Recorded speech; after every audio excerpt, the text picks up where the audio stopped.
Hey, ready to get started, everyone?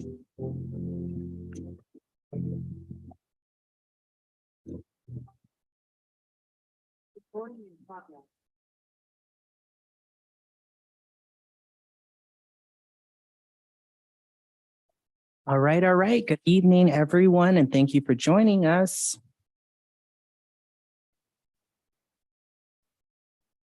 Good evening, and thank you for joining us. My name is Devin Murphy. I'm the mayor of Pinole, and I now call the regular city council meeting of January 17th, 2023, the first city council meeting of the year, to order. Next on the item is the Pledge of Allegiance. If you are willing and able, please stand up for the pledge and recite. To the flag, United States of America, and to the republic for which it stands, one nation, under God, indivisible, with liberty and justice for all. Thank you. And next on the agenda for tonight is our land acknowledgement. I will read our land acknowledgement.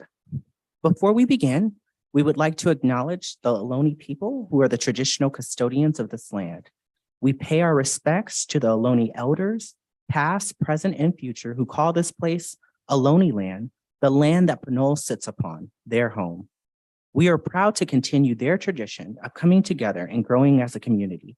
We thank the Ohlone community for their stewardship and support, and we look forward to strengthening our ties as we continue our relationship of mutual respect and understanding.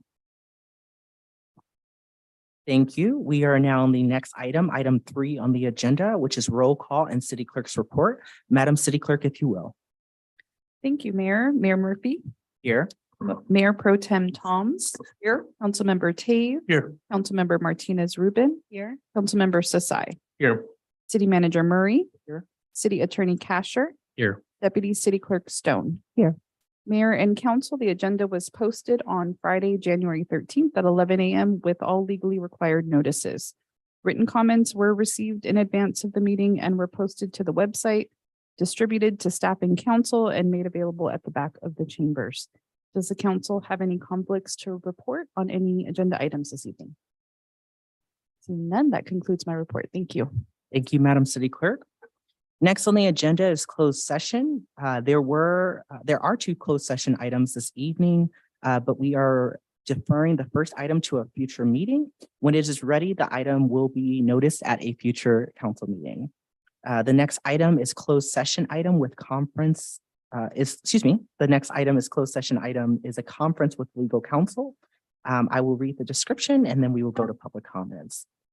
The item is item 4.2, which is conference with legal counsel, existing litigation, Government Code 54956.9 D1. Name of the case is MVP Construction. Madam City Clerk, are there any public comments for this item this evening? No, there are no public comments. Thank you. Not seeing any, we will continue on and we will reconvene to a public meeting after the closed session item between 5:30 p.m. and 6 p.m. Thank you.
All right, good evening, everyone. We're going to get started. Thank you. Good evening. I'm Mayor Murphy, and I am now reconvening the regular meeting of the Pinole City Council. This evening, we had closed session. There is no reportable action for closed session from our closed session this evening. And so we will continue on with tonight's agenda. That moves us to item number 6, which is citizens to be heard. Madam City Clerk, do we have any speakers this evening? Yes, thank you, Mayor. In person, we have Rafael Menes.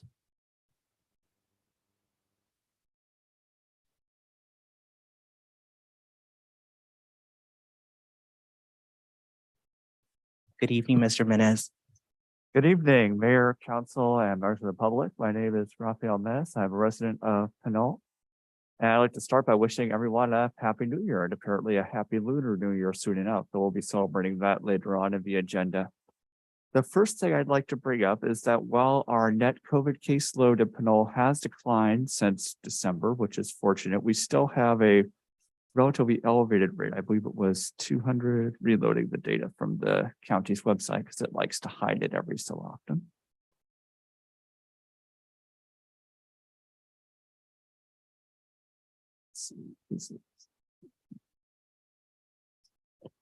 So Pinole's case rate last 14 days per 100,000 was 269.9, which is less than the 300 odd one we had a few weeks ago, but still well above the 100 to 150 to 50 rate per 100,000 that we would generally regard as safe. So I'd continue to encourage people to wear masks in crowded indoor areas like shopping malls or more fall meetings. Secondly, I'd like to mention a few events that are going on in the community in the upcoming weeks. First, the Friends of the Pinole Creek Watershed are going to be holding a creek cleanup this Saturday, the 21st at Bayfront Park, starting at 10 a.m. So if people want to join that, that'd be great. Help clean up the creek. It won't have been raining for a few days, so it should be safer to go near the creek, I'd hope. And secondly, there was, let me see if I can find the exact information, a open house for the climate change adaptation program being held by the city. It's going to be on Thursday, the 26th from 6 to 7:30 p.m. at the Pinole Senior Center, 2300 Charles Avenue, the first climate action and adaptation open house. I'm sure the city manager will be able to talk more about that in his report, but figured I should mention that for people to be aware of it. And that's all my comments for citizens to be heard today. Thank you. Thank you. Any other public comments this evening? No, there are no more public comments. All right, thank you. We will close this evening's public comment section for now until the end. Because we have guests, we're going to move tonight's agenda a bit around. We will continue with mayor and council appointments at a later time, but we're going to move forward to our presentations, which is item 8A. And we'll start with our proclamations. This evening, we have 4 proclamations, which we're really excited. Police Officer of the Year, Firefighter of the Year, Dr. Martin Luther King Jr. Day, and Lunar New Year. We will first start with our Police Officer of the Year proclamation, and I will have the council join me in reading of our proclamation. The first, again, is our Police Officer of the Year. Honoring Eugene Liu as Pinole Police Department Officer of the Year, 2023. Whereas Officer Liu was born in Fairfield, he graduated from Armijo High School in Fairfield and attended Diablo Valley College, where he majored in Administration of Justice. And whereas Officer Liu completed the Napa Valley Police Academy training with perfect attendance while working full-time, and whereas before coming to the Pinole Police Department, Eugene worked for the Marin County Public Works Department. And whereas Officer Liu also served as a reserve for the San Rafael Police Department and was a member of the Marin County Search and Rescue Team. And whereas Officer Liu was hired by the Pinole Police Department on July 1st, 2013. And Whereas in October 2014, Officer Liu became eligible for his first California Highway Patrol AAA 10851 award certificate and PIN by recovering 15 stolen vehicles between March and October of 2014. And whereas in December 2014, Officer Liu was appointed as one of Pinole's 2 representatives to the countywide mutual aid mobile field force. And whereas in July 2015, Officer Liu was appointed to the position of Field Training Officer. And whereas Officer Liu's co-workers have previously said, Officer Liu sets a high bar for himself and Officer Liu has a proactive policing style. Whereas Officer Liu represents the core values of the Pinole Police Department: honor, integrity, professionalism, and respect. now, therefore, I, Devin T. Murphy, Mayor of the City of Pinole, County of Contra Costa, State of California, on behalf of the City Council and the entire City of Pinole, do hereby wholeheartedly join the Pinole Police Department in proffering the city's most deserved commendation to Officer Eugene Liu, the People's Officer, for being selected Pinole Police Department Officer of the Year, and encourage all residents to acknowledge and applaud his road to success and his outstanding contributions to our community. Please join me in congratulating Officer Liu. And if Officer Liu will come down and council, if we can join in taking a photo together.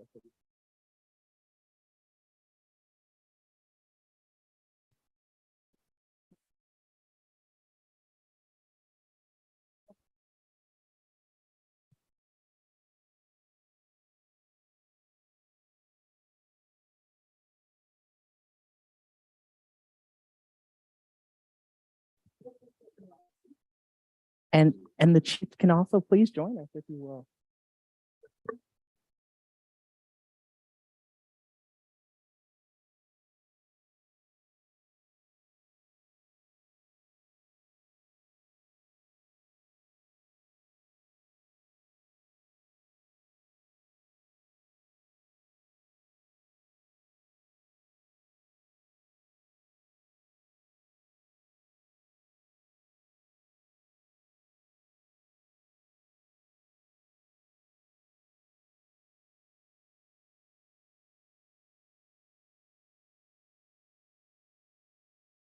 And Officer Liu, if you would like, please step to the podium and we would love to hear some words from you. We have a lot of words, but we'd love to hear from you, as well as Chief Gang. We would love to hear from you as well. Thank you.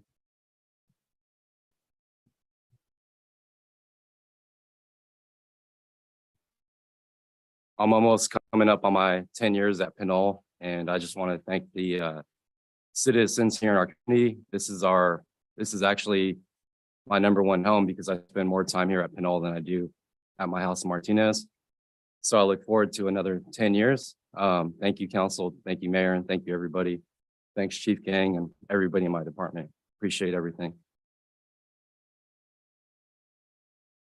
Thank you.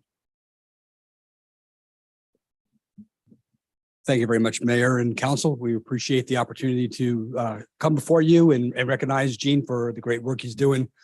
The one thing I would like to mention is that at the Pinole Police Department, we don't measure our success through stats.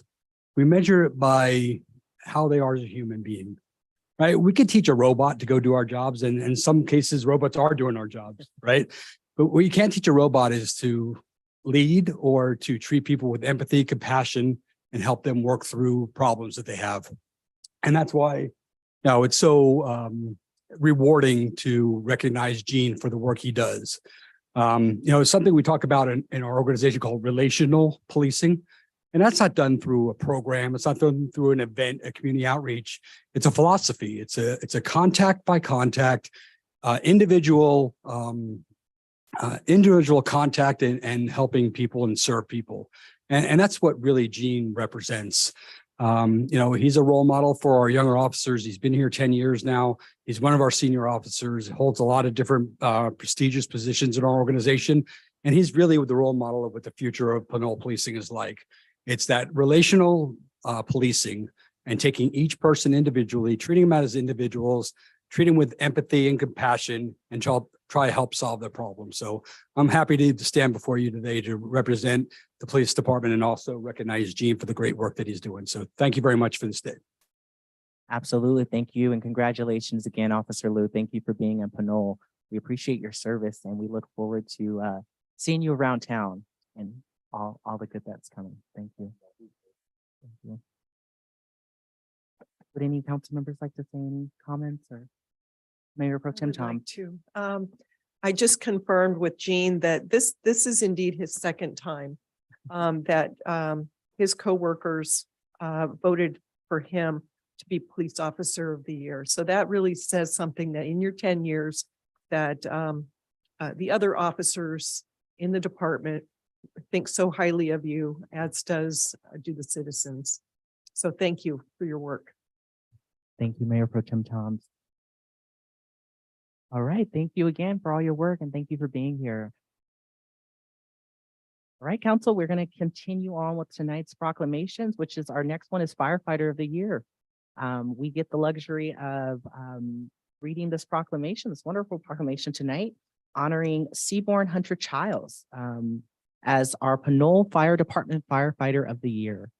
And I will start us off with, whereas Seaborn Hunter Childs, a native San Franciscan at age 7, witnessed the total loss of his home due to fire resulting from the Loma Prieta earthquake in 1989. And whereas Hunter was so impressed by the firefighters responding to the disaster and their commitment to service that it set the course of his life's ambition at that young age. And whereas he enrolled in the Emergency Medical Technician, EMT, program at San Francisco State University while completing his bachelor's degree in criminal justice, beginning or building on the foundation given him by his father, who was an emergency room physician. And Whereas Hunter, an avid cyclist, skateboarder, and surfer, often found himself in casts and sutures.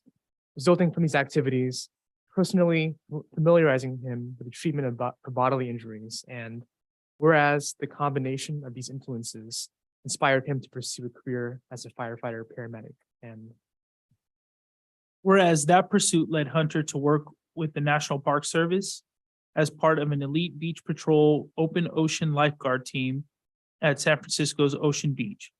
Then as an EMT for American Medical Response and as a paramedic for the San Francisco Fire Department, as well as King American Ambulance Company, eventually becoming a lead paramedic. And whereas in 2014, Hunter co-founded a 501c3 nonprofit called City Surf Project, connecting underrepresented youth with the ocean and providing a safe and empowering way for inner city kids to visit the ocean and reap its benefits. And Whereas in 2017, Hunter and his co-founding partner were awarded with the Jefferson Award for their partnership in creating the City Surf Project, which still has strong ties to several schools in the San Francisco Unified School District and employs many former students. And whereas in February of 2022, Hunter Childs brought his impressive and varied skill set to the City of Pinole Fire Department for the benefits of the citizens of Pinole.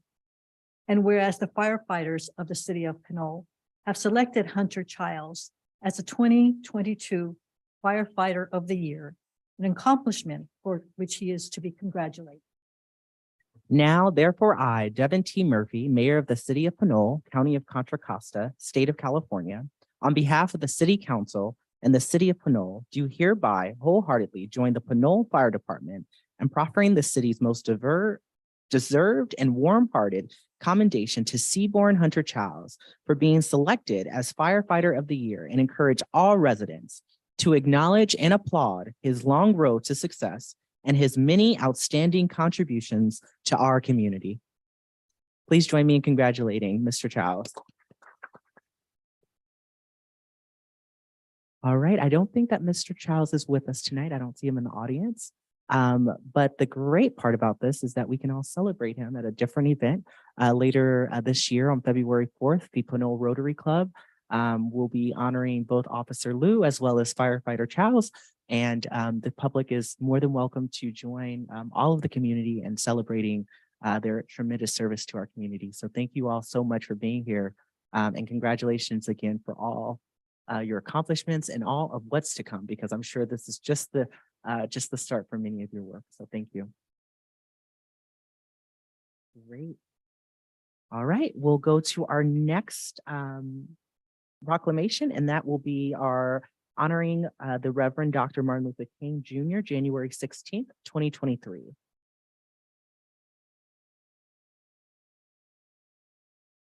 Whereas Dr. King came of age in the South during a time when racial discrimination was the law of the land, and whereas Black Americans risked jail time for accessing public accommodations like drinking fountains, parks, restrooms, restaurants, and hotels, their voting rights were denied by complicated, onerous, and discriminatory rules. And whereas Dr. King imagined a different future for America, an America he called the beloved community.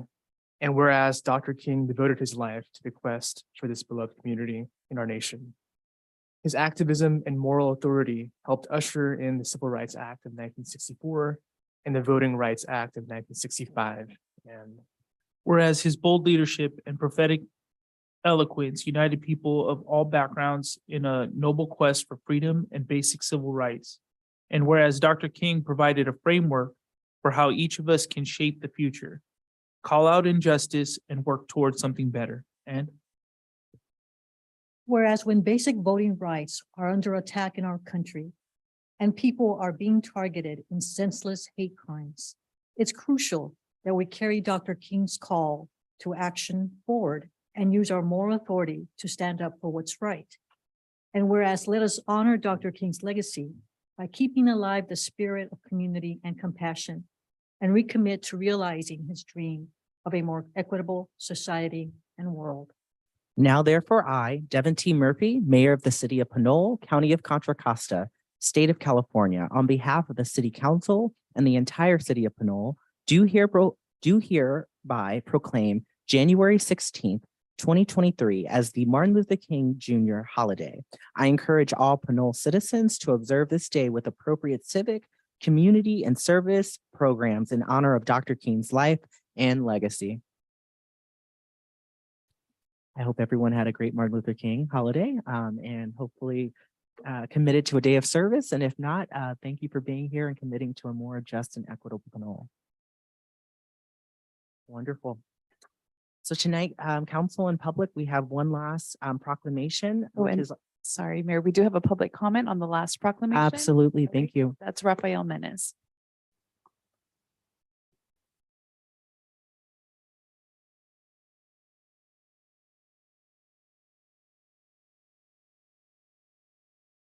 Before we move on to Lunar New Year, I'd like to share a few words from Dr. King on this day, from his letter from Birmingham jail. Let us consider a more concrete example of just and unjust laws. An unjust law is a code that a numerical or power majority group compels a minority group to obey, but does not make binding on itself. This is difference made legal. By the same token, a just law is a code that a majority compels a minority to follow, and that it is willing to follow itself.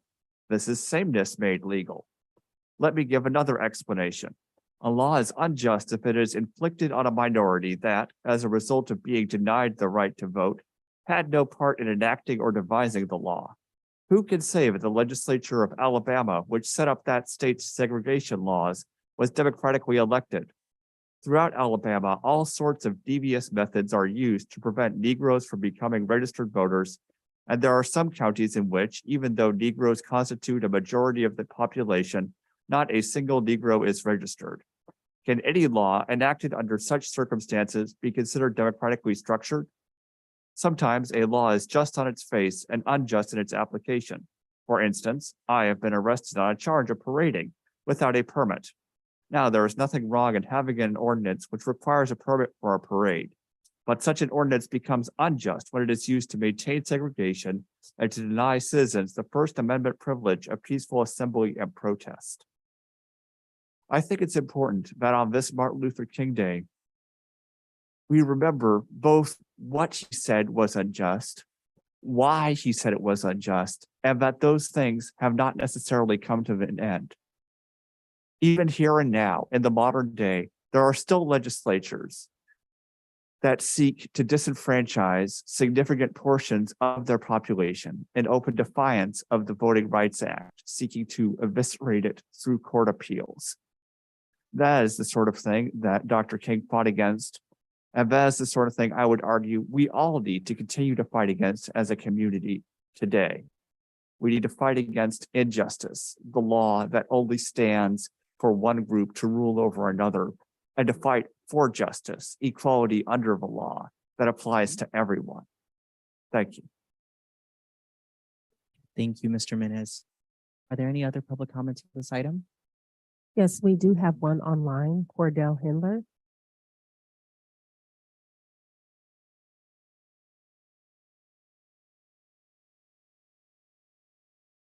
Me, Roxanne? Yes, go ahead.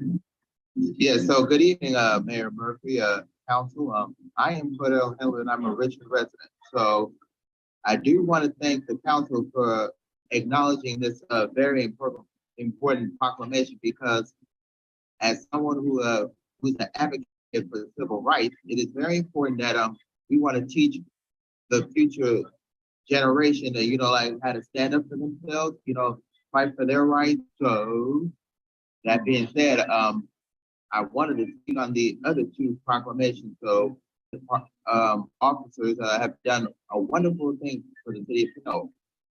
I just want to put that in my 2 cents in on 1, 2, 3, and I'll save my comment for number 4. That's it. Thank you. Madam City Clerk, are there any other public comments on the proclamation honoring Dr. Martin Luther King Jr. Day? Okay, There are no more public comments. all right. Are there any other public comments around the Police Officer of the Year proclamation?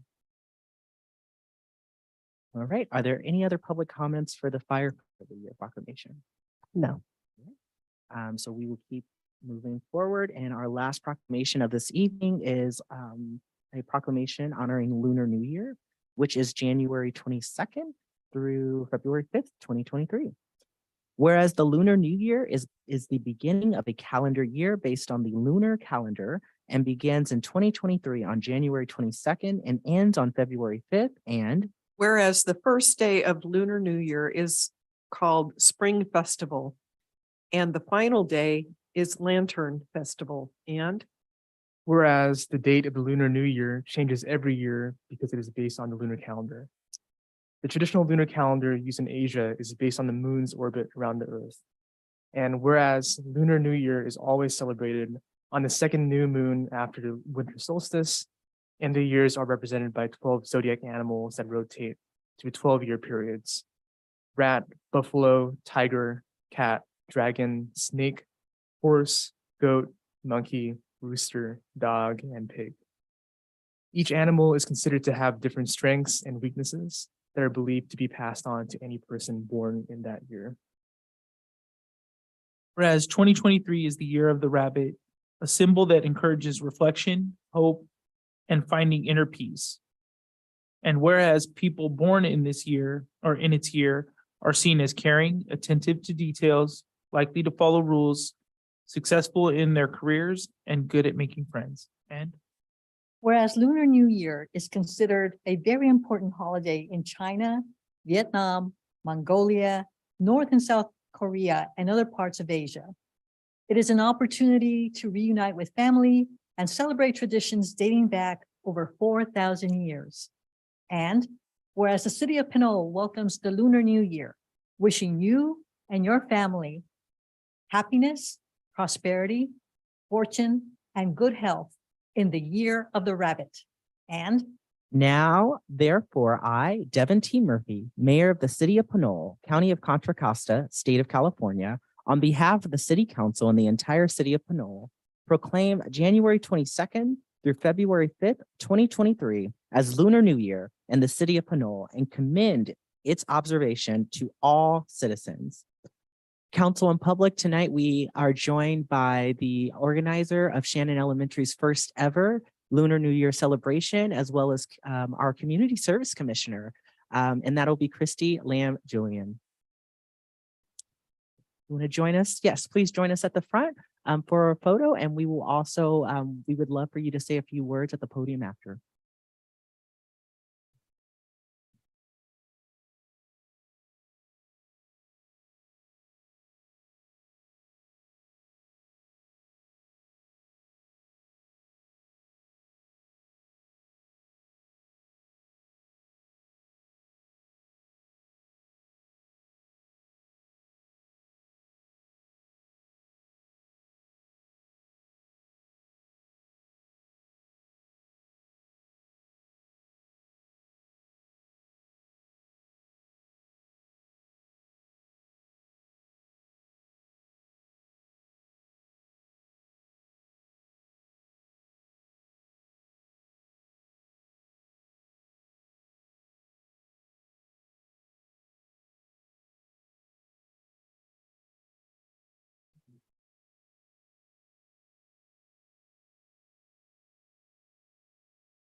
And Ms. Lamb Julian, we would love for you to speak if you can for 2 or 3 minutes.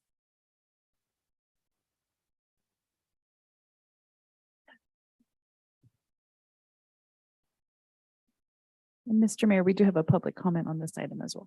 Wonderful, thank you.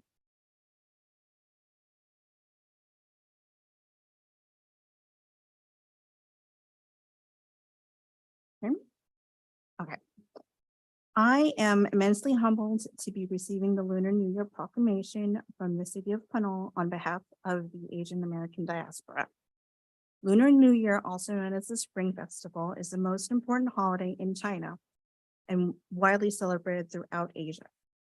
It represents a time to use the lessons learned from last year to thrive in the next season.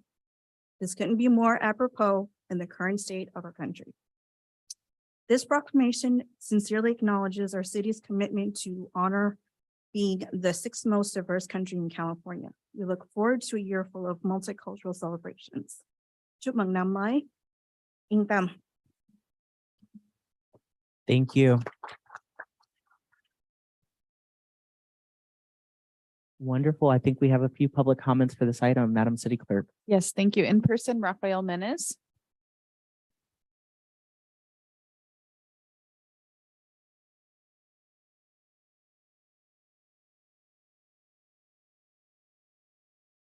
I think my comments were for other items, but I'm happy to make one on Lunar New Year. Happy Lunar New Year to all people born in the year of the rabbit. I wish you a happy and healthy year upcoming, and that we all have good fortune in the year to come. Thank you. Thank you. Any other public comments this evening on this item? Yes, we do have online Cordell Hindler. Can you hear me, Roxanne? Yes, go ahead. So good evening again, Mayor Murphy, council. I am Cordell Henlon. I'm a Richmond resident. So here's a rabbit. That sounds like a lottery ticket. So hopefully you will play that lottery ticket. You might have good fortune coming your way. So there's another event coming up that's related to Lunar New Year. It's in San Francisco on February the 4th at 5 p.m. So you get to see a real dragon. Well, not a real dragon, but a dancer, you know, like pretending to be like the dragon. So hopefully you come in San Francisco and it's gonna be a lot of fun. So that's it. Thank you. Any other public comments this evening on this item? No, there are no more public comments. All right. Well, I'm wishing the community a happy Lunar New Year. I look forward to celebrating with our West County Mandarin School on February 6th. They'll be hosting their Lunar New Year celebration. So I will circle back at our next mayor's report and update the council on how that goes. But a happy Lunar New Year. And thank you again, Ms. Lam Julian, for joining us and receiving the proclamation. Excellent. So this evening we will continue on. We are still under item 8, now item 8B with presentations. This evening we have a Westcat presentation. The presenter this evening will be Rob Thompson, our Westcat General Manager. Good evening, Mr. Thompson. How are you? Good evening. Thank you for the chance. Of course, for this welcome. Presentation. Welcome to Pinole. Thank you. It's been a while since I've been in these chambers. It's 3 years. We normally have our meetings. We've been online the whole time. So We're glad to have you back. just going to share my screen.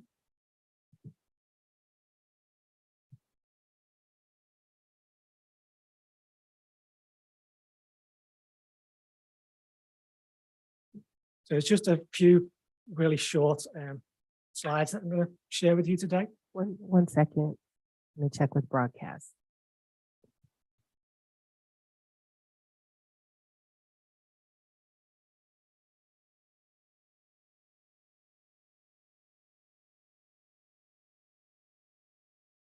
Just one moment, Mr. Sure. Thompson. Thank you. Sure.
All right, thank you to our Pinole television team and Mr. Thompson. The show is yours.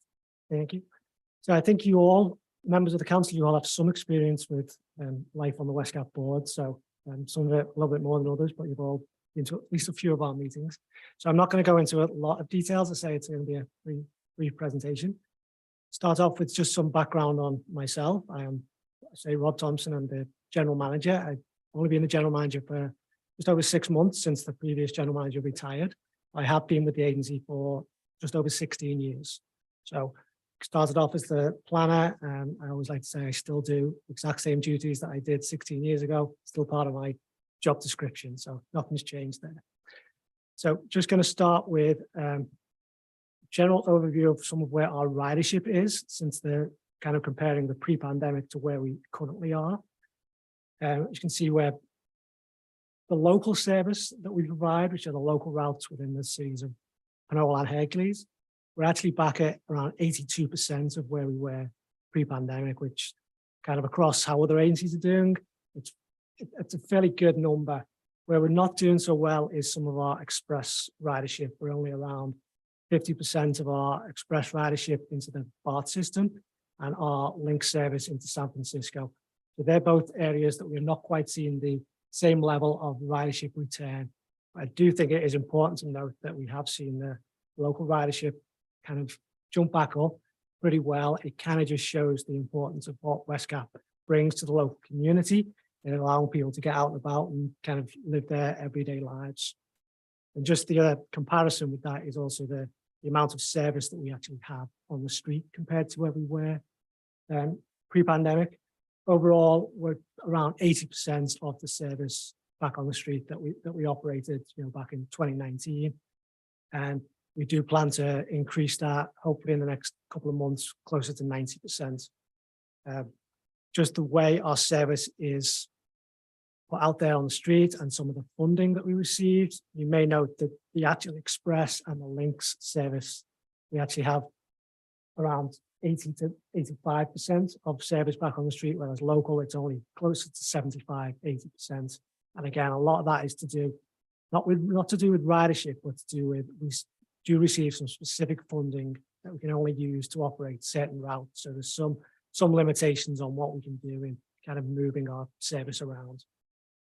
So this next slide, it's just, a couple of bullet points. I'll kind of touch on all of them. And, after that, I'm happy to answer any questions.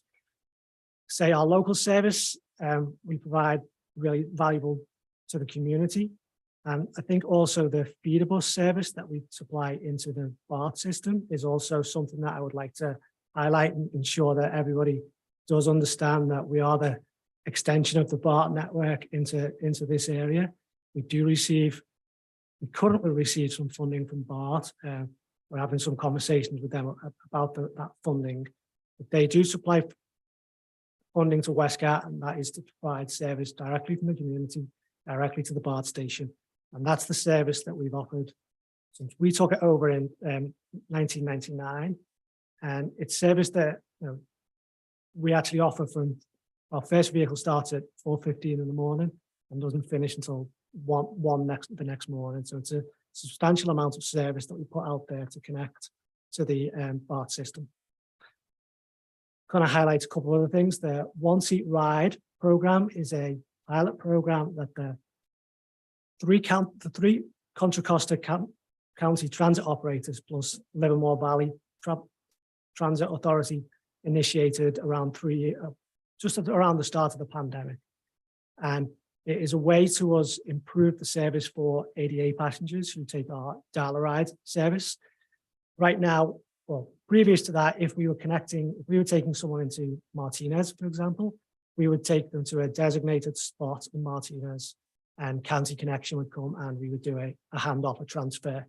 So right now, the way the system's set up, if anyone from the Pinole area or the Hercules area is ADA eligible and does wish to travel to Martinez, to Concord, all the way out to Tri-Valley area into Livermore, they can be picked up and it'll be one connection, no need to transfer. It's really improving that level of service. I think more importantly to the residents of Pinole is we are working with East Bay Paratransit to extend the pilot into the Richmond, San Pablo and El Cerrito area.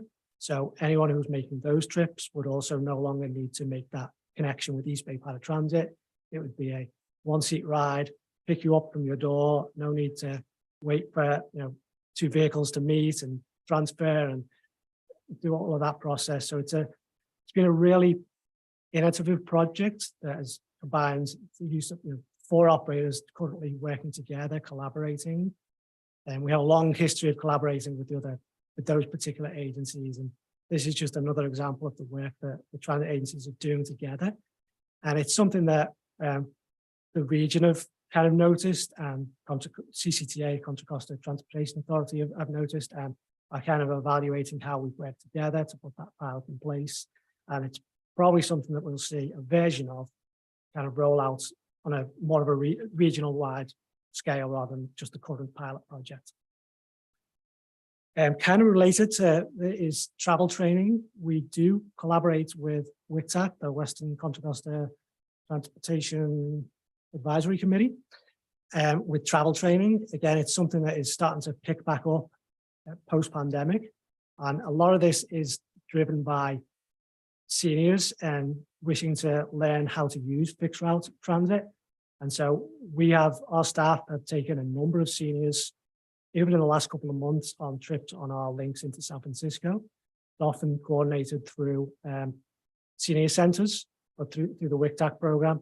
And I will also note that we've also, again, not something we've done for a while, but historically we've often offered travel training to students, to parents who are a little bit unsure about their children starting to ride transit. So we do offer a program where if you get in touch, we can kind of bring people down to our facility, make them a little bit more comfortable with using transit vehicles and kind of take them out on a trip. So it's something that's can be of value to people who want to use transit and aren't quite sure some of the nuances that they may need to know.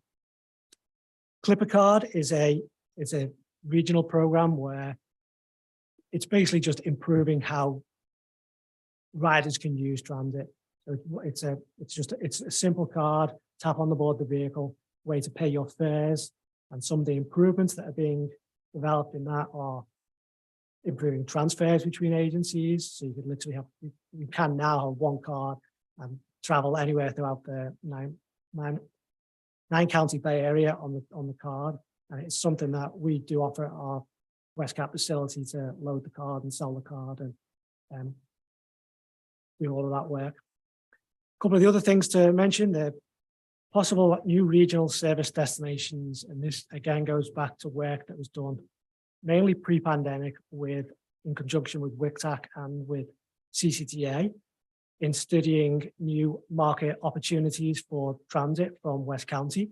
And some of this work was done specifically from Pinole, some was done more generically from West County. And I think some of the work that was done did lead us to believe that there is a potential market from the West County area into Oakland. But this is for direct express bus service into Oakland, into Emeryville, into Berkeley area. And also we still saw latent demand from the Pinole area in particular, the service directly into San Francisco. So these are areas that are on the back burner very slightly at the moment because of everything that's gone on over the last few years and how we need to start considering how we are going to provide some of our local and regional service going forward. And then I will just say one other thing on the kind of the provision of service that we do. I know I've spoken to a couple of you council members about our potential for re-looking at how we provide some of our local service and potentially looking at different options of micro transit options. So it's not necessarily a fixed route 35, 40-foot vehicle that is into some of the areas. I'm thinking out into the valley in Pinole, some of those areas we need to look at how we serve those areas. And I think that's something that I've committed to bring to the West Cap board over the next kind of upcoming months to start those conversations as we start to understand our funding patterns over the next few years and hopefully get a little bit more clarity on what our ridership is going to look like and who's going to return to service. Because, as I say right now, our service into San Francisco, which was a really pivotal, important service that we provided since we started it in 2005. It's changed, people traveling to work, those whole patterns have kind of changed. So there's still a little bit of a uncertainty and wait and see as to how some of that's going to play out. And then the final point is just the transition to zero emission fleet. We do have a mandate by the state to start purchasing clean air vehicles as of 2026. And we are in the process of writing our zero emission bus rollout plan and starting to kind of evaluate some of the potential options.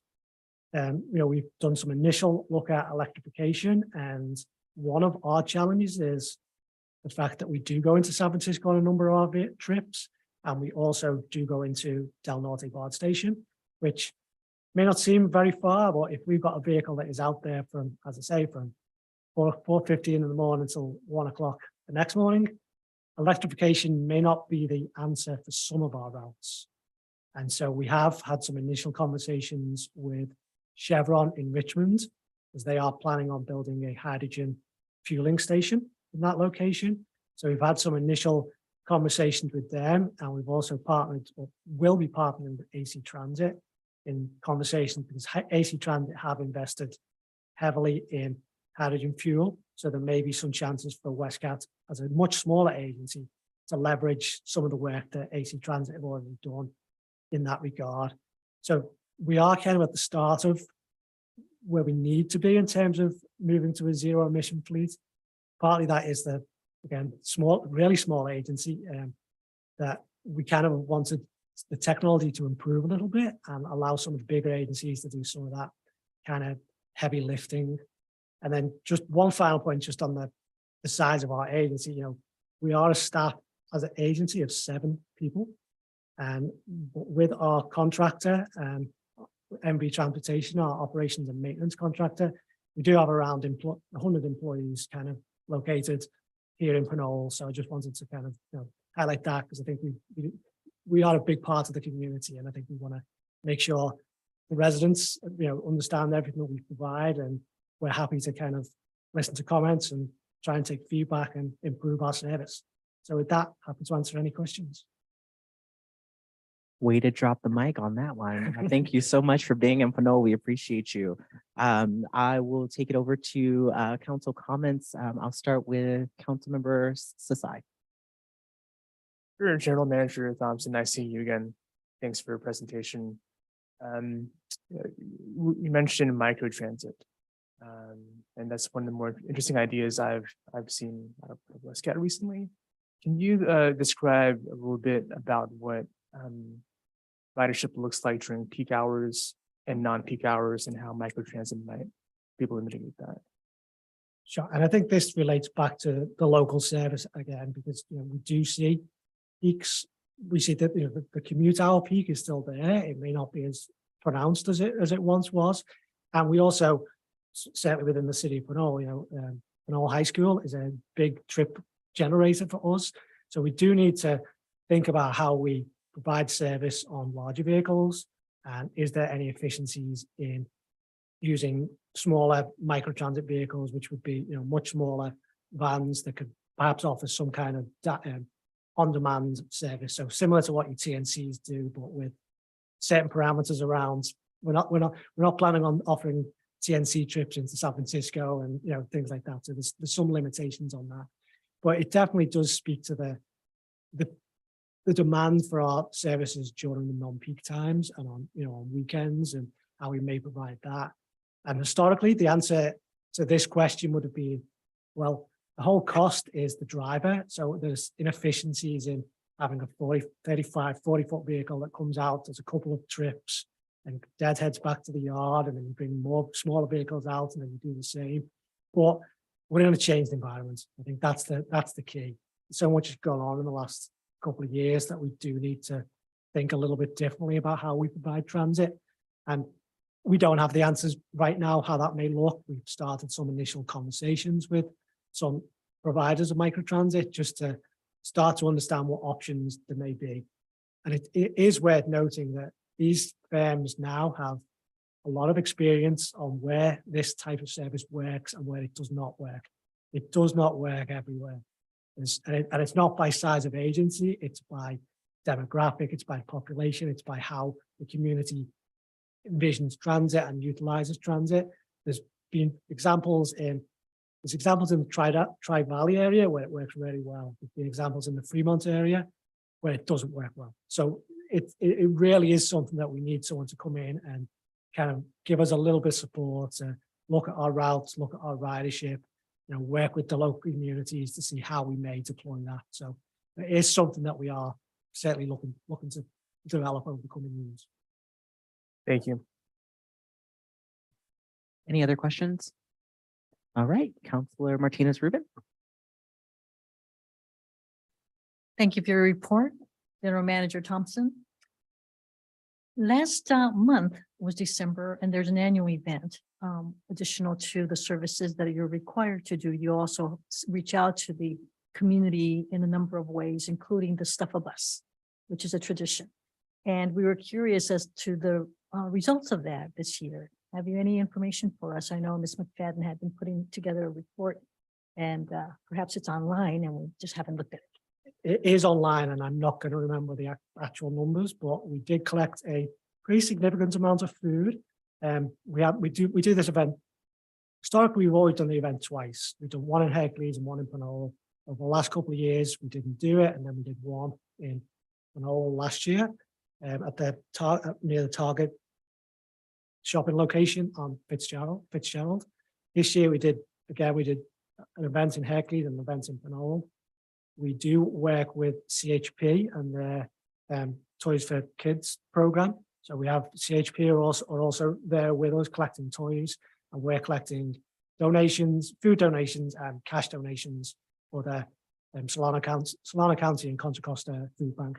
So I don't have the exact numbers, but we did do well. We actually collected a lot of cash that we were able to kind of go into local store and purchase food and then supply that to the food bank. It's something that we as staff always enjoy. We had our mascot out there this year.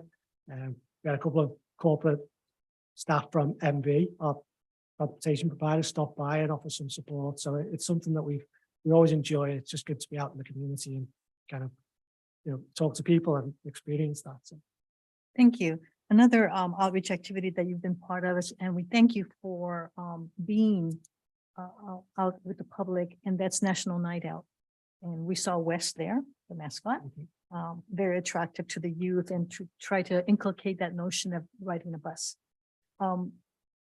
There is another activity that you're part of, and that also translates to having to get, I'm going to use the word inculcate, but introduce to students the notion of riding a bus, if at all possible. Given that the school district doesn't provide its buses for the most part, for those students who come from outside of Pinole to Pinole Valley High School, they access WestCat. Periodically, you have the introduction to riding a bus during the summer. Can you tell us a little bit about that and how it's helpful to visit the WestCat website every now and then to find out about the number of different publicly funded programs that are available for students to introduce them to transit and or to supplement what their families might not be able to provide for them. Yeah, I think that I kind of did hint at that. That is something that we've offered in the past. And it's something that we work with the local schools to kind of try and be involved in their orientation sessions. And I think it's something that we're looking to pick back up over the next, over the next school year, if you like. It's been difficult, as you're all aware of everything that's gone on. So it's been difficult to do that the past few years, but it's something that we're looking to re-engage in. Say we are a limited staff, but the staff who are involved in those programs are very enthusiastic about kind of getting out to the community and being involved in all of those types of programs. And I think just to speak to some of that, we don't offer any, we offer a monthly pass, but the WICTAC do offer some incentives for riding transit, and some of them are student-based, and the schools are all aware of the programs that are out there, but it is all available online. And I'm going to put you on the spot a little bit, but I think it's an opportunity as well to have people know that you are welcoming applications for drivers Last time I noticed going by on San Pablo Avenue, you have a sign out front at the corner of Pinole Shores and San Pablo Avenue about that. Can you tell us? We are always looking for drivers, mechanics, utility workers. I'm sure you've read, it's not new, that transit in general is having a driver shortage. And one of the reasons why we are not back at 100% service is we just do not have the drivers to put out that service. We have purposely made a choice of not making promises to the public with routes that we cannot fulfill on a daily basis. So that was a decision that myself and the previous general manager made over the last few years. But we are always looking for drivers.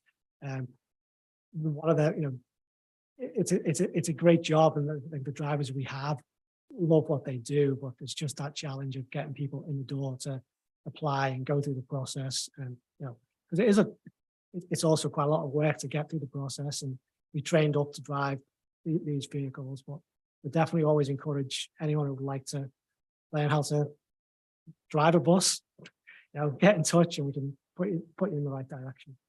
Thank you. Thank you, Councilor Martinez Rubin. Councilor Tate? Yes, thank you. It sounded to me like you were referencing the 2016 Express Bus Study. When we talked a little bit about the future outlook for WestCat. I guess my question is that there's talk about Solano riders who usually stop at the Hercules Transit Center or Richmond Parkway. Is there an effort or a conversation going on to try to capture those riders a little bit further out? There is.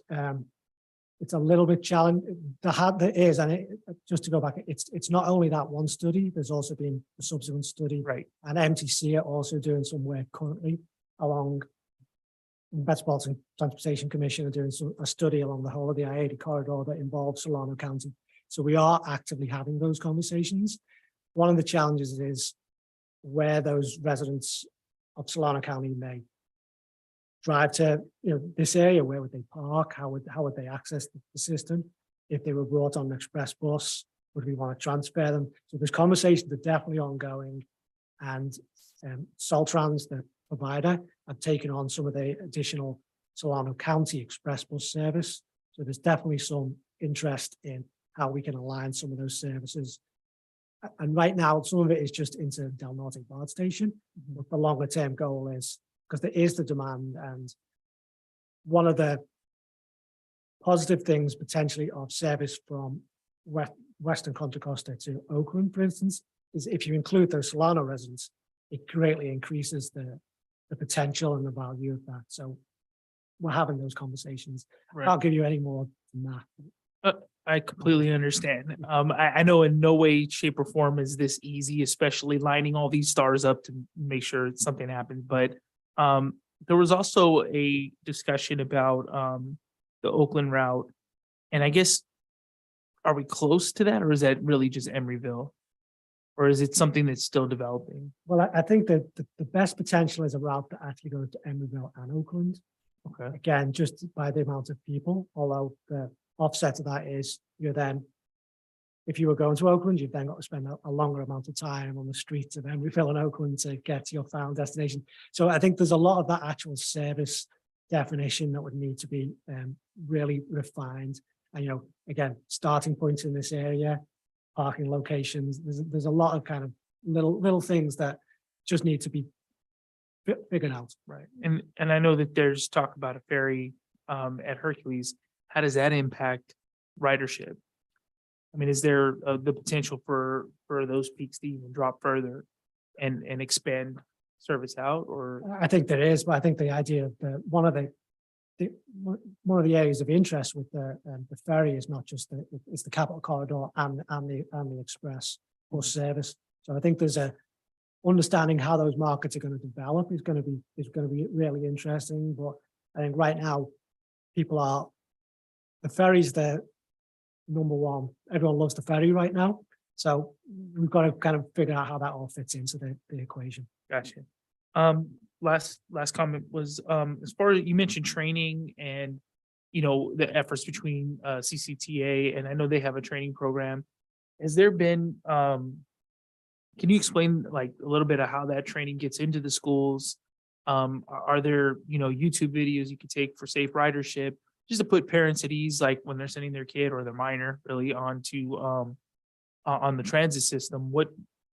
How does that, I guess with access to that training, how does one get that? I know there's a lot of announcements that come out, but is there an easy way to get to that via the website or? I think right now there isn't, and I think that's something that came up at one of our board meetings recently, that we do need to do a little bit more work on that. See, historically, we used to go to the orientation sessions with the school, and we had people there talking to people and then actively encourage them, okay, let's arrange for you to come out to a Westcott facility to spend that time to do that. So that's kind of how we've done it in the past.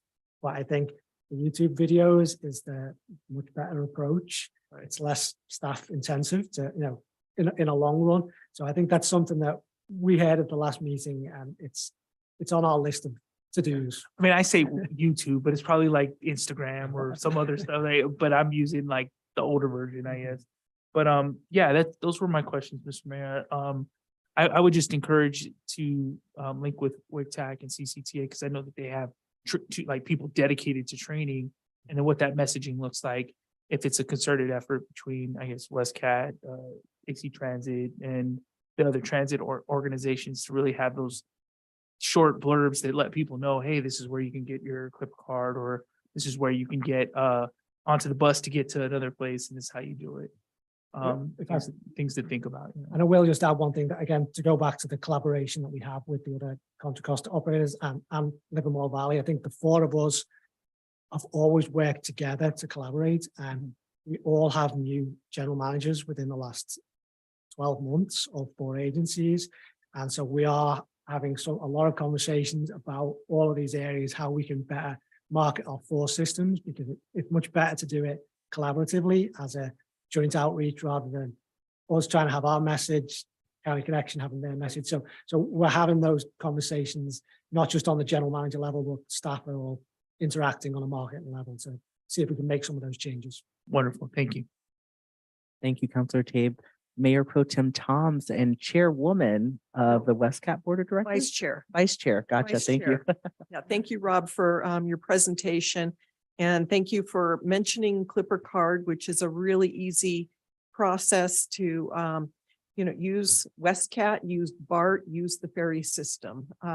There's still a lot of folks out there that aren't aware of how convenient Clipper Cards really are. So I would encourage anybody listening to really look into it. And I think there's a small charge to purchase the card, and then you can load it online. And, I've handed my Clipper Card to, my son and his, his friends to use, because I haven't gotten around to getting him his own, but it's just really easy. I also want to thank you for mentioning the training programs that WICTAC has funded for seniors. When my son was a student at Pinole Middle School, he used, I think it was the Route 16 with a lot of other neighborhood kids out in the valley to, to get home in the middle of the day. So, it takes cars off the roads. Parents don't have to get into the traffic. The kids learn how to use public transportation, and it's really convenient. So thank you for that. I'm wondering if you want to just touch on the new database, for counting passengers. Sure. And before I do that, I'll just go back to the Clipper card, because if anyone from MTC or Clipper themselves, I would be remiss in not saying you can also just have the Clipper card just available on your mobile phone. Oh, so there is no charge to do that. And I say that because there's also a nationwide Clipper card shortage. So there is an active encouragement to use your phone for the Clipper system. So, well, I think what Councilmember Toms is getting at is, at the last meeting, the board did actually just authorize me to enter into agreement with a software company that we have utilized for the last 10 years in kind of our whole data management system. And we have a whole bunch of modules that we work with them to collate all of our data into usable. data. And we actually had the kickoff meeting this afternoon with them here at the offices. And this system is to automate our passenger counters. So we will actually know how many people get on and off at each individual stop at whatever time of the day on whatever route throughout our entire system. And that is not just useful for some of the reporting that we have to do. It's actually very useful for some of the reporting that we have to do. We no longer have to ask drivers to manually count passengers getting on and off the board vehicles at every individual stop. And what it also does is gives us a lot of more data when we do start looking at our routing and our potential schedule changes. We will know that, in the middle of the day, the stop at, Deutsch and Wright that we service only has however many riders. So we can start to really evaluate the value of some of the service that we put out on the street, see if we can make those changes.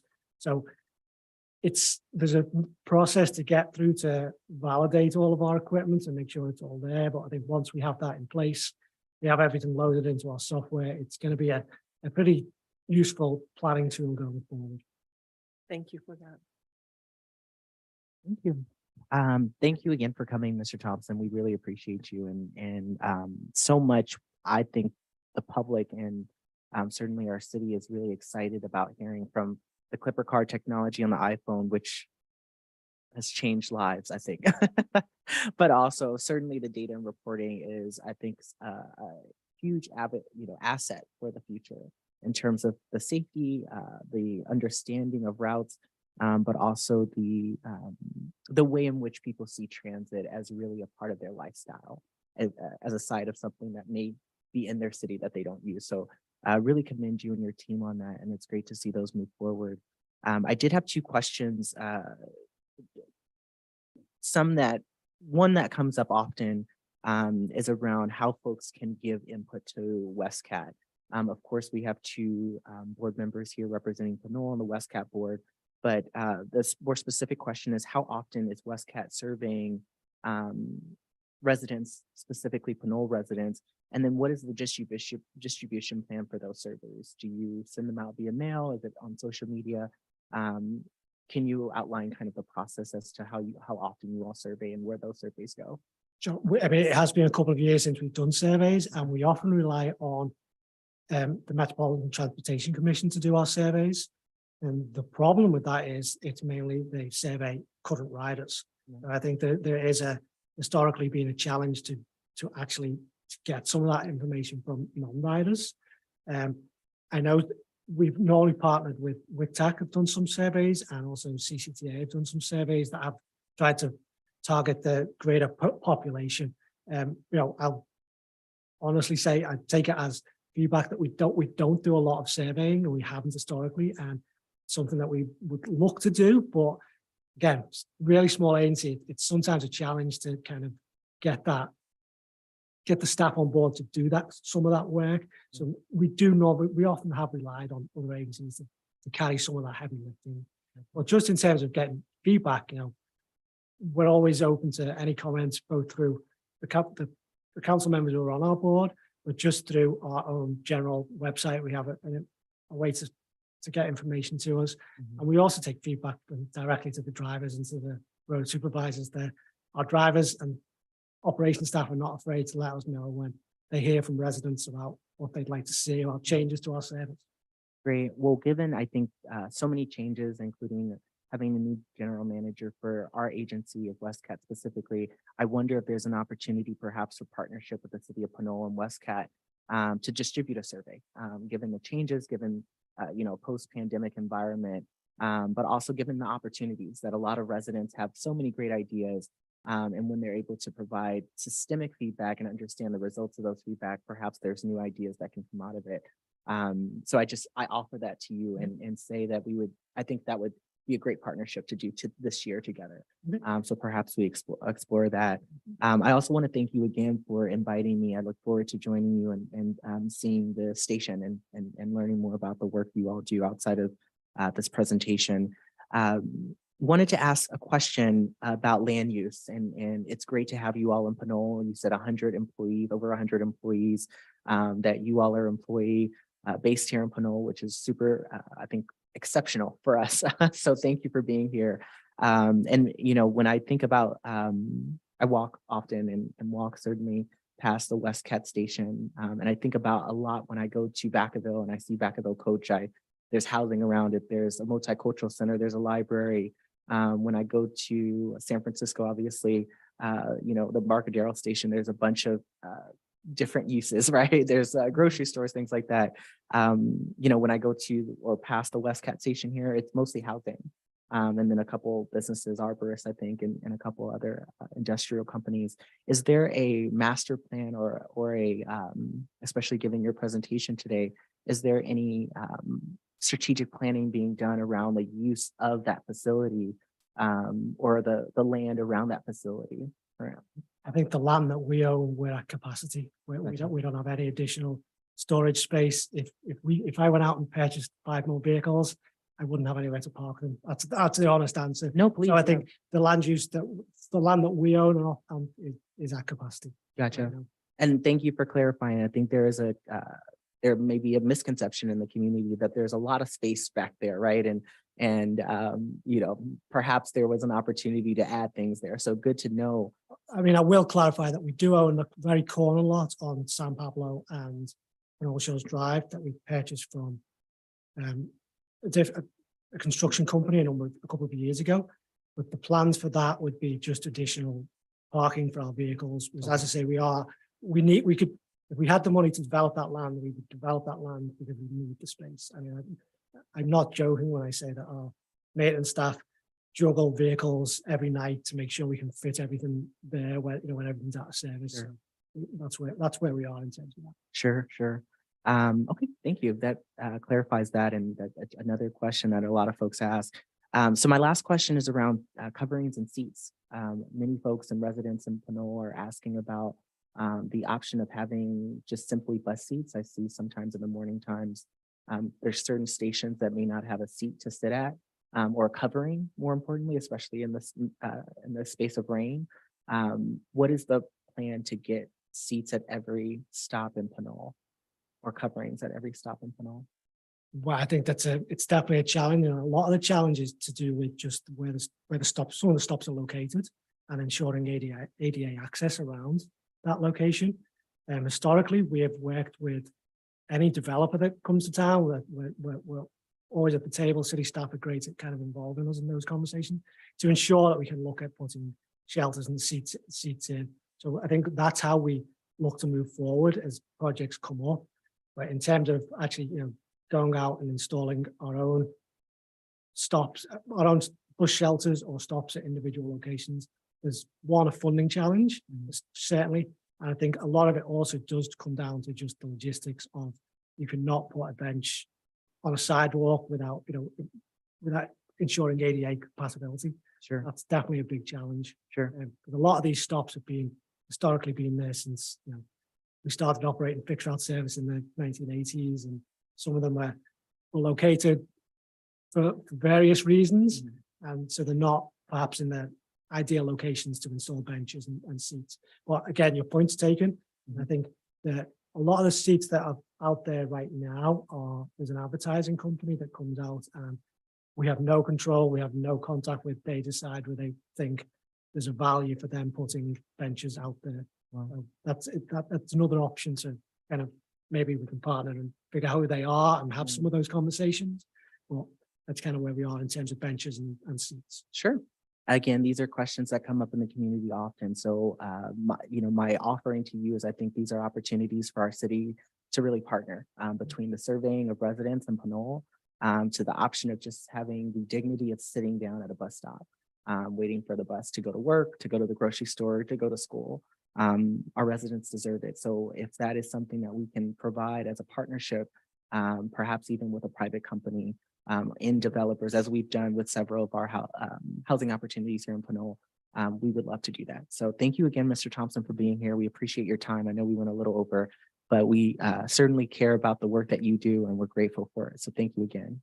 I appreciate the time. Thank you. Absolutely. Wonderful. Thank you again. And council, if you would entertain, I think we have some folks in the back who we are excited to have. And we do want to continue on with our agenda, but we want to kind of go backwards a little bit, if that's okay. I'm sorry, we do have a public comment you. on the presentation Thank before you. we move on. Thank you. So before we move on to the proclamations, we'll have public comment on item 8B. Yes, and that's Rafael Menes. Thank you.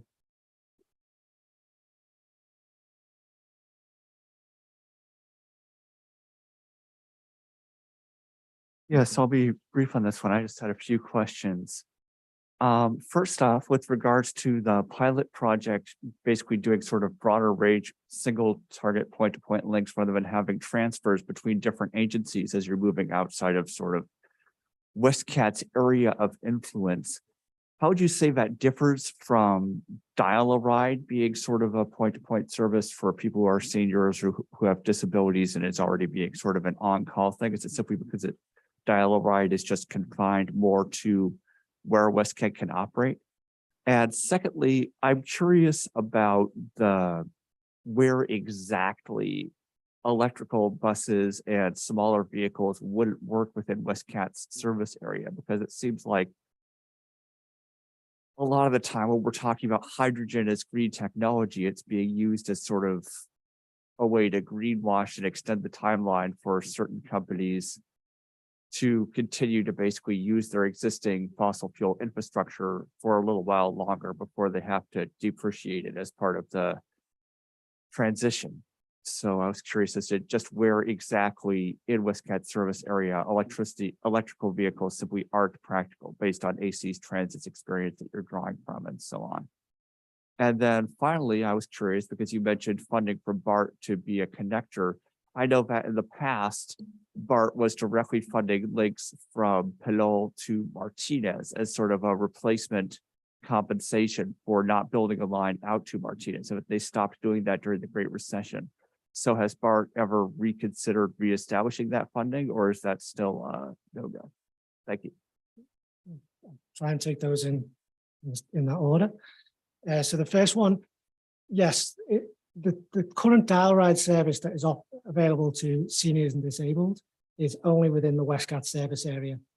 And if you need to connect to outside the service area, if you need to go to services in Richmond or into Martinez, you actually have to connect to the East Bay Paratransit service. So this one seat ride service eliminates that need to actually transfer. And it is only available for seniors and disabled. You have to go through a process to become eligible for that service. But that's that service that's out there. Second question was Electrification. Yeah, so the impracticality of electric vehicles really relates to some of our larger trips into our current trips into San Francisco and our current trips into Del Norte BART station. The reality is that electric vehicles do not have the range to offer some of the trips that we make. Again, we have vehicles that are out there for between 12 and 16 hours a day, traveling, in the case of going to San Francisco, perhaps making 14, 15 round trips into San Francisco. Electric vehicles, without having in-route charging systems in place, without having all that infrastructure in place, just don't offer the practicality.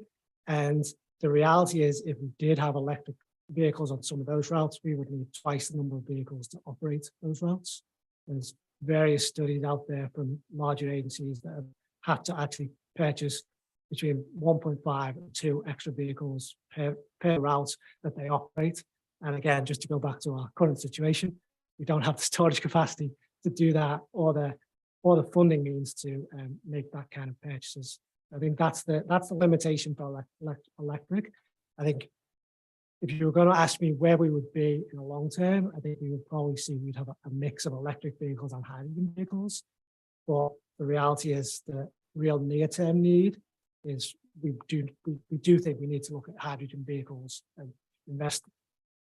Other reason is there's not an initial infrastructure outlay in terms of redoing our entire facility, where it's, in terms of charging stations, working with PG&E and all of that outlay of cost. So I think from an agency standpoint, the hydrogen route in the near term seems much more practical. And then just the issue on the funding, BART never actually funded the service out to Martinez. BART used to operate express bus service up until 1999. They had a route that goes very similar to the route that goes into the Pinole Valley around Route 16. And they had two routes that went into the Hercules area. We took those services on in 1999 and restructured them slightly because there was some overlap in how those routes operated, but they did not go out to Martinez. The Martinez 30Z route that we operate was funded a long time ago by a joint partnership between the county and county health services. There was some money from Richmond involved in that, and slowly over the years, all of those partners stopped providing that funding, and it's now just a general obligation of Westcat's funding to, we see a value in providing the service to, it's a connection to Martinez. It's really important for the residents to be able to have that connection, but it's funded specifically just by the Westcat general budget, and there's no BART operating money from this one. Thank you again. Any other public comments for this item? No more public comments. All right, thank you so much. And thank you again, Mr. Thompson. Council, we're going to move back to item 8A. And one of the proclamations is Firefighter of the Year. This evening, we have Battalion Chief Jim Brooks to accept the proclamation for the Pinole Fire Department Firefighter of the Year for 2022. What we'll do is we have already read the proclamation, but we would love to hear from you because we know that firefighter Charles is working tonight, which of course, oh, he's here. Oh, wonderful. Okay, well, we are going to read this proclamation for you. Absolutely. Welcome and thank you for coming. Council, if you will be so kind to join me in rereading our proclamation. Honoring Seaborn Hunter Childs as Pinole Fire Department Firefighter of the Year 2022. Whereas Seaborn Hunter Childs, a native San Franciscan at age 7, witnessed the total loss of his home due to fire resulting from the Loma Prieta earthquake in 1989, and whereas Hunter was so impressed by the firefighters responding to the disaster and their commitment to service that it set a course for his life's ambition at a very young age. And whereas he enrolled in an emergency medical technician program at San Francisco State University while completing his bachelor's degree in criminal justice, building on the foundation given him by his father, who was an emergency room physician. And Whereas Hunter, an avid cyclist, skateboarder, and surfer, often found himself in casts and sutures resulting from these activities, personally familiarizing him with the treatment of bodily injuries. And whereas the combination of these influences inspired him to pursue a career in firefighter paramedic. And whereas that pursuit led Hunter to work with the National Park Service as part of an elite beach patrol open ocean lifeguard team at San Francisco's Ocean Beach, then as an EMT for American Medical Response, and as a paramedic for the San Francisco Fire Department, as well as King American Ambulance Company, eventually becoming a lead paramedic. And whereas in 2014, Hunter co-founded a 501c3 nonprofit called City Surf Project, connecting underrepresented youth with the ocean and providing a safe, empowering way for inner city kids to visit the ocean and reap its benefit. And whereas in 2017, Hunter and his co-founding partner were awarded with the Jefferson Award for their partnership in creating the City Surf Project, which still has strong ties to several schools in the San Francisco Unified School District and employs many former students. And whereas in February of 2022, Hunter Childs brought his impressive and varied skill set to the City of Pinole Fire Department for the benefit of the citizens of Pinole. And whereas the firefighters of the City of Pinole have selected Hunter Childs as the 2022 Firefighter of the Year, an accomplishment for which he is to be congratulated. Now, therefore, I, Devin T. Murphy, Mayor of the City of Pinole, County of Contra Costa, State of California, on behalf of the City Council and the City of Pinole, do hereby wholeheartedly join the Pinole Fire Department in proffering the city's most deserved and warm-hearted commendation to Seaborn Hunter Childs for being selected as firefighter of the year and encourage all residents to acknowledge and applaud his long road to success and his many outstanding contributions to our community. Council and public, please join me in congratulating our firefighter of the year, Seaborn Hunter Childs. And if you join us at the podium, we would love to take a photo as well as all friends who are interested in taking photos as well. And after, we would love to hear some remarks.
And next we'll have remarks from our firefighter of the year.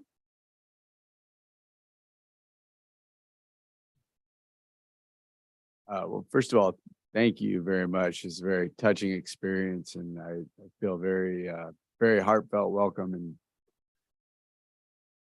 I'm honored beyond words. I didn't expect this. I didn't expect this recognition. I've been obviously on a long road to get to this accomplishment, and it feels good that my peers recognize my hard work, but I still think there's a lot of hard work to do. I don't think this is anything other than an encouragement that I'm doing the right thing. I'm on the right path, but I still feel very hungry to get a lot better and learn a lot more and do a lot more for this community. So I appreciate it beyond belief, but I'm not going to let off the gas, and I'm really ambitious to serve this community, both as a medic, as a firefighter.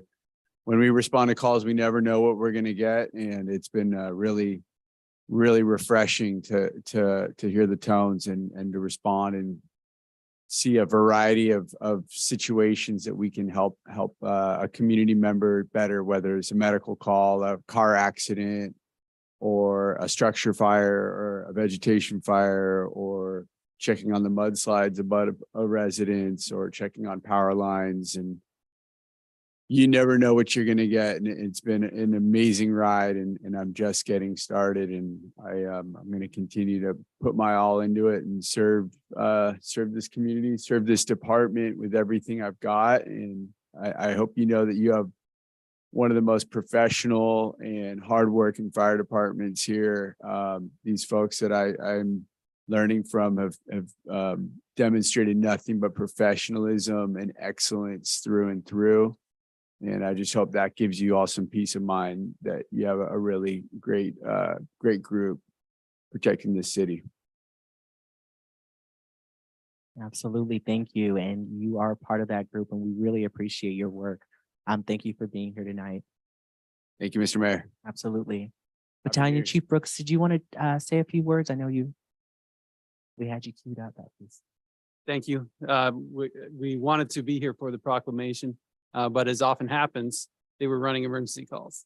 So thank you for rewinding for us and giving us the opportunity.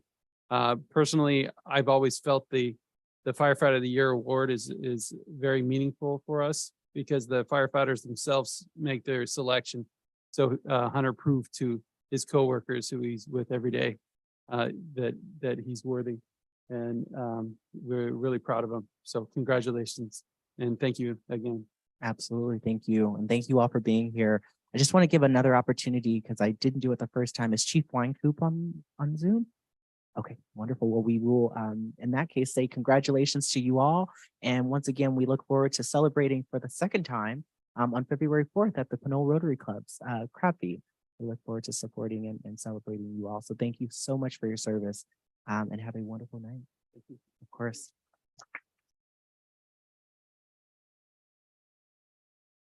All right. Given our lofty agenda for tonight, Council, we are going to probably end our meeting with item 7, which is the reports and updates, reports and communications from our city as well as from the council. We'll continue on with our consent calendar. So right now we're at item 9, just to offer, is there other public comments on this proclamation item? Okay, in that case, we'll move forward for item 9, consent calendar. Again, all matters under the consent calendar are considered to be routine and non-controversial. These items will be enacted by one motion and without discussion. If, however, any interested party or council member wishes to comment on an item, they may do so before an action is taken on the consent calendar. Following comments, if a council member wishes to discuss an item, it will be removed from the consent calendar and taken up in order after adoption of the consent calendar. I'll start off by asking if council has any items to pull from the consent calendar. All right, now seeing none, we'll go to public comment. Are there any comments from the public on any of the items? Thank you, Mayor. We do have a card from Rafael Menes for item 9H.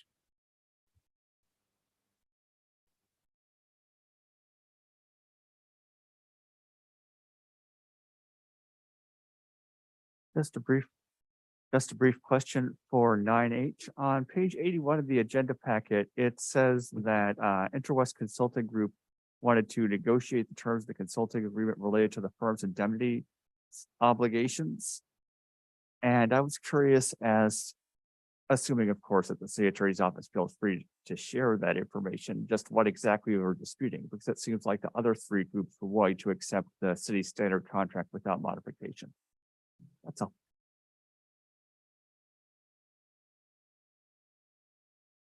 And the city clerk, or excuse me, city attorney, Castro, can you speak to that?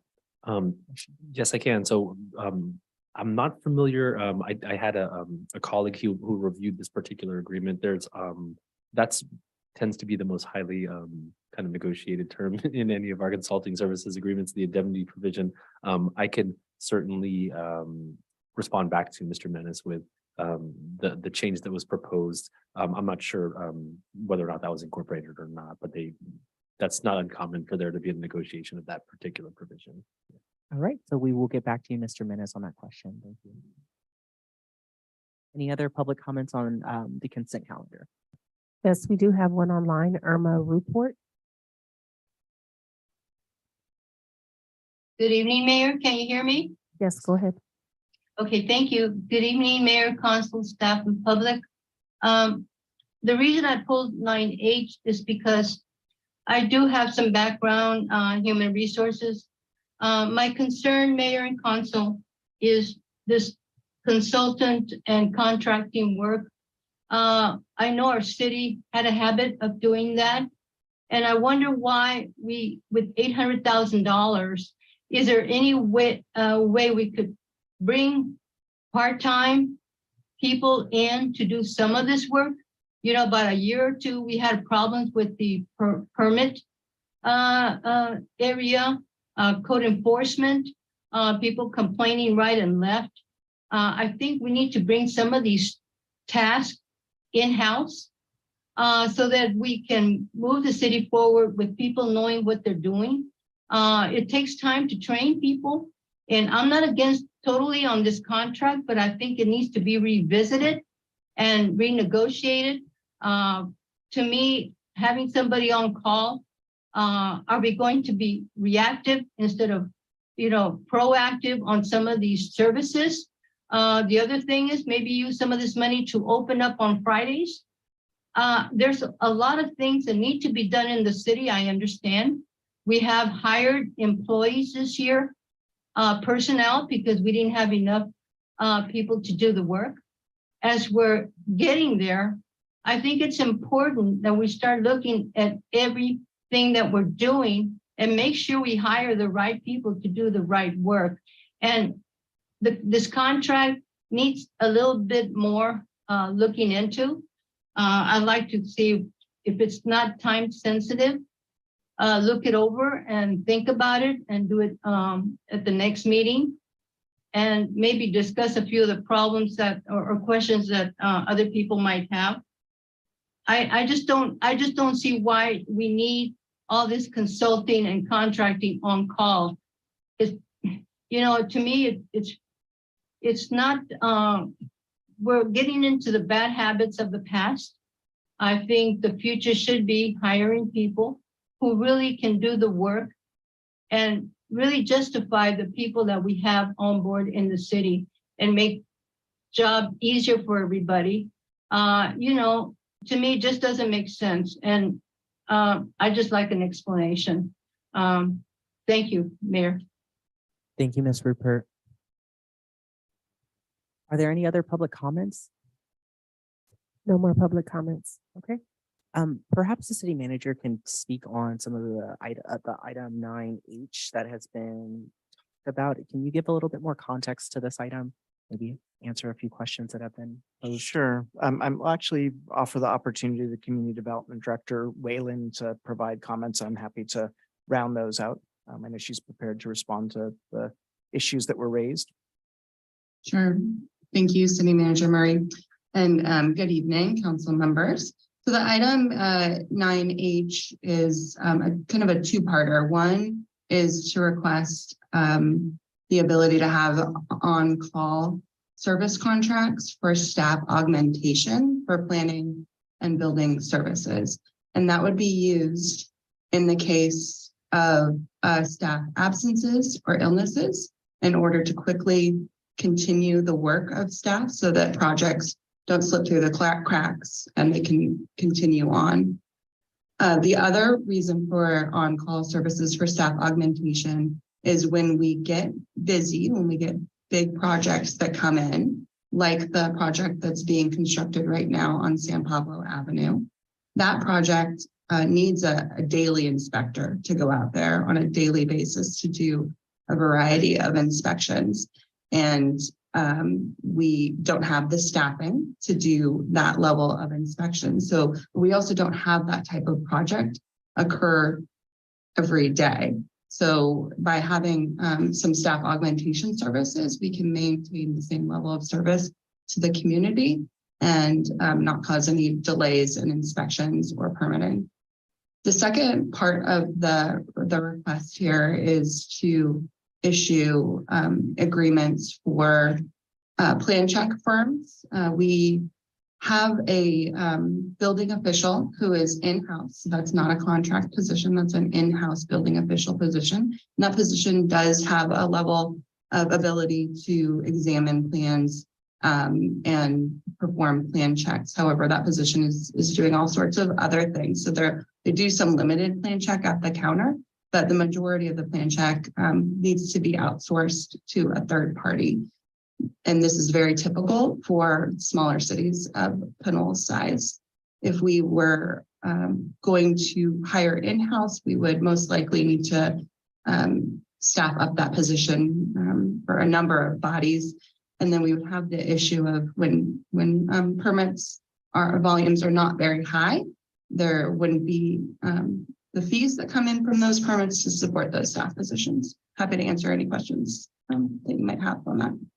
And if I may add just a little bit of info, it's, you know, from an operational perspective, it's not sustainable for the city to staff up with permanent employees when we happen to have a boom in applications or have project applications that need a great deal of technical expertise, because we don't have an ongoing amount of work in those areas. And as Director Whalen mentioned, we wouldn't have work for folks with really specialized expertise to do, or that number of staff on an ongoing basis. I also think, you know, the city has made a bunch of changes over the past couple of years to in-house a number of positions to improve our capacity and the continuity of our work. So as you all know, as part of the current budget and prior budgets, we've in-housed fire inspection and prevention work by having added a fire prevention captain, and we're going to be transitioning that work. Of course, we have the con fire transition coming up, but if that hadn't come into play, we would have been transitioning that from contracted work to in-house work. The current city budget has a chief building official position as a staff position, which is work that otherwise in the past been done by a contractor. We have a building inspector that's now in-house. Our code enforcement officer is in-house. Those are all positions that were filled. Those are all functions that were filled by contractors in the past. So we've actually taken over the past few years a really careful look at the work that we contract out and have been bringing in-house work that we think it makes sense to have in-house. But that doesn't make sense for work that's what we call lumpy, means it comes in little chunks and then there's no work in between, or requires really deep technical expertise. So I think this proposal, this request to approve these on-call services is a very thoughtful one that allows us to, continue to in-house those services that we have on an ongoing basis while giving us the expertise to deal with little spikes or with particular expertise needs. Thank you, City Manager Murray, and thank you, Director Whalen. Other follow-up questions? Yes, Councilor Tate. Mr. Mayor, I was regarding item E. I wanted to see if I can just ask a question about that after we're done. Absolutely. Let me just make sure we are good. Do we have any other public comments on the consent calendar? No more public comments. Not hearing from any? Yes, Councilor Tate. I just wanted to ask about the 4.7 million. And I just noticed that was to pay off debt.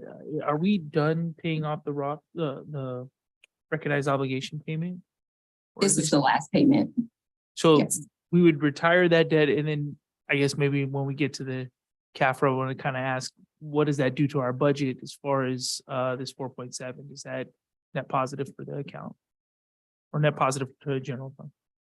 Well, the impact on the budget is actually going to be the reverse. So the staffing costs or the administrative overhead that is being allocated to the administrative budget and paid by the RPTTF or the successor agency ROPS, that funding will no longer be available once we file the last and final ROPS after all of the debt is paid. But that's the only impact to the budget. So it's a negative impact or positive? Yep. It has, it goes both. Yeah. Yeah. Can we explain that a little bit thoroughly? I think there's a couple people speaking. So Yeah. Director Guillory, you want to explain both the loss of the administrative funding, but the increase in the property tax revenue? Or would you like me to? Yes. Oh, no, I can go ahead and explain that. So on the revenue side, there will be funding from the RPTTF or the property tax revenue that is associated with the former redevelopment project areas. That funding will flow will flow into the city's general fund since the debt will be paid and retired. On the flip side of that, the expenditures that I mentioned that is currently funded by that source. You'll see in the packet, there is a worksheet that says administrative budget. So we have several staff positions, including mine and some others that are allocated to the successor agency budget and paid by the RPTTF. And that is to maintain and manage the finances for the successor agency. So we have certain percentages of our salaries and benefits that are allocated to the successor agency budget. So once we file our last and final ROPS and the wind down is done and we close this out, those expenditures will be charged to the general fund. But the offset, as City Manager Murray mentioned, is that our property tax will increase. It'll increase our revenue base. We've actually built that into the long-term financial plan. So starting in fiscal year 23-24, we'll see an increase in the city's property tax in the general fund. Thank you. Does that answer your question more clearly, It Mayor does. Murphy?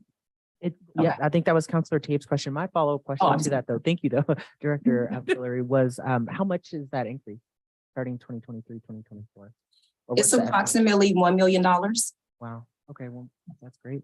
Well, thank you. Thank you for that thorough explanation. Any other questions? All right. I'd like to move approval of the consent calendar. Thank you. There's a motion on the table. Is there a second? I'll second. Counselor, Mayor Pro Tem Tom's motion, Counselor Tave's second. Any discussion about the motion or? All right, Madam City Clerk, please call the vote. Thank you. Councilmember Martinez Rubin, Yes. Councilmember Tave, Yes. Councilmember Sasai, Yes. Mayor Pro Tem Toms. Yes. Mayor Murphy. Yes. Motion carries. Thank you. Thank you. The next item is public hearings. I will introduce Community Services Director Lily Whalen to present item 10A, which is a public hearing on the adoption of the 2023-2031 housing element and approval of a notice of exemption pursuant to CEQA guidelines section 1506B3. Tonight's action is to adopt a resolution per staff recommendation. Director Whalen, excuse me. Good evening, Mr. Mayor, council members. Happy New Year. I am here with our consultant team from Michael Baker International, Dan Weary and Shannon Liska, along with our planning manager, Dave Hannum. And the item this evening is for adoption of our 6th cycle housing element. I'm going to begin with a brief introduction, reminding the council and the public on what the housing element is and what it's required to cover. I'll then touch on the work that's been done over the last year that brought us to this point tonight. And then Dan will help bring the council up to speed on what is in our draft housing element and briefly touch on revisions that were directed per council at the November meeting. So next, so we can pull up the PowerPoint here and go on to slide number 2.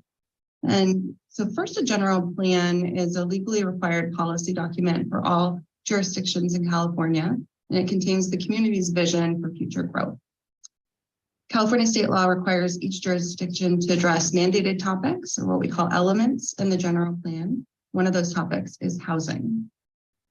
The housing element, the safety element, and the environmental justice element are all 3 general plan elements that must be addressed in Pinole as required by state law. The housing element must be updated every 8 years, and for this cycle, the deadline is January 31st of this year. Jurisdictions must also review and update their safety element to meet certain requirements concurrently with the housing element update. And furthermore, state law also requires Pinole to adopt an environmental justice or EJ element, or alternatively EJ related goals, policies, and objectives that can be integrated into other elements. So as noted in the staff report, updates to the city's safety element and the creation of a new health and environmental justice element are currently in progress and on a separate track and timeline from this housing element update.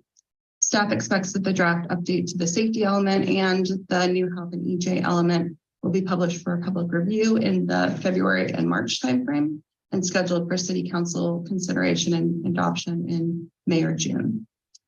So the housing plan or housing element ensures that the general plan provides enough opportunity for housing development for people of all income levels and life stages, including special populations such as homeless individuals, seniors, veterans, and people with disabilities. It ensures that housing development is not being precluded due to lack of land zoned for housing. And it also ensures that enough land is zoned and suitable to accommodate both large and small multifamily developments, as well as single family homes. And this is referred to as housing capacity. As part of the update, the city is required to evaluate what land is available for development to ensure it has the capacity to produce housing for households of all incomes through this current cycle, which is the years 2023 through 2031. The number of housing units the city must plan for is called the Regional Housing Needs Assessment, or what you'll hear termed RENA. The city's share of the regional housing needs for this housing cycle in Pinole is 500 units. And that's divided into different income categories. And the city must demonstrate that we have enough capacity for this many units to be developed in the various income categories over the next 8 years. Next slide, please. So this table shows the RENA for Pinole for this cycle by household income level. And you can see that we're required to identify sufficient sites in the city to accommodate a total of 500 housing units. Of those, 60 are for extremely low income households, 61 for low income, 69 for low income, 87 for moderate income, and 223 are for above moderate income households. Through the process of developing an updated housing element, the city has identified sufficient sites in the city at varying densities to meet this requirement. Plus, we also have a significant buffer in case the opportunity sites develop differently. And Dan will discuss that later on in the presentation. Next slide, please. This next slide provides a very high-level overview of the contents of the housing element, which are prescribed by state law. So first, there's a requirement to review accomplishments, which is an evaluation or a report card of our prior housing element. Then we do a needs assessment, which is an analysis of existing and projected housing need in the community. Then we conduct an intensive inventory of available land for housing, which makes up our housing resources. We then analyze potential constraints on housing. So for example, a constraint could be permit processing procedures or fees that the city charges. Next, and new to this cycle, is the requirement to affirmatively further fair housing. And this is an assessment of fair housing conditions and a commitment to meaningful actions that improve fair housing. Finally, there's an implementation plan, which is a compilation of goals, policies, and implementation programs to meet unmet housing needs over the next 8 years. Next slide, please.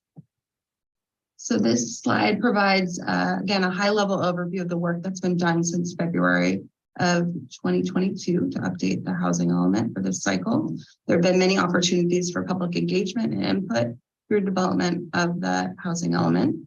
In March of 2022, a Housing Element 101 workshop was held and an online community survey was distributed. The community survey was open through August and offered the survey in 4 different languages. In May through July, we held a series of community workshops and stakeholder focus group interviews. We provided an update in July at a joint meeting of the Council and Planning Commission.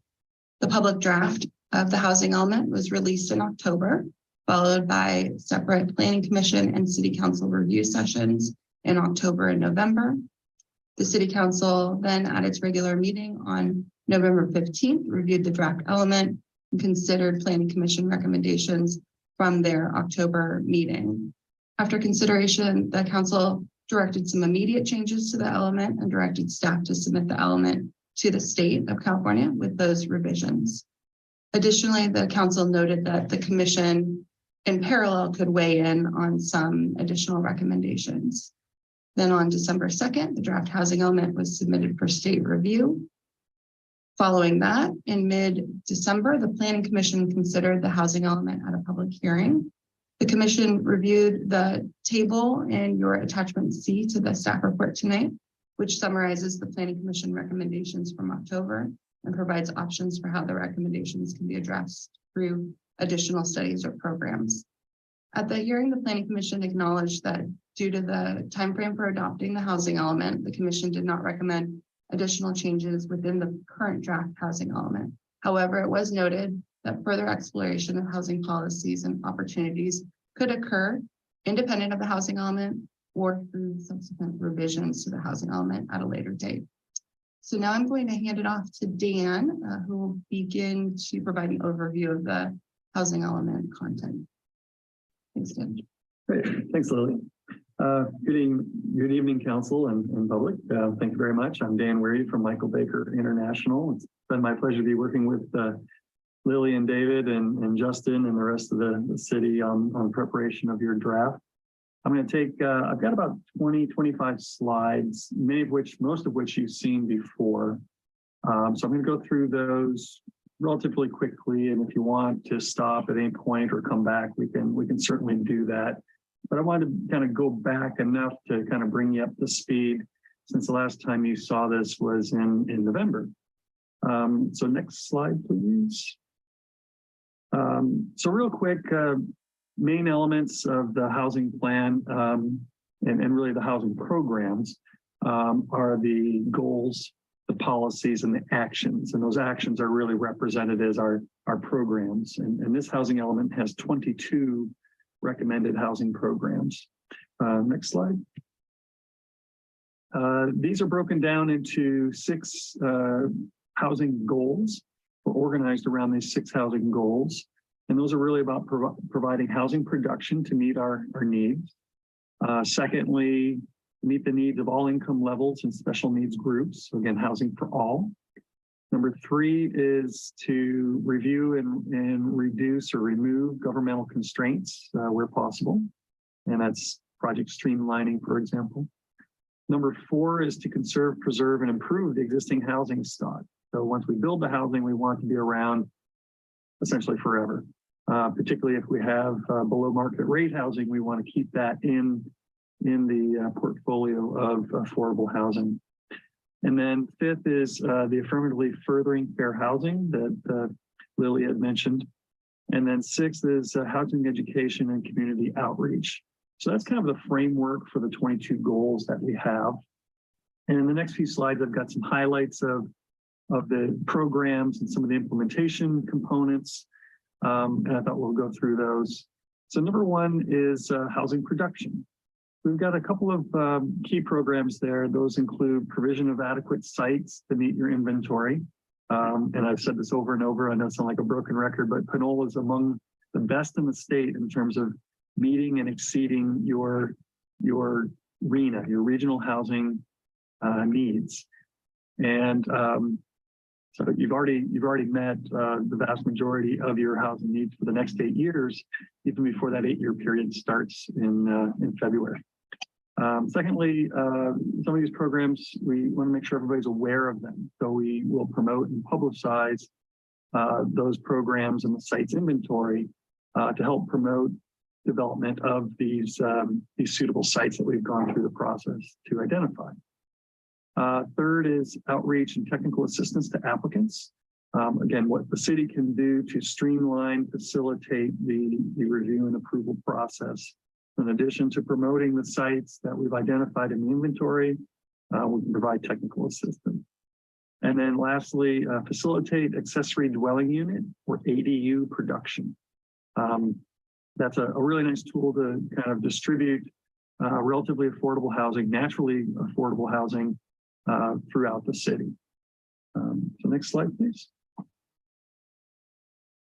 So the next slide is, again, some of the housing production. We want to focus a little bit on that accessory dwelling unit production. This is an example. So there's an updated accessory dwelling unit ordinance. There's been a number of statutory revisions coming down from the state housing laws. So the ordinance needs to be updated periodically, and there was several revisions coming from the state recently. But other programs include tracking those accessory dwelling units, providing a fast track approval program. And what I think is really useful is an amnesty program. Typically, cities have a lot of unpermitted accessory dwelling units. The idea is to bring those in, make sure they get inspected and approved and are maintained so that they're safe and secure housing for those renters. And then other things that can be done are fee waivers for affordable accessory dwelling units. So that's something that can be done and funding provided. So if there's funding available for the city to do that, because those subsidies, those waivers need to come typically out of your general fund. So we're looking to increase the annual production. Your production's been very low. So there's really kind of nowhere to go but up. I think this is a great opportunity. So that's why we've kind of put so much attention into this program, because we found another cities have found that it's a very good, equitable, affordable way to help existing residents meet their housing needs and affordability, make better use of existing housing stock, and do this again in a distributed fashion throughout the city. Okay, next is housing to meet the needs of all income levels and special needs. We've got about 5 or 6 different programs here. There's incentives for mixed use developments. Again, mixed use is residential and non-residential. Development for housing successor agencies, low and moderate income housing asset fund we were just talking about. The idea was to set some clear parameters and guidelines for how those funds would be used when available for housing assistance, whether that's funding a new development or operational funds. The idea is to put some clear guidelines there. That was one of the things that came out of our our stakeholder group and working with staff. Another one is providing incentives, additional incentives for affordable housing. Number 8, we noted that housing for extremely low income and persons with disabilities, and then senior housing incentives.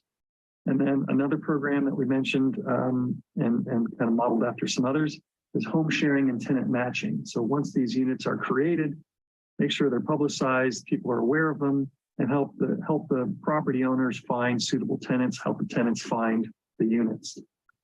So next slide, please. I think we've got some details. Again, program 8, for an example, is housing for extremely low income households and persons with disabilities. These are some of the details of that program number 8. So again, the Housing Successor Agency's low and moderate income housing asset fund policy, the idea would be to establish clear parameters of how those funds are used in the future, because right now they're maybe a little general. One was a fee waiver program for building permits to households that are making improvements for universal design. So it's designed to allow people to age in place, age within their units. So again, if they're making those improvements, city could help by just reducing or waiving the permit fees. One is to reduce the parking standards for extremely low income development. They tend not to be able to afford homes or cars, so the parking requirements are far less. They typically are relying on transit and other services to get around. And so it's an easy thing to do to reduce those parking requirements.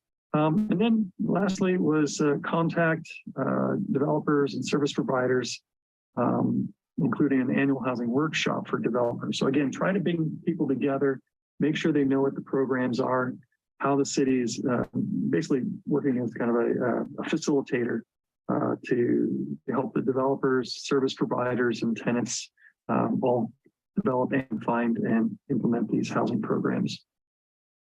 Next slide is senior housing incentives. Again, we mentioned we can reduce the parking for senior developments. Again, they don't have as many cars. They don't need as much independent travel. So we can reduce those parking requirements, which reduces the cost overall for the development and individual units. Again, similar program, permit fee waivers to assist residents in aging in place. Enhanced rebate incentives to make it feasible to undertake energy efficient weatherization projects. We find that that's something with some people that have been living in their homes a long time. It's time to upgrade windows, insulation, ceiling, maybe even update the HVAC and some other improvements to make sure they're operating comfortably and efficiently. And lastly is to promote the home matching and shared housing program that we mentioned before. So the senior housing is very similar to the one prior. Next one is under the goal of constraint removal. So we've got a few programs here we mentioned. There's a series of zoning amendments. We've talked about a program for objective design standards. It's removing all the subjective standards and replacing them with very clear, effectively binary. Does it do this? Yes or no? It should be very clear and easy to administer and understand what the design requirements are. That can also include a variety of permit streamlining requirements. The SB 35 were requirements that were implemented, required a couple of years ago. And so we need to make some amendments to incorporate those. And then there's fee evaluation and publicization. So updating the fees on a regular basis and making sure those are published so everybody understands in the development community in particular, can make a clear and quick evaluation, find the information easily online, and understand what fees and requirements are going to be necessary for doing a new development in Pinole. And then permit streamlining. We've got on the next slide a couple of examples. So here with respect to zoning amendments, a lot of these came out of recent state housing law. So there's a series of requirements, including amending the emergency shelter ordinance. That's to comply with Assembly Bill 139. We need to amend the zoning ordinance to allow for low barrier navigation centers. Also to permit manufactured homes where they're allowed on permanent foundations.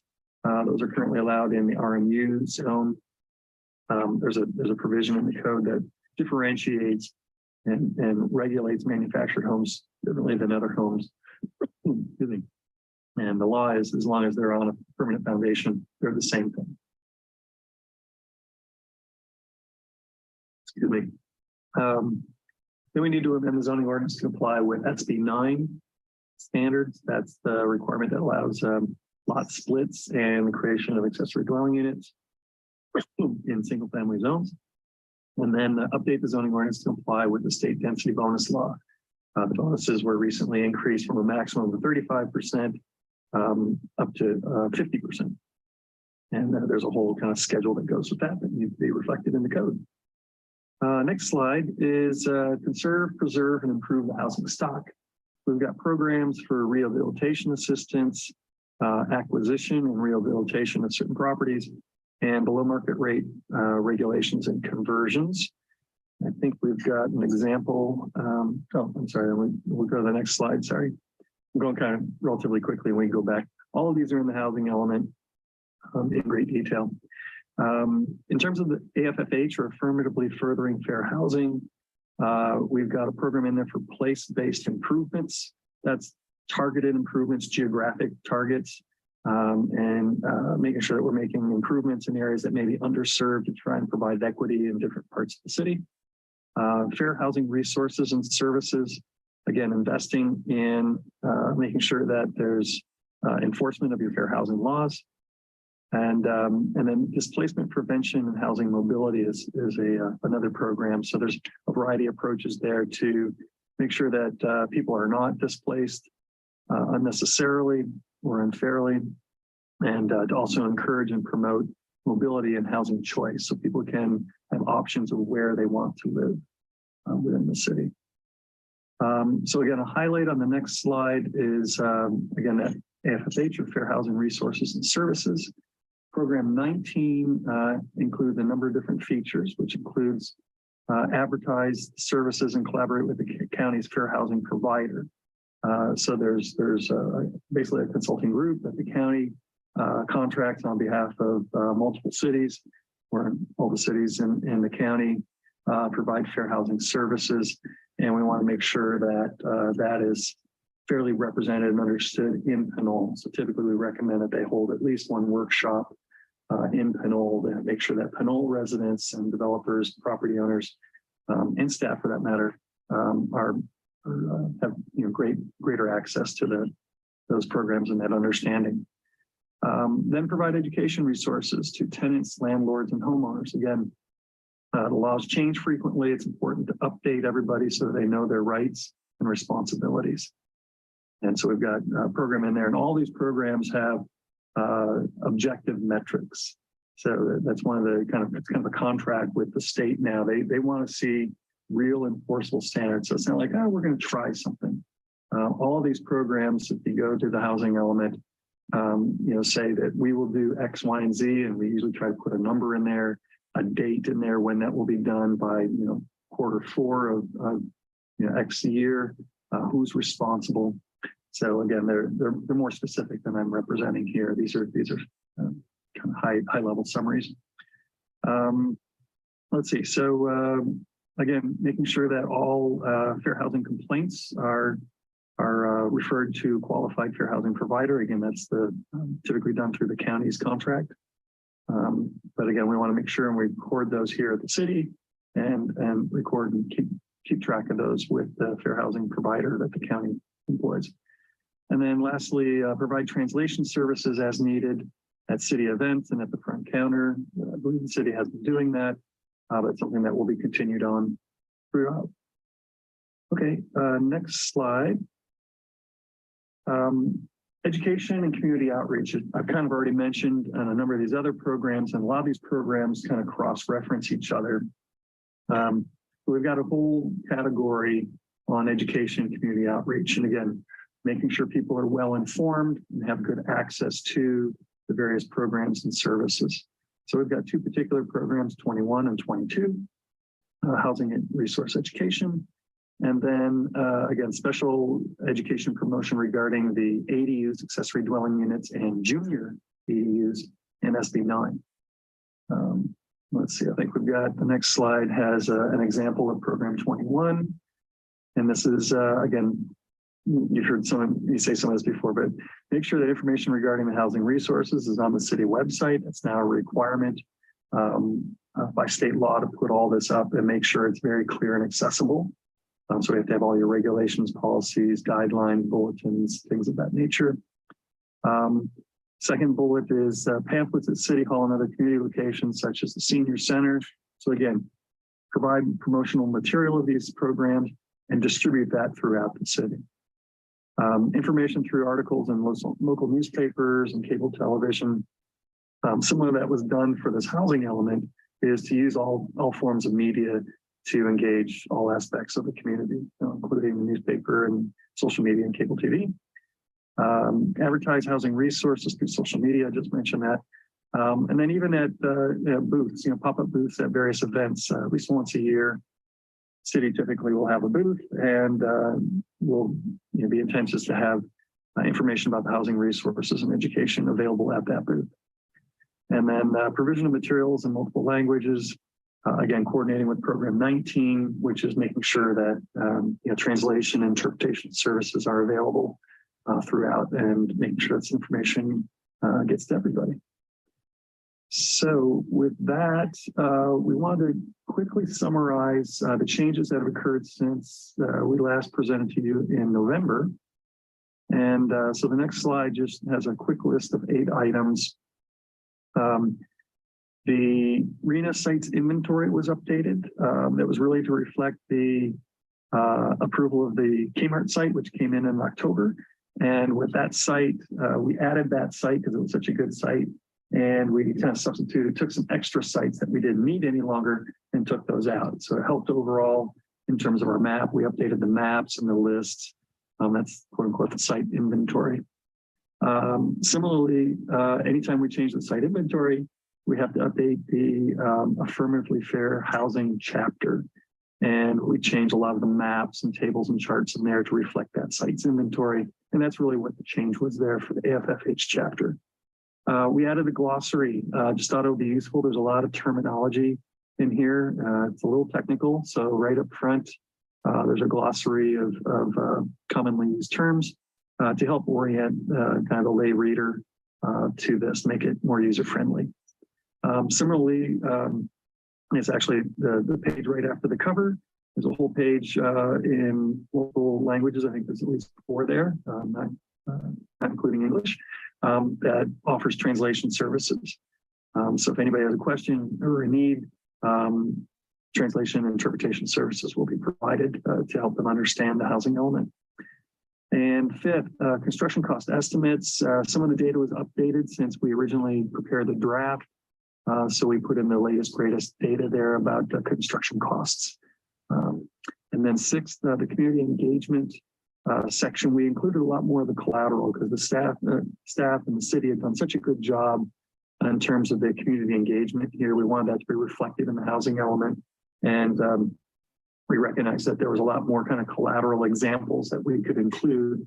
And so we augmented that and then kind of expanded on that and make sure that the public and HCD were aware of each and every one of those efforts that occurred.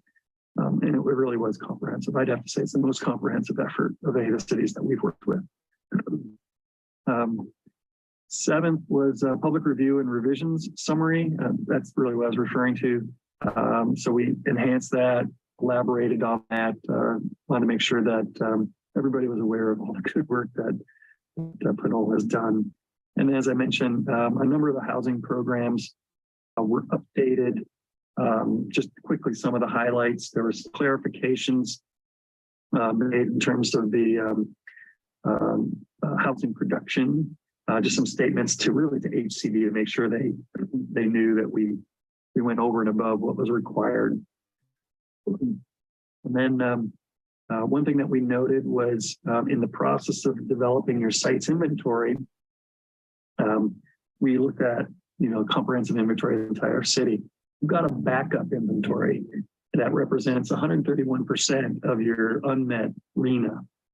So there's 6 sites and I think 109 potential units, in addition to the ones that we've already identified. So you should feel very confident that you've got plenty of sites and plenty of backup sites if you ever need them. So we've put the best ones forward, but these other ones are excellent and would certainly qualify if needed. Other housing program updates that we made were expanding and elaborating on the reference to the environmental justice element, which is being prepared, and making sure, again, the HCD typically wants to see a cross-reference with that. So we kind of elaborated on that. There was information in there, but we took the opportunity to expand on that. And then again, just wanted to update to reflect that reflect Pinole's recently adopted communication and engagement plan, which again is making sure that we're reaching all aspects of the city and the community. Next slide is just a quick update to the map. So this is reflecting the most recent sites map. As you noted, we added the Kmart site, or the Pinole Vista development site. Again, we revised the AFFH map, the lists, and the AFFH chapter. And then, as I just noted, we added this no net loss backup inventory. So we've got an inventory, and we've got a whole nother inventory if needed. So that's an extremely fortunate place to be. The next is just an elaborate table that's kind of an excerpt right out of the housing element. This just shows how we got to meet our RENA.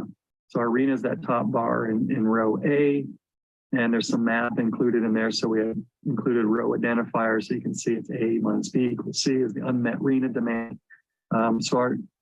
What I'd like to highlight actually is that row D is our unmet RENA. Out of the 500 units we need, we've already met 635 with pending projects.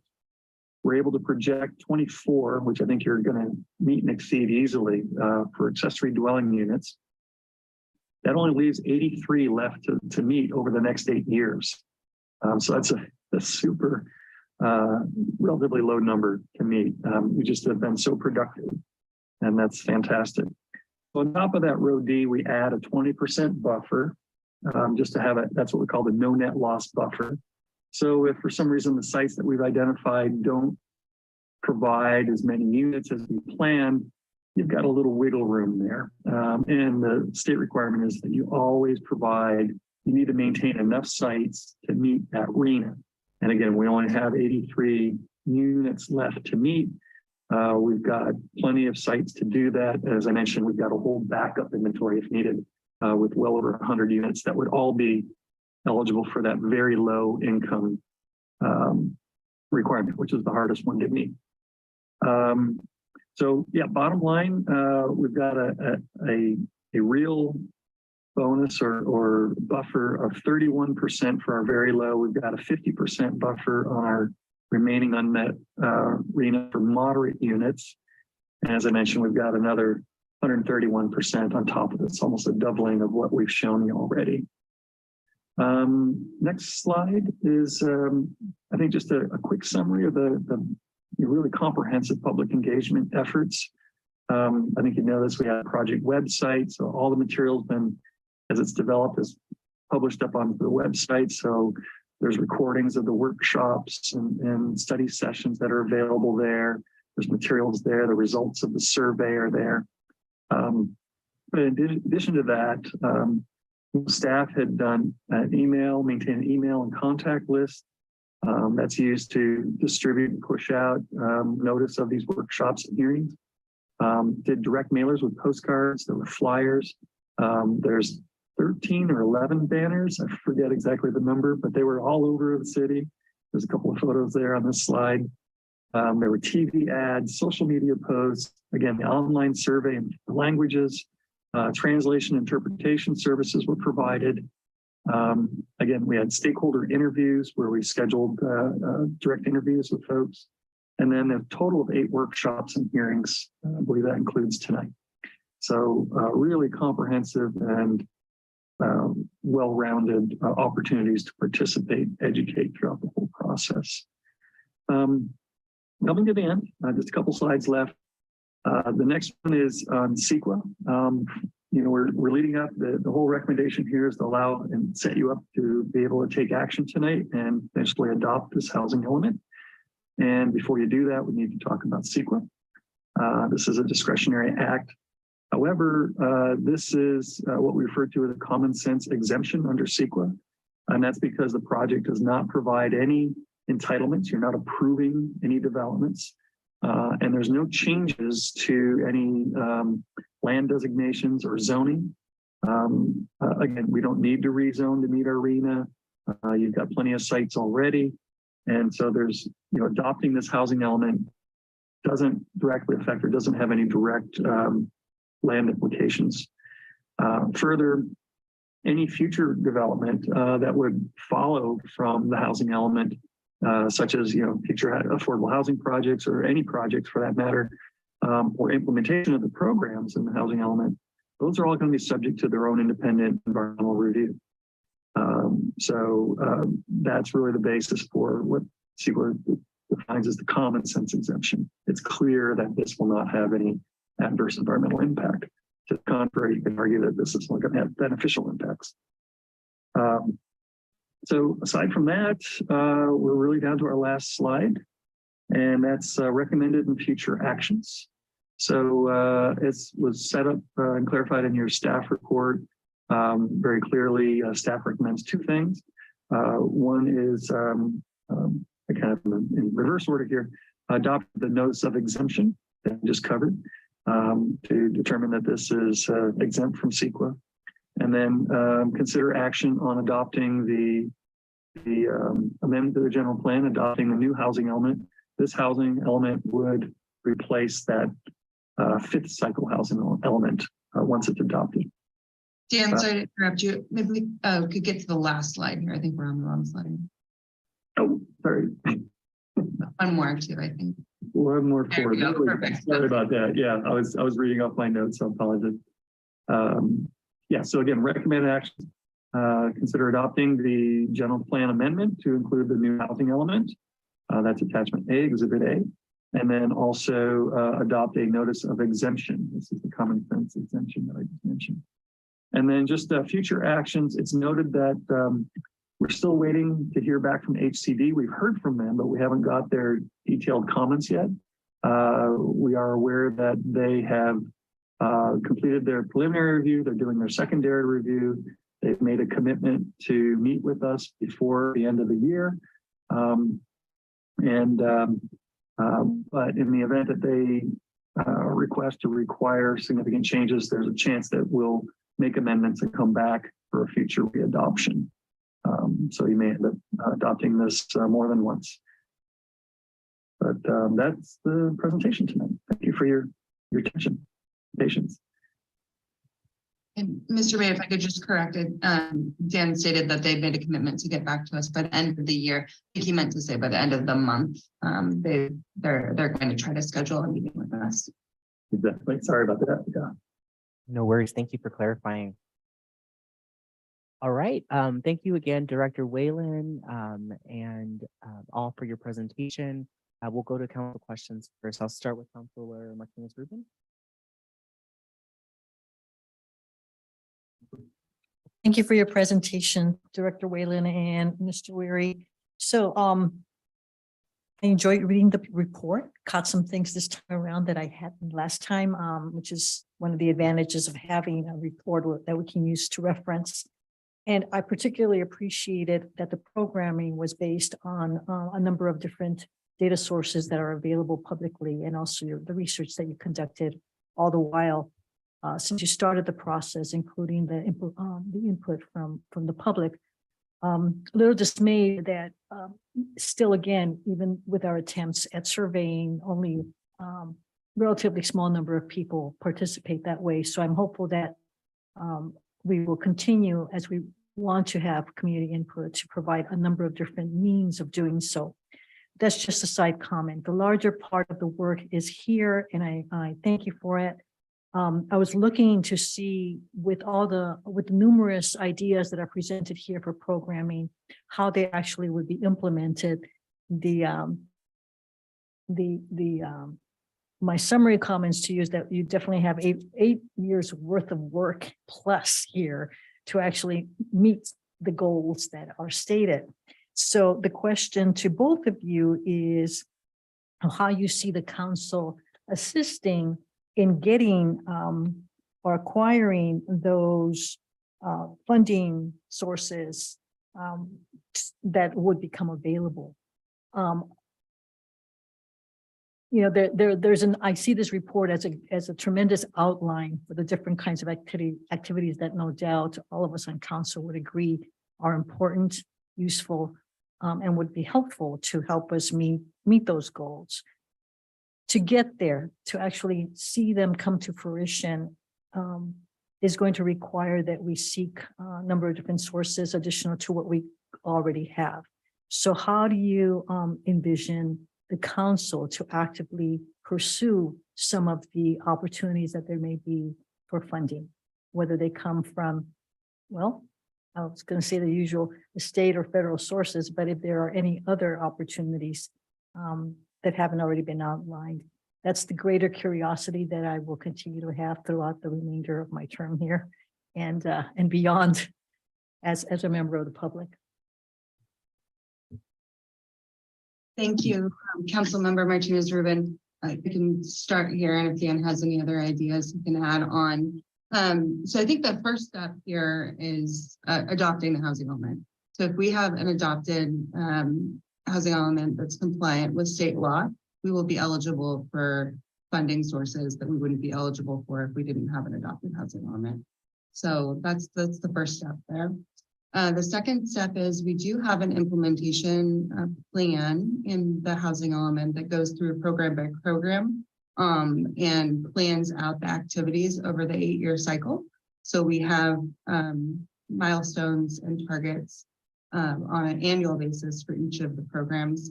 And some of them aren't going to start until a little bit later on. It is pretty front loaded in the first 18 months to 2 years of the 8-year cycle. But then I think some of the other programs, as they get started, become more routine.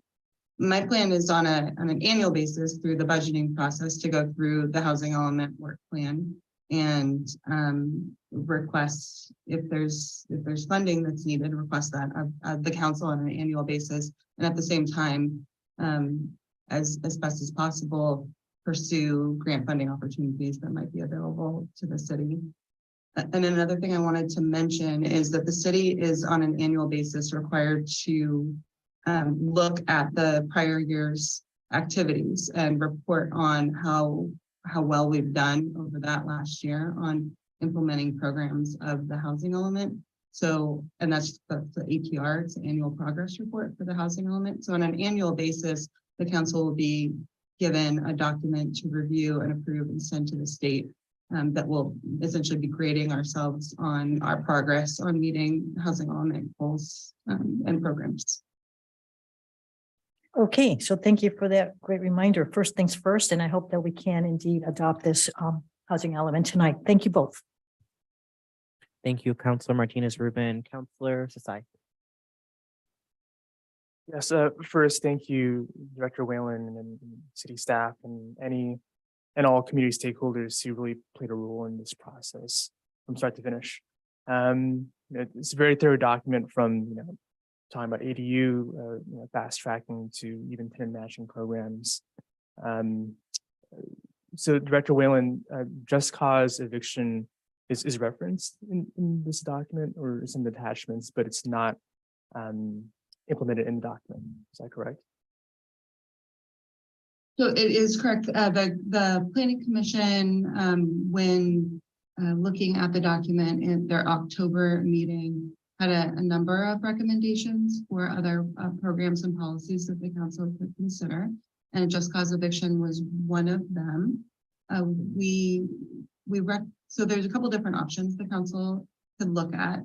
One is a separate and distinct track for a just cause eviction, if that's direction that the council would like to go in. It does not have to be a part of the housing element. It can be a program that operates independent of the housing element. And there's certainly goals and policies in the housing element that could support such an ordinance. Or the council could consider amending that adopted housing element in the coming recent months and include a policy and a program to work on or explore or adopt the just cause eviction ordinance. That so those are two options there. The just cause eviction ordinance, we would recommend that the city take some time to develop that type of ordinance. We'd recommend there's a number of stakeholders that we would want to be involved in that process and hear their voices. And so we anticipate that would it would be a process to do that. So regardless of what direction the council would like to go with that, either a separate timeline for that type of an ordinance or an amendment to the housing element to include a program to consider that type of ordinance, either would work. Thank you for the clarification and thank you for outlining some of the ways forward for that type of policy to be effective here in Pinole. I'll take the rest of this opportunity to really say that as we build more housing and a lot of housing and welcoming more residents and particularly tenants, we need to prioritize tenant protections. I've only been in this council for a month and a half. I've already gotten numerous requests or constituents reaching out for help because they're facing eviction or they're facing a landlord that may bring up a concern but not give them enough notice. And we even got correspondence tonight about a problem out there in the Pinole Grove Senior Center and sort of the landlord not being cooperative and they're living in a substandard housing environment. And so, I can't speak for the rest of the council, but I believe that we should consider and have that conversation about more robust tenant rights programs, but also just cause eviction and how we can effectively get that done in Pinole. Thank you. Thank you, Councilor Sasai. Councilor Ortiz. I just want to say thank you for the document. It has a lot of good information in it. I don't have that many questions. I think the document is pretty comprehensive. Yeah, I think we should approve it. I feel comfortable where we are and like to move the document forward. Thank you, Councilor Tate. Mayor Pro Tem Toms.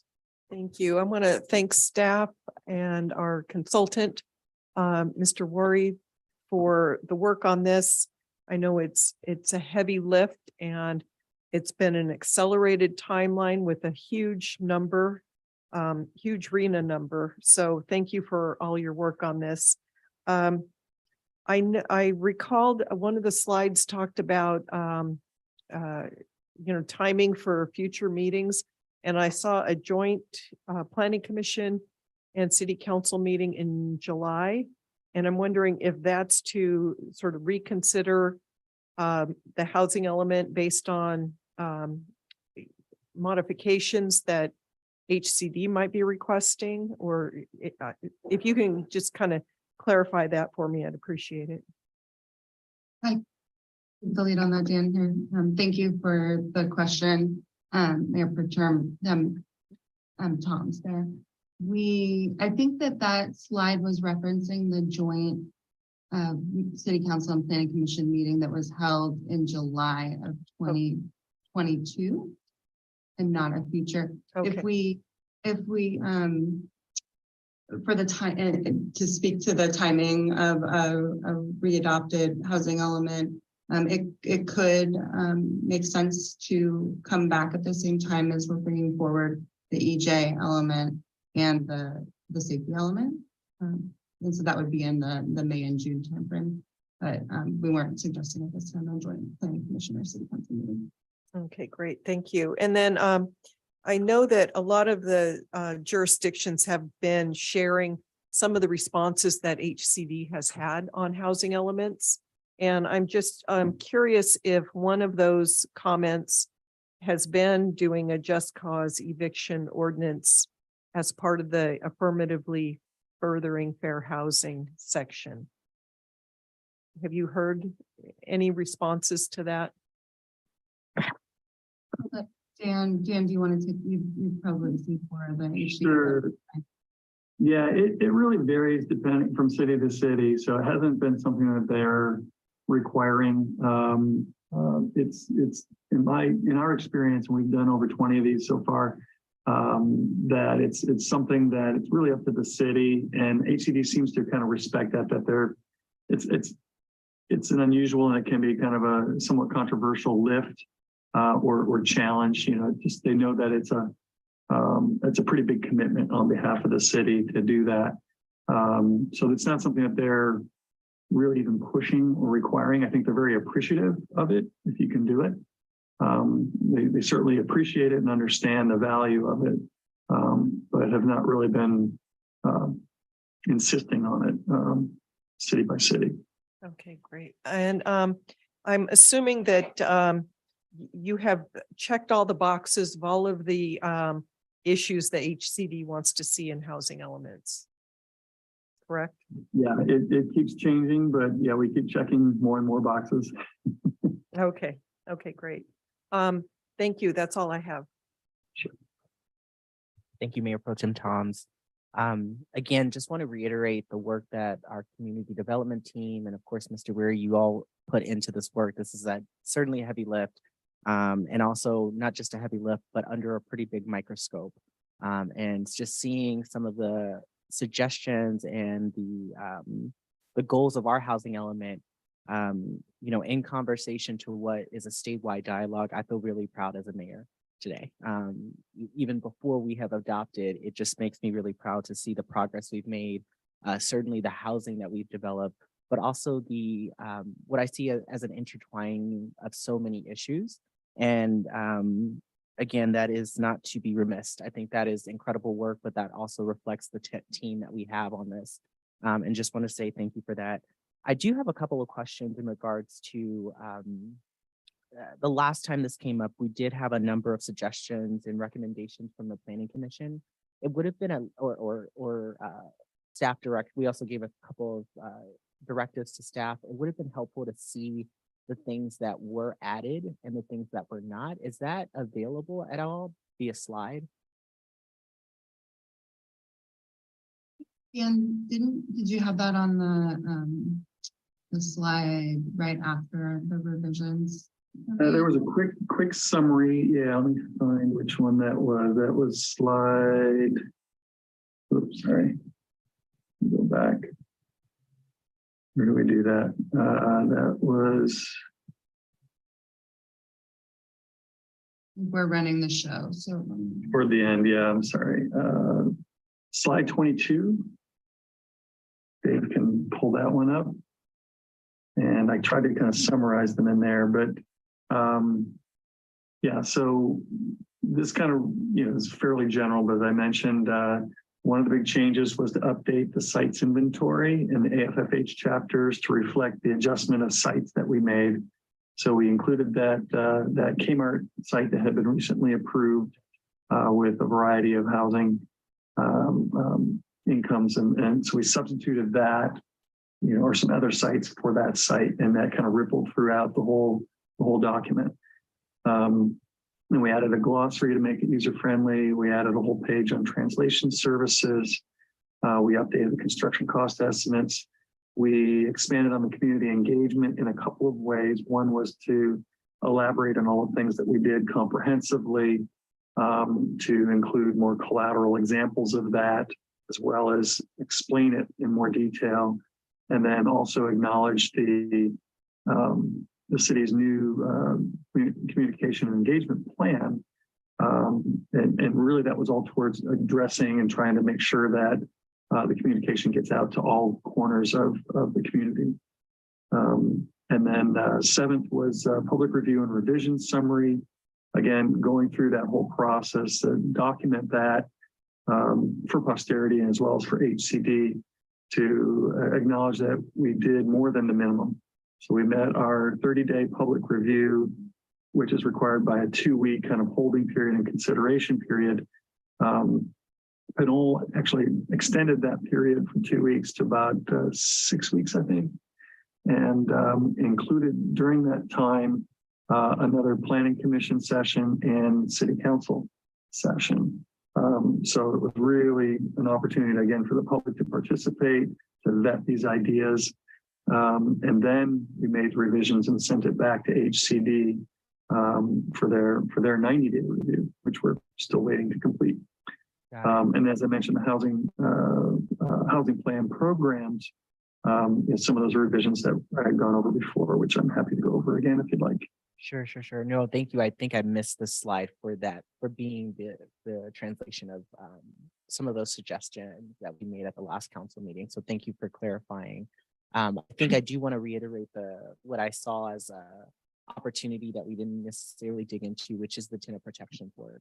I would like to see that. I would like to see us dig into that program more. I think, as Director Whalen, you mentioned, part of this could be an update to our housing element, and probably, we can circle back to it. But otherwise, just seeing a program where we're actually talking about that. I think there were certain items that we wanted to kind of get back around data of tenants in Pinole and what folks were dealing with, both anecdotal, but also if there were any data sets we can identify that would make us as a council really understand the issues more, but also understand the prize solutions to those issues more.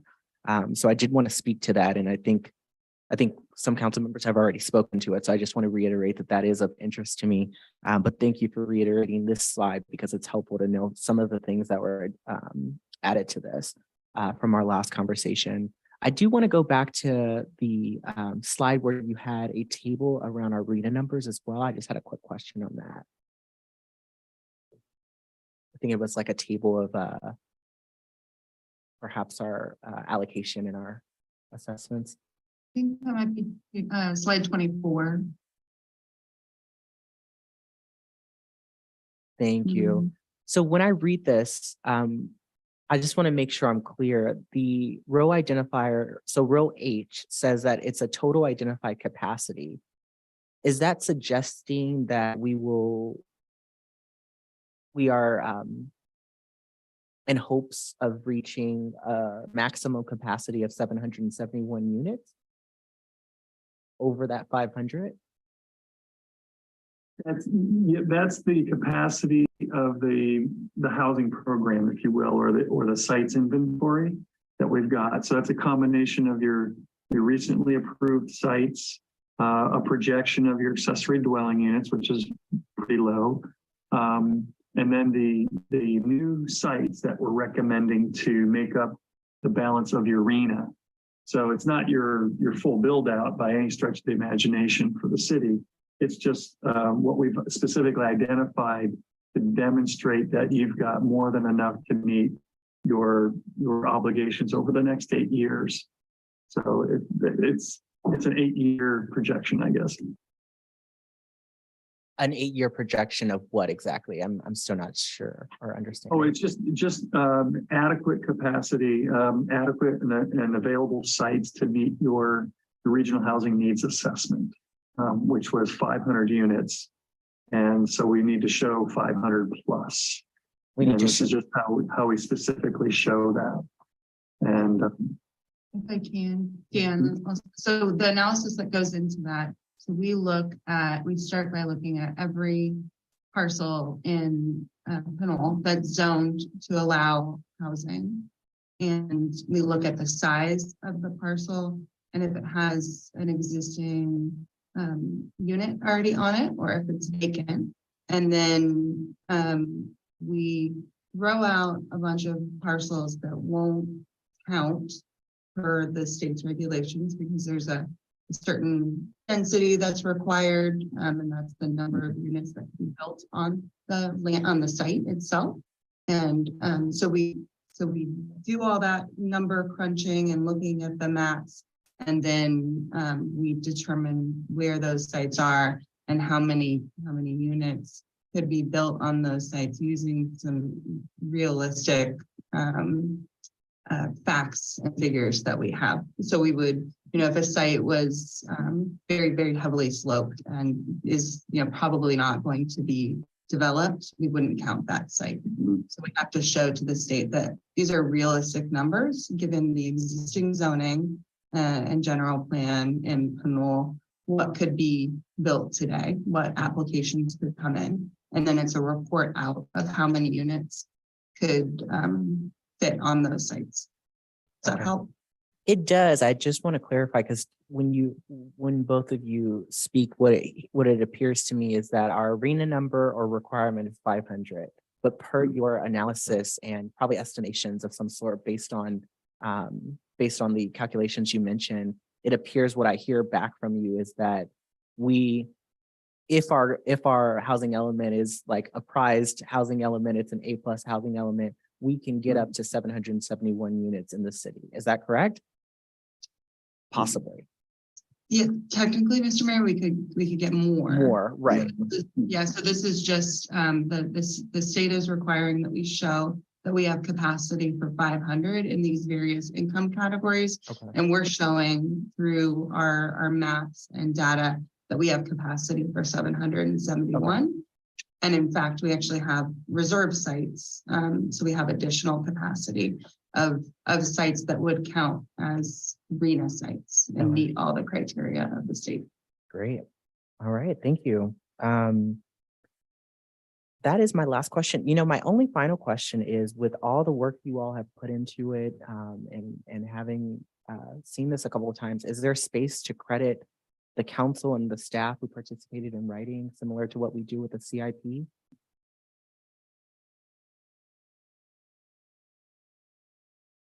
I didn't hear the end of that. I'm sorry. So similar to what we do with our other plans, our capital improvement plan, is there a space at the beginning of our element where we can include the council and the staff who participated in the writing and editing? Yeah, I think you can certainly put the credits in there. That'd be great. Thank you. And that would be my only recommendation of changes. Thank you again for all your work and really uplifting such an important model and element for our general plan. We'll go to public comment if there are any public comments. Yes, thank you. We have Rafael Menez in person, and I think we have one online as well.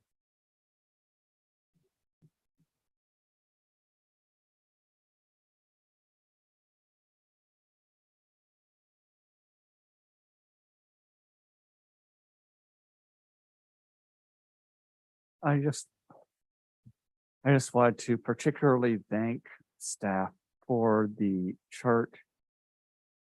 And I know it's within the housing element as well, but pulling it out and having it in the staff report proper, table 1 on page 382 of the agenda packet, the housing capacity chart, we were just looking at it a little while back.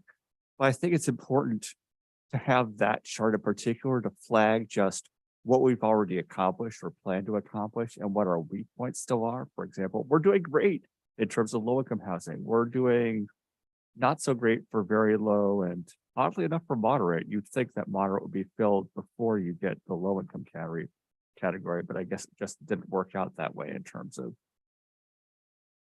various projects. I think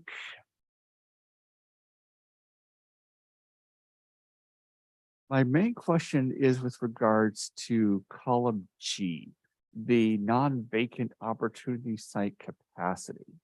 So if the current holders of the non-vacant sites choose to not have the sites become available for housing for whatever reason, they're continuing with their current use, they sell it to somebody who doesn't want to build housing, whatever, does that get removed from the pool of housing capacity that we have for RETA purposes, particularly with regards to the very low category? Because I see that's about as much as we have for the vacant opportunity site capacity. And there's more that we need there compared to the moderate category, 45 and 40 compared to 15 and 12 respectively.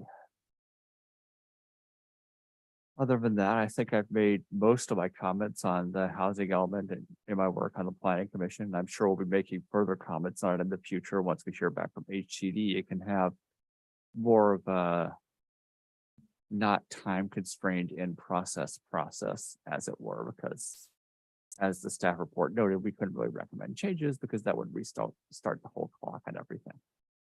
But I'm sure we all look forward to continuing this process, especially once it becomes less time constrained, assuming that HCD approves this. Don't see why they wouldn't. It seems like a pretty good plan to me. Thank you. Thank you, Mr. Menez. Any other public comments? Yes, we do have one online, Irma Rupert. Good evening, Mayor. Can you hear me? Yes, we can hear you. Okay, thank you. Actually, I really didn't have any questions on the housing element. I think it's a good work that everybody's done. I really think it's a very good document. However, I really didn't have a question on that. I did have a question on a letter or email that was received today that was attached to as a correspondence from California for Homeownership, YIBI Law, and Cal HDF, dated today. I want to know what time we received that email.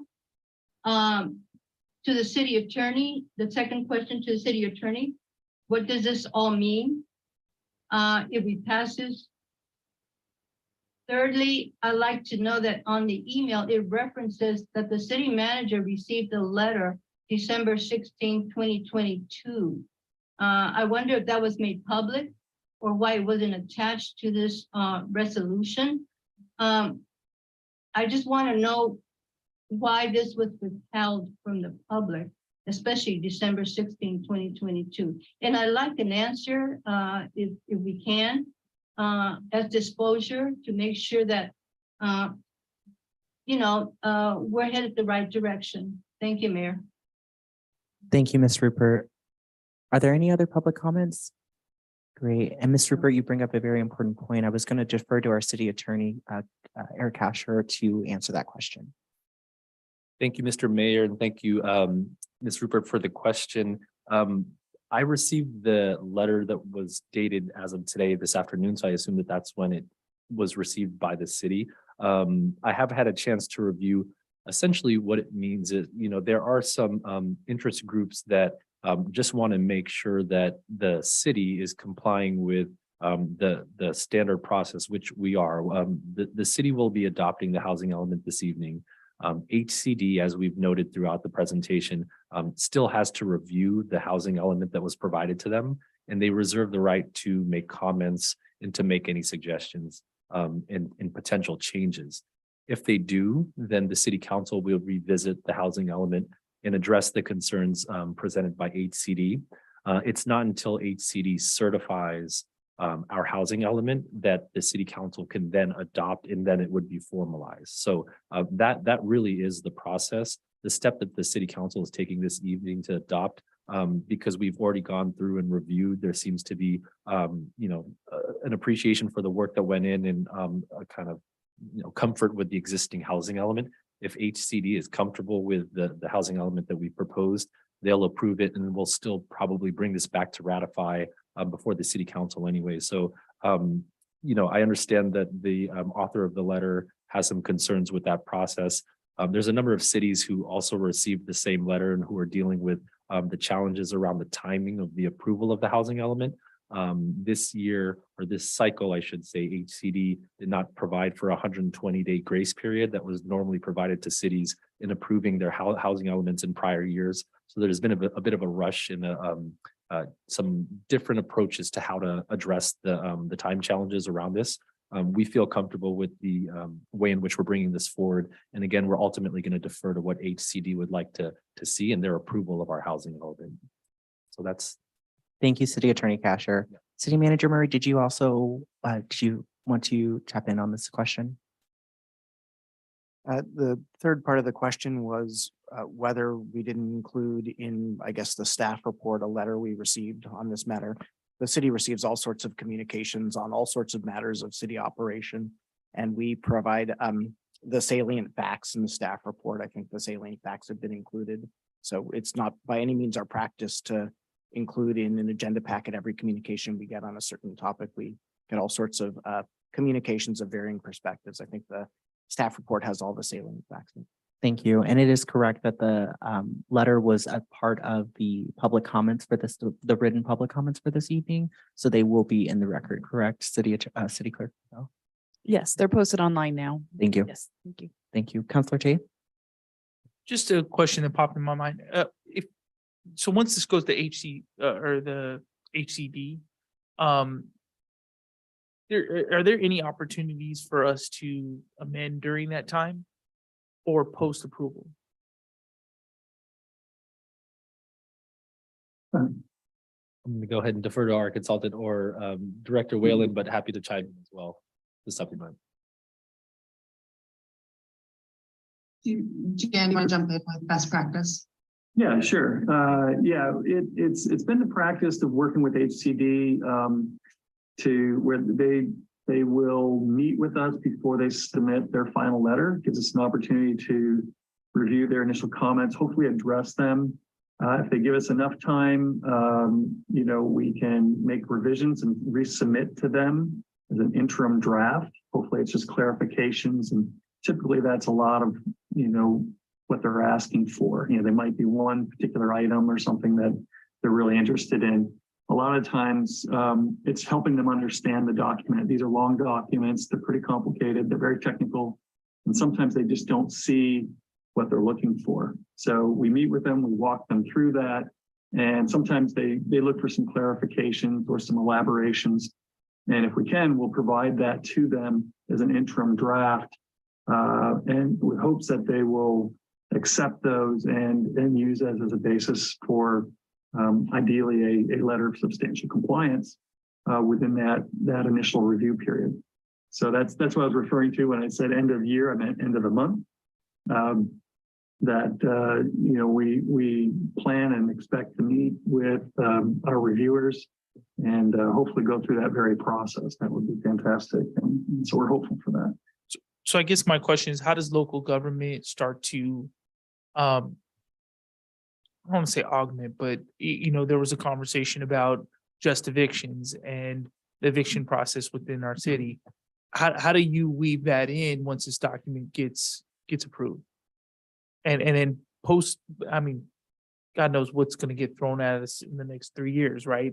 But what is the process to I guess amend or augment, I don't say augment this document, if at all. I mean, if at all. If I may,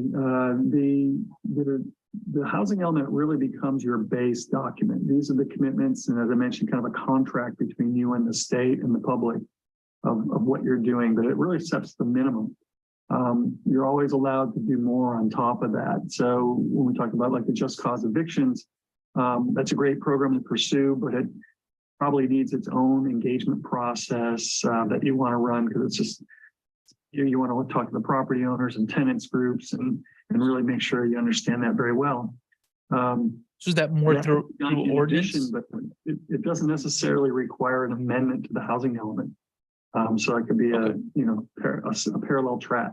So it's more through ordinance or municipal code in that direction then? Yeah. Okay, perfect. So depending on the timing of it, if we need to make amendments, say in the spring, and you've already come to that conclusion, that's a program you intend to do, we could roll that in. If you're still studying it or it needs more study, again, it can just move in a parallel track. Okay, great, thanks. Yeah, great. I see tonight as we're turning in our homework early, and we get a chance to ask the teacher, hey, our answer's right. And if the teacher says no, we can come back and then turn our homework in again. And really grateful for the process you all set out, because it's really important that we get this deadline met. And then also it's important that we remain agile for anything that the Housing and Community Development Agency may say in terms of recommendations. So great.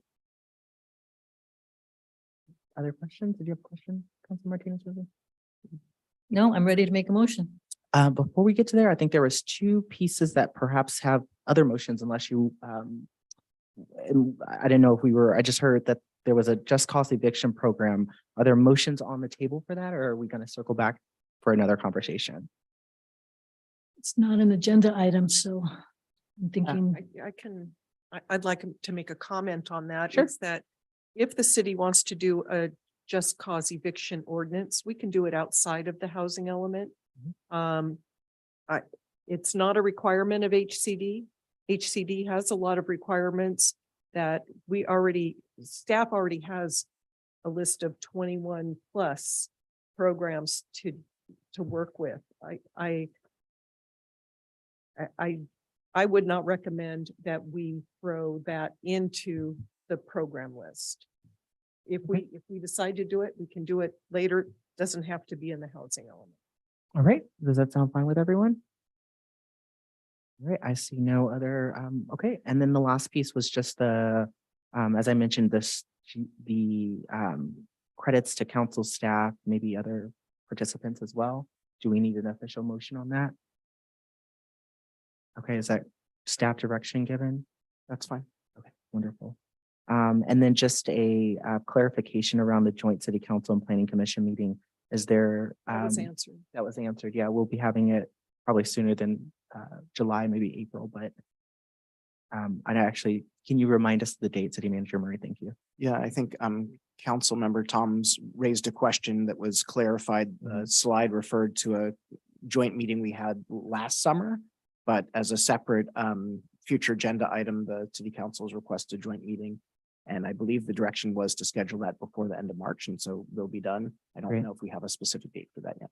Great. And I think one of the items on the agenda will be conversations around this housing element, correct? I think it depends on what kind of the status of it, whether we've gotten comments back from HCD. There are a number of different topics that would be, I think, really useful and productive for a joint meeting. Great. All right. Other public comments? All right, not seeing any, then we'll entertain a motion for approval. I move to approve staff's recommendation that the city council adopt a resolution which amends the city of Pinole general plan to incorporate the sixth cycle 2023-2031 housing element and to adopt a notice of exemption from expanded environmental review pursuant to the California Environmental Quality Act. Thank you, Councilor Martinez Rubin. Is there a second to that motion? I'll second. Councilor Taves seconds. Are there questions around the motion or any other discussion? All right, not seeing none. City Clerk Bell, please call the roll. Councilmember Martinez Rubin, Yes. Councilmember Taves, Yes. Councilmember Sasai, Yes. Mayor Pro Tem Toms. Yes. Mayor Murphy. Yes. Motion carries. All right. Thank you all so much. And again, thank you so much to our community development team for all your work on this. Moving down, we have no old business. Moving down the agenda, we have no old business. So next is new business. And I will ask, actually, if it's okay, I will go to our 12B before going to 12A, which is, I will introduce Finance Director Markeisha Guillory for the staff report. That's item 12B, receive and accept the annual comprehensive financial report for the fiscal year ended June 30th, 2022. Thank you, Mayor. I'm Markeisha Guillory, Finance Director, and I will be providing an overview along with our financial auditor on the results of the city's year-end financial audit, which are detailed in the year-end financial statements, or what is known as the annual comprehensive financial report, or the ACFR, for the fiscal year 2021-22.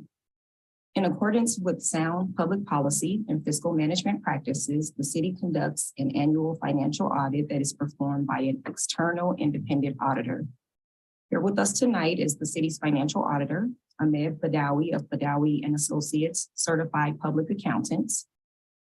The audit involves performing a set of standard procedures to obtain evidence of about the amounts and information disclosed in the city's financial statements.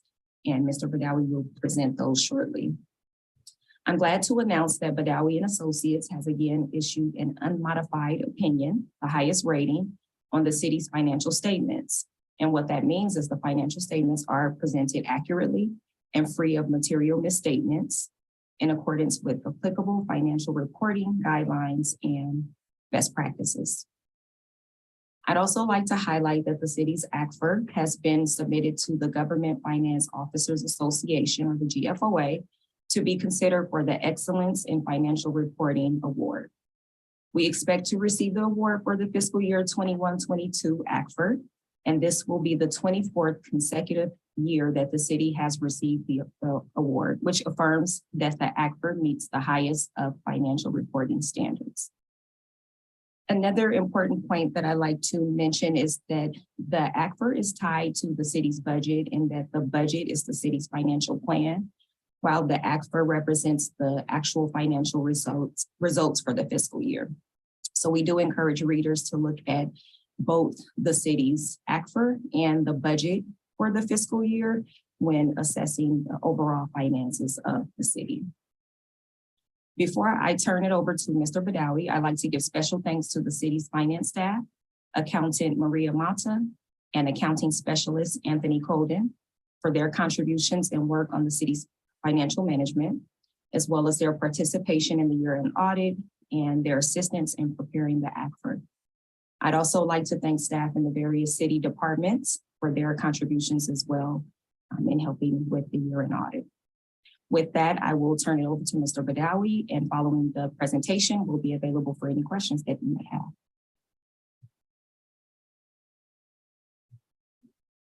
Thank you, Martisha. Good evening, and thank you for inviting me to the meeting. If you allow me, I will share my screen, and I will start my presentation right away.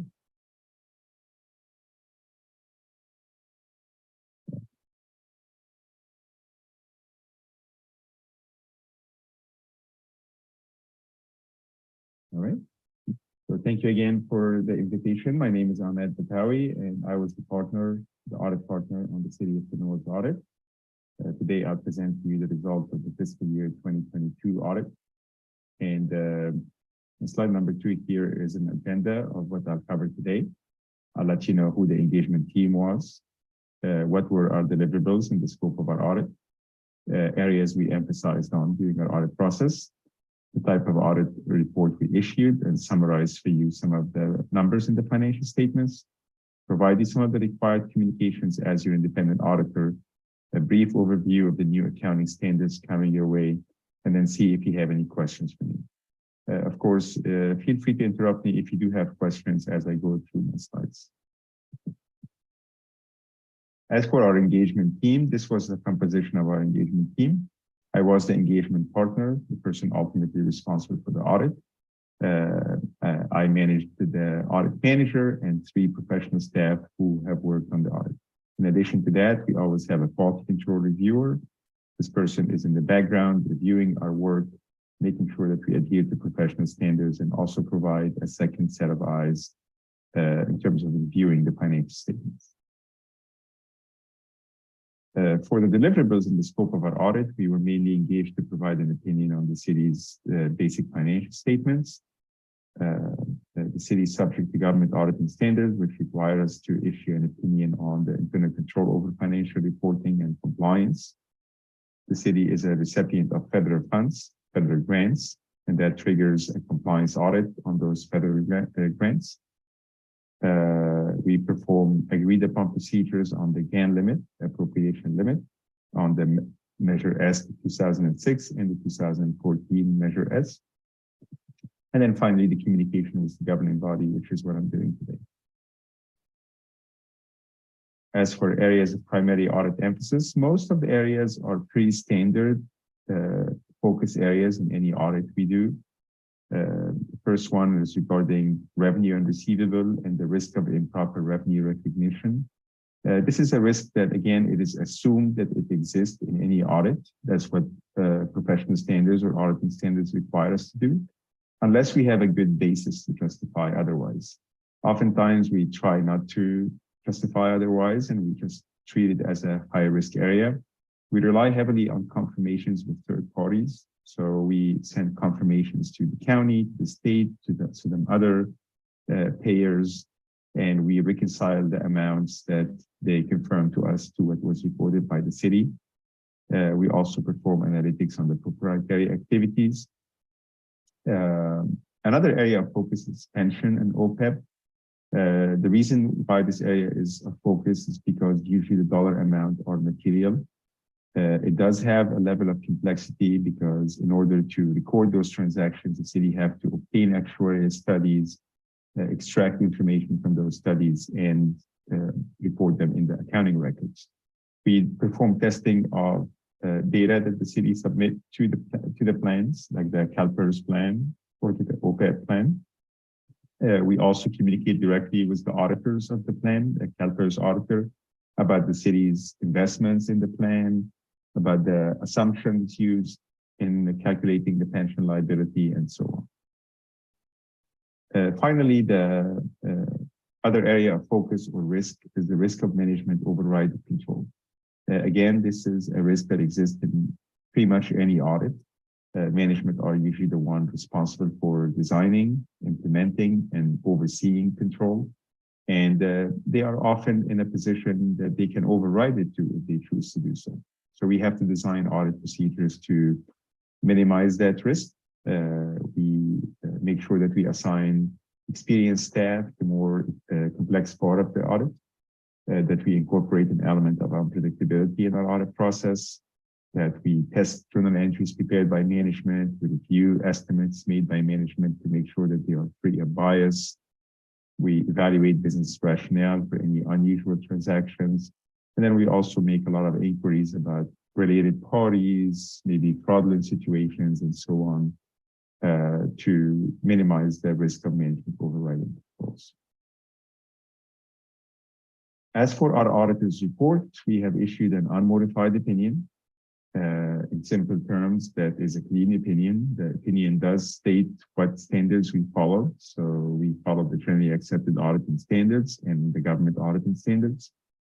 An unmodified opinion, in summary, means that we believe the financial statements are fairly stated in all material respects, that all accounting policies have been consistently applied, that all estimates are reasonable, and that all disclosure are properly reflected in the financial statements.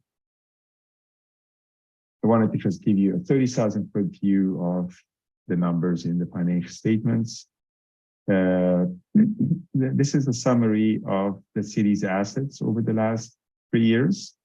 And as you probably see here, there were really no major fluctuation in the city's assets, just a repayment from the successor agency back to the city. But other than that, there was really nothing else that had a material change. On the liability side, this is a summary of the city's liabilities over the last 3 years. You can probably see that there was a reduction in pension liability in the middle of the slide and a slight reduction in the OPEB liability. And that's fairly consistent with what we see everywhere else. Pension liability is prepared based on information from fiscal year 2021. And during that year, CalPERS have had some good investment earnings that really led to the reduction in pension liability. As you probably already know, the situation would be different in 2022 and probably 2023.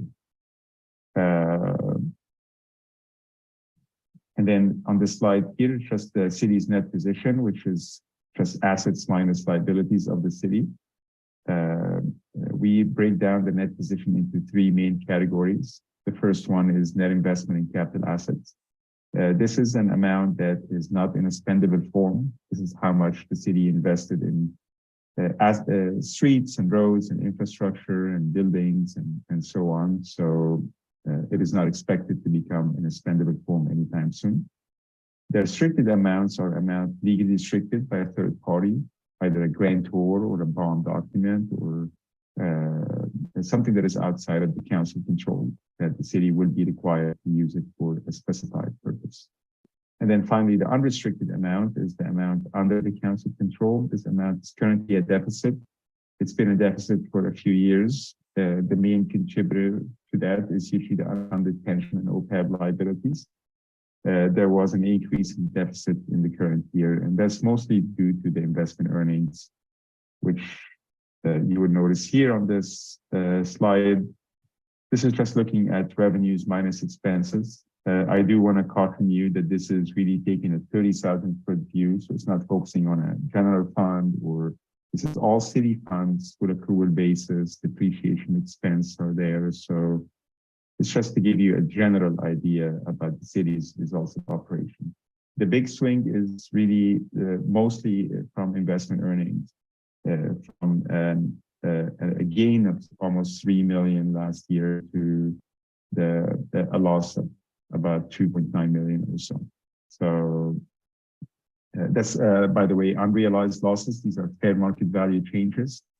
As you probably know, when interest rates go up, fair value of bonds go down. And we have seen that in many of the municipalities of Pinole. So that's the reason for that big decline here. On this coming slide, we focus more on the net, what we call the net cost of service, tax revenue. So net cost of service is the cost of running city departments minus any revenues that those departments are able to bring in on their own. So, for example, grants or fees to users or anything of that nature will be offset from the cost of service. We compare that to tax revenues to see whether tax revenues are sufficient to cover the net cost of service. And over the last 3 years, you would see that tax revenues were not sufficient to cover the net cost of service. The city has relied on investment earnings and other revenue sources to make up that deficit. But this year, for example, the investment earnings were not there, and that explained the sharp decline in revenue over expenses from 100,000 positive to almost 6 million negative. If we were to focus on the general fund, a similar situation here, we normally compare the unassigned fund balance of the general fund to the annual expenditures. The idea is to see if all revenue sources stop coming in, how long can the city continue to pay its bills using the existing fund balance. This is a comparison over the last 3 years. You can see that there is a slight decline in 2022. Again, investment earnings is a key factor in that. So you can see it went from 8 months to 5 months.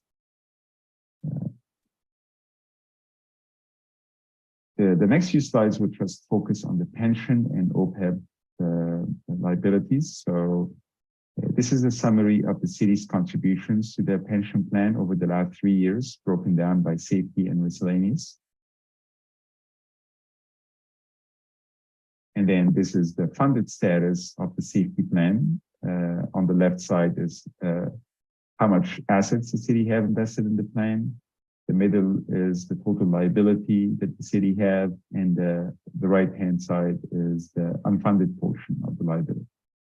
And those are comparison over the last 3 years using the most recent 3 actuarial evaluations issued by CalPERS. So as of the most recent information, the unfunded liability for the safety plan were $12.7 million. And similar to safety, this is for miscellaneous, and the unfunded portion was about $10.9 million. I wanted to bring to your attention that the pension liability is an estimated number. And one of the most significant assumptions made in estimating this number is what we call the discount rate. Currently, the city's pension liability is calculated using a discount rate of 7.15%, which is that middle row in that slide. Accounting standards require us to disclose to you what will be the liability if the discount rate is either increased or decreased by 1%. So you can get an idea about how the numbers will fluctuate if that discount rate moves up or down. We already know that the discount rate was lowered by CalPERS. So instead of 7.15, it is now going to be 6.9. So obviously that will have an impact on the pension liability, in addition to the probably unfavorable results that CalPERS experienced in 2022, investment earnings and so on. I think the combination of those will probably lead to a swing in the pension liability, not in a favorable direction. Similar situation with OPEB. The only difference is that the city is not funding the OPEB or does not have a trust fund where it put money aside for OPEB. So the city have a total OPEB liability of about $44 million, and that amount is fully unfunded. And again, the discount rate is a significant assumption. Here, the discount rate is assumed to be much lower because the plan is not funded. So the assumption is that the city is not investing at a higher rate or higher investment rate of return. In addition to the discount rate, there is also the healthcare trend rate, and that is also another significant assumption used in calculating the OPEB liability. So similar to the discount rate, we want to show you what the numbers would be like if that assumption is increased or decreased by 1%.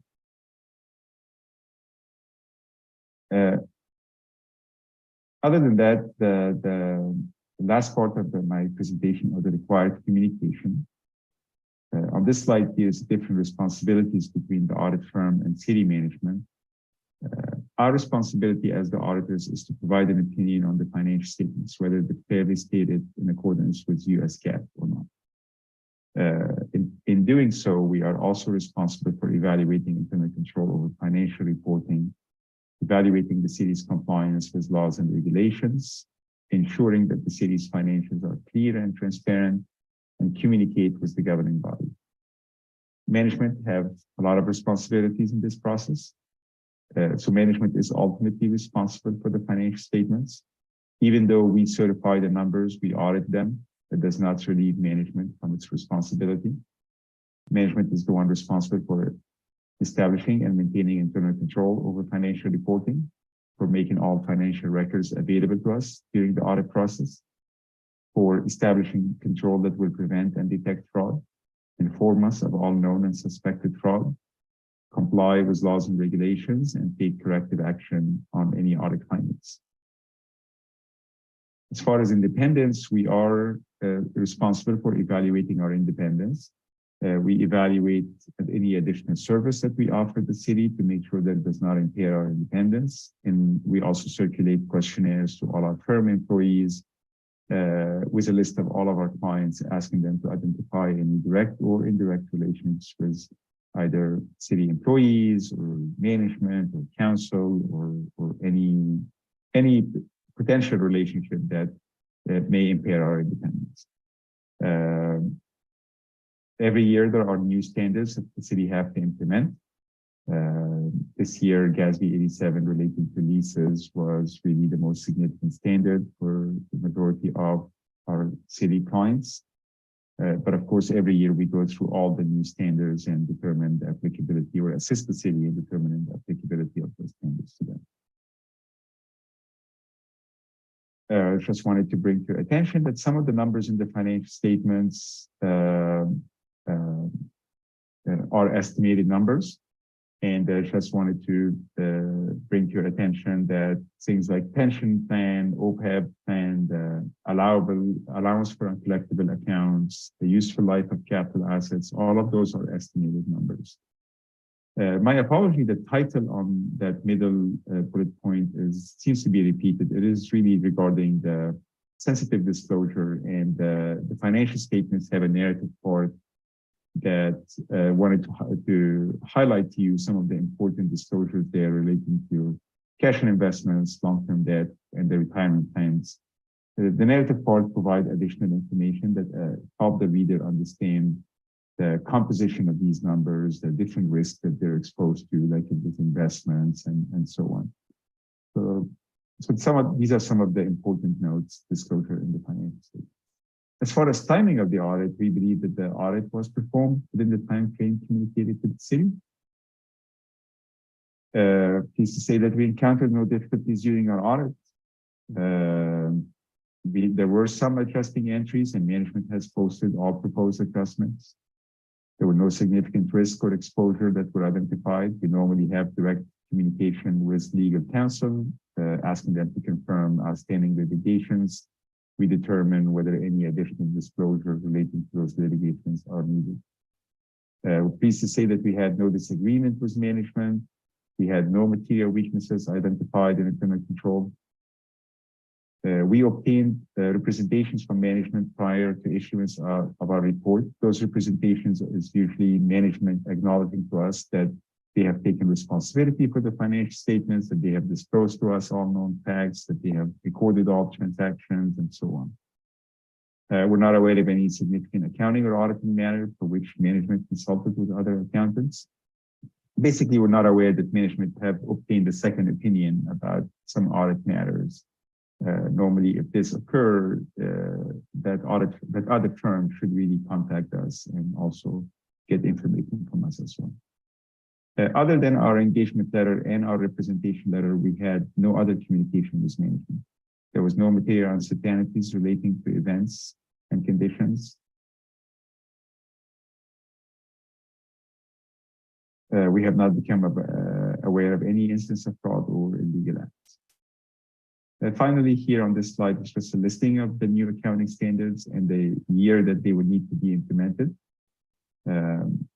As I mentioned, every year we speak with management, we give an idea about what it would take to comply with those standards and be available to answer any questions that management may have. With that, I want to say thank you very much for the opportunity. I'm more than happy to answer any questions.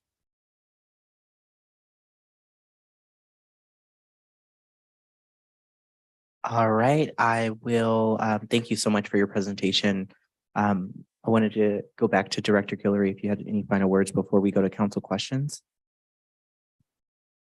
No, I do not. Thank you. All right, thank you. Council members, do you have any questions about the presentation? Councilor Martinez Rubin. Thank you for your presentation. Mr. Badawi, just saw something that's new to me, conduit debt. Tell us more about that, please. I'm just getting accustomed to seeing other types of debt here. With the upside being that our net position is pretty good, but tell us about that conduit debt, what it means in practice. Thank you. Sure. Conduit debt are debt where the city is not ultimately obligated to make payments on. So a very common example would be what we refer to as assessment district bonds or CFDs, community facility district bonds. Those are situations where the city may set up a community facility district or an assessment district, and then the city would issue bonds to finance either lighting or landscaping in that specific district. The ultimate responsibility to repay those bonds really is the property owners through assessments that is collected from the property owners. The city acts as a conduit, as a middleman, basically, where its responsibility is to collect those assessments, use them to pay off the bonds. However, the city have no responsibility to come up with their own funds if the assessments are not sufficient to repay the bonds. So those are, I mean, there are certain things like Melrose debt, like there are different types of these debt, but the common denominator is that the city is not the one ultimately responsible to repay the bond in case of a default. Thank you. So I think now I better understand why we haven't been seeing that kind of debt because we haven't had it. Wonderful. Yeah, and I think it's back in discussion right now because what sometimes happens is that even if the city does not have an ultimate responsibility to repay it, sometimes cities, when they become aware that a default is imminent, they take a position and say, even though we're not liable, we will not let it go to default. It has our name on it, so we will step in and cover. And that will require recording a liability when the city decides to make those decisions. So a new standard next year is dealing with that. But like you said, if the city does not have those debts, then you don't have to worry about that standard, at least for now. Thank you. That's it for now. Thank you, Councilor Martinez Rubin. Any other questions from council members? All right, we'll go to public comment. City Clerk Bell, do we have any comments for this item? Thank you. Yes, we do have one in-person comment from Rafael Menez, as well as one online.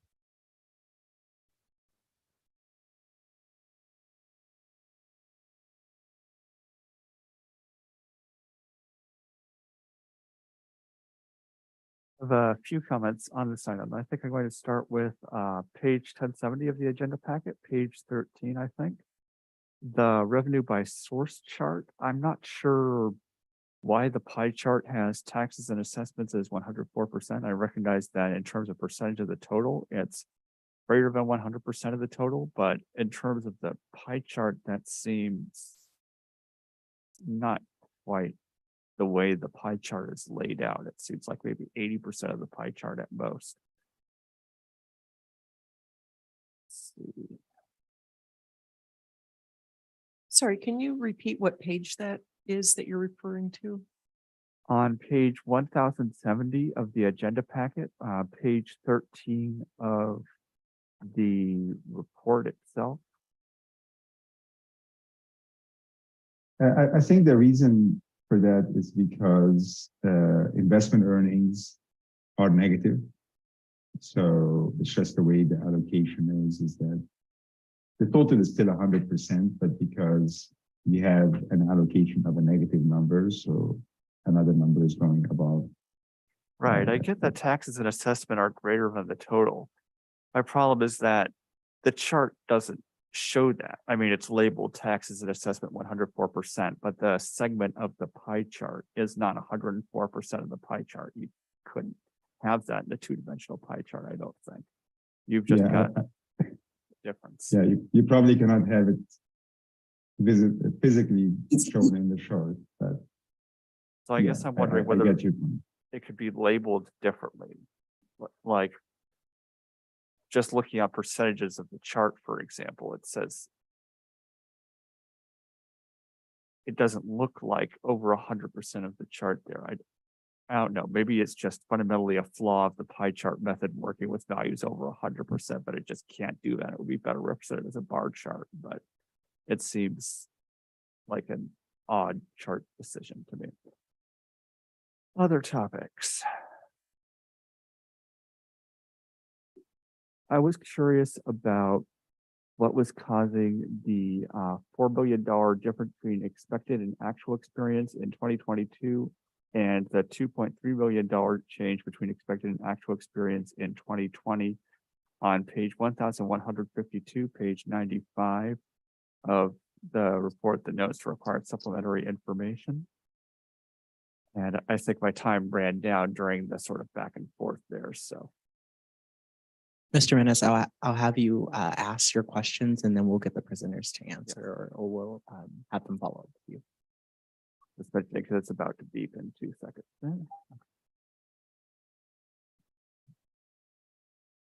There's also a sort of broader layout question I have that you could see on some of these charts where you basically have the charts set up. Like, for example, you could see this on page 1155, for example, and perhaps most notably on page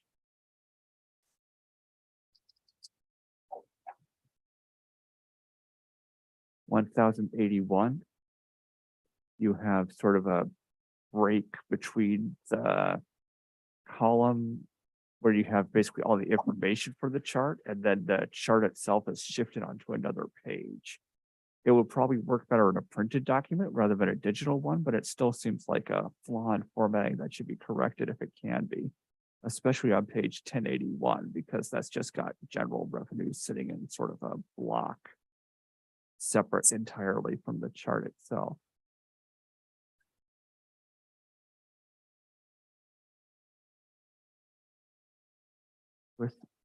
I also had an inquiry on page 1067, page 10, whether the public safety increases of 21.1%, $3.4 billion were primarily one-time or ongoing, though that's more a broader budgetary question, but a capper question proper.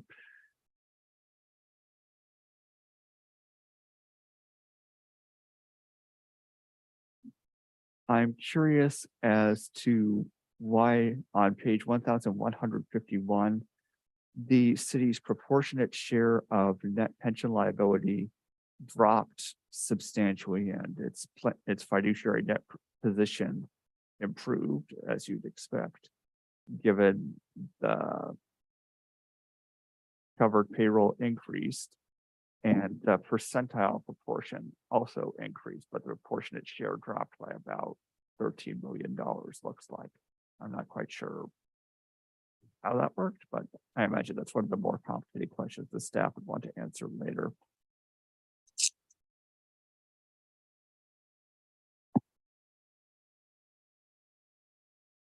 Mr. Menace, do you have any other comments? Yes, I'm going through them systematically. Okay. So with regards to page 1179, discussion of the American Rescue Plan Act funds. I was under the understanding that the amount would basically be allocated at the $2.3 billion rate, one for FY 22-23, one for 21-22. But it looks like in terms of actual amounts, it was actually allocated at a smaller rate. I'm curious as to why that was, whether it was just being split up over multiple years, or whether it's just some accounting methodology that has less actually being allocated there.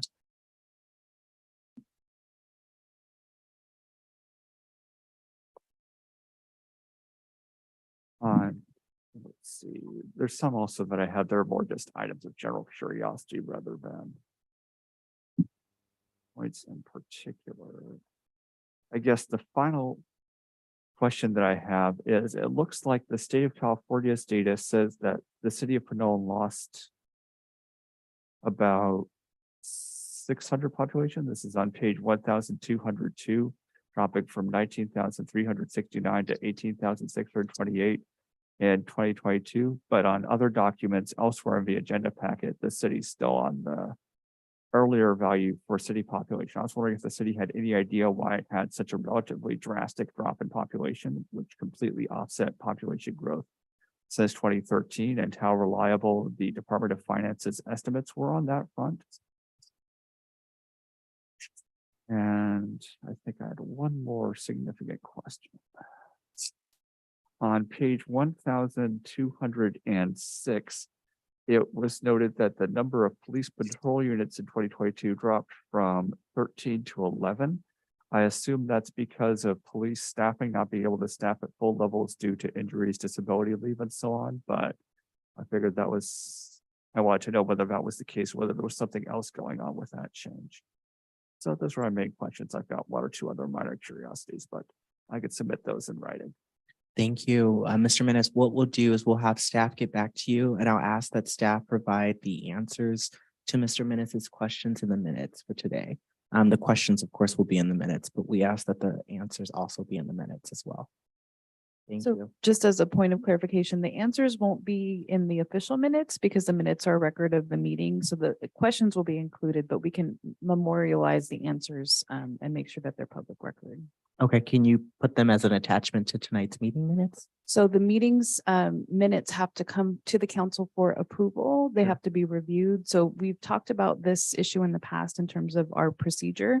We haven't changed our procedures such that we would do that, but we can discuss further and bring back another. I think we're aware of this desire to make sure that we memorialize the answers to the questions that don't get addressed here. So we'll come back with some suggestions for that when we review our council procedures. Okay, Mayor Pro Tem Thomas, did you have a question? Yeah, I'm wondering about a way to streamline, to have these, the questions asked directly of staff before the meeting, and then staff might be able to respond during the presentation. And that way you have both the questions and the answers in the record. That might be. I think that works sometimes, except for when public may not have time to write those questions before, right? For example, I don't know if Mr. Menace had the opportunity Right, to do but that. if there is the possibility. Sure. I think that would be Thank you. a good solution. Counselor Tate, did you have a question? So I think it's also a question of time, right? If the agenda packet comes out, someone have to get through it on Thursday, send an email on Friday, weekend, and then answer the questions on Monday to be presented at a Tuesday meeting. And I just wonder, time-wise, is that even possible? And if not, what does that mean for us, I guess, as far as process goes? Because ideally, a lot of these questions we're not able to deliberate, especially if there's a good question from the audience, Sure. because we just don't have the answers in front of us. So I'm just wondering, time wise is that, I guess for a 1,007 page packet, there might be a lot of questions, or maybe just a few, I'm not sure. But I would imagine that that could generate a lot of questions. City Clerk Bell, did you want to touch on this or did you? or City Oh, Manager? I was just gonna say, in terms of questions being submitted ahead of time, typically, if we did do a document like that, it would be part of the agenda packet so that would be a different record type. Right. It looks like maybe City Manager Murray wanted to weigh in. Sure. Yeah, and to City Clerk Bell's point, I think this is a matter that would be worth discussing as part of the meeting procedures. Frankly, a lot of city councils handle the public comments period and process differently and our process has changed quite a bit. So I think it's a question of whether city council wants to kind of formalize this process of having staff respond to questions that are raised during the public comment period and made part of the record, which is, I think that's a bit of an unusual process. And I just don't know if that's the best way. City staff responds to questions from the public all of the time on all sorts of topics that may or may not be agendized. Mhm. Those aren't attached in some way to an agenda packet for a city council meeting. So I think it's a bigger question about two things: how we respond to questions from members of the public, which is, I think, distinct from how we record what has been discussed by the council and decided by the council. Okay. So here's what, perhaps if you want, we can also go through the questions. I just thought it would be easier for time. It's 9:42 right now. Do we just want to go one by one to the questions, or? I don't think we're prepared to answer questions at that level of detail on the spot tonight. So Okay. I don't, I think the answer to all of those would be, we'll have to do some research and get back to Mr. Menace, and I'm happy to CC the members of the city council with the responses as well if you're interested in those. Great. Okay, wonderful. And perhaps we create a new record keeping for this type of question. I feel like this has come up before, so I was trying to create a solution. We end up talking about it. Right. An Yes, item. we've definitely Thank you. discussed it, so we'll revisit again. Okay, thank you so much. Are there any other public comments? Let me double check online.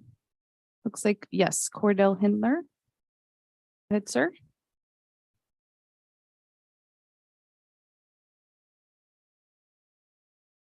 Can you hear me okay? Yes, we can hear you. Go ahead.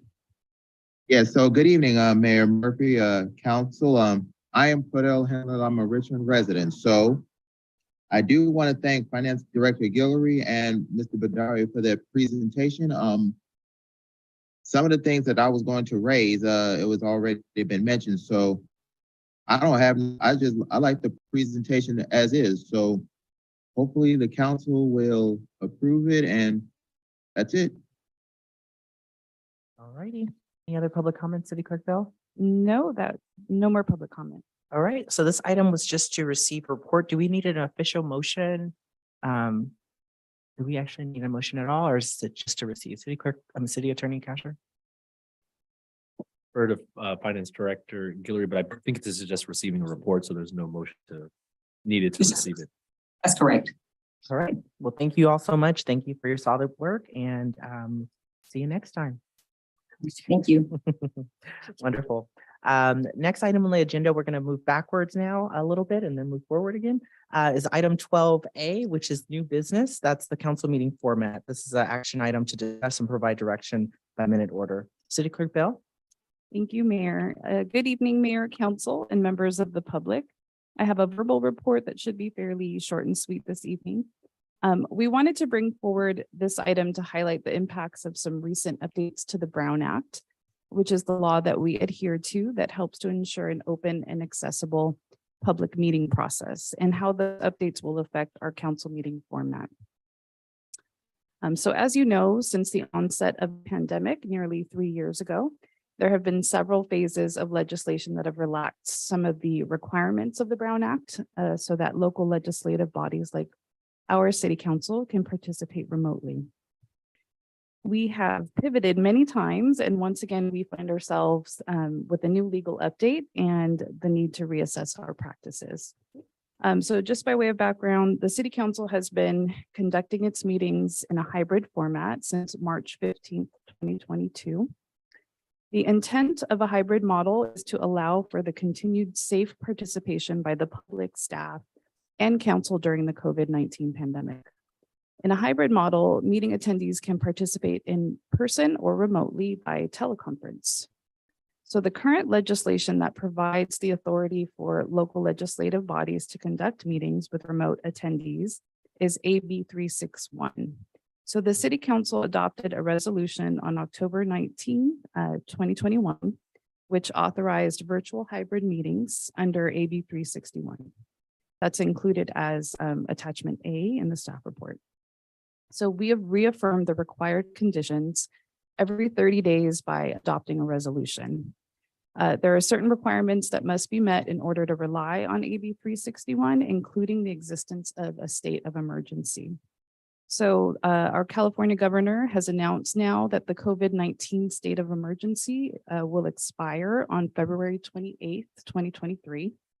That would in turn end our ability to utilize AB 361 to hold hybrid virtual meetings.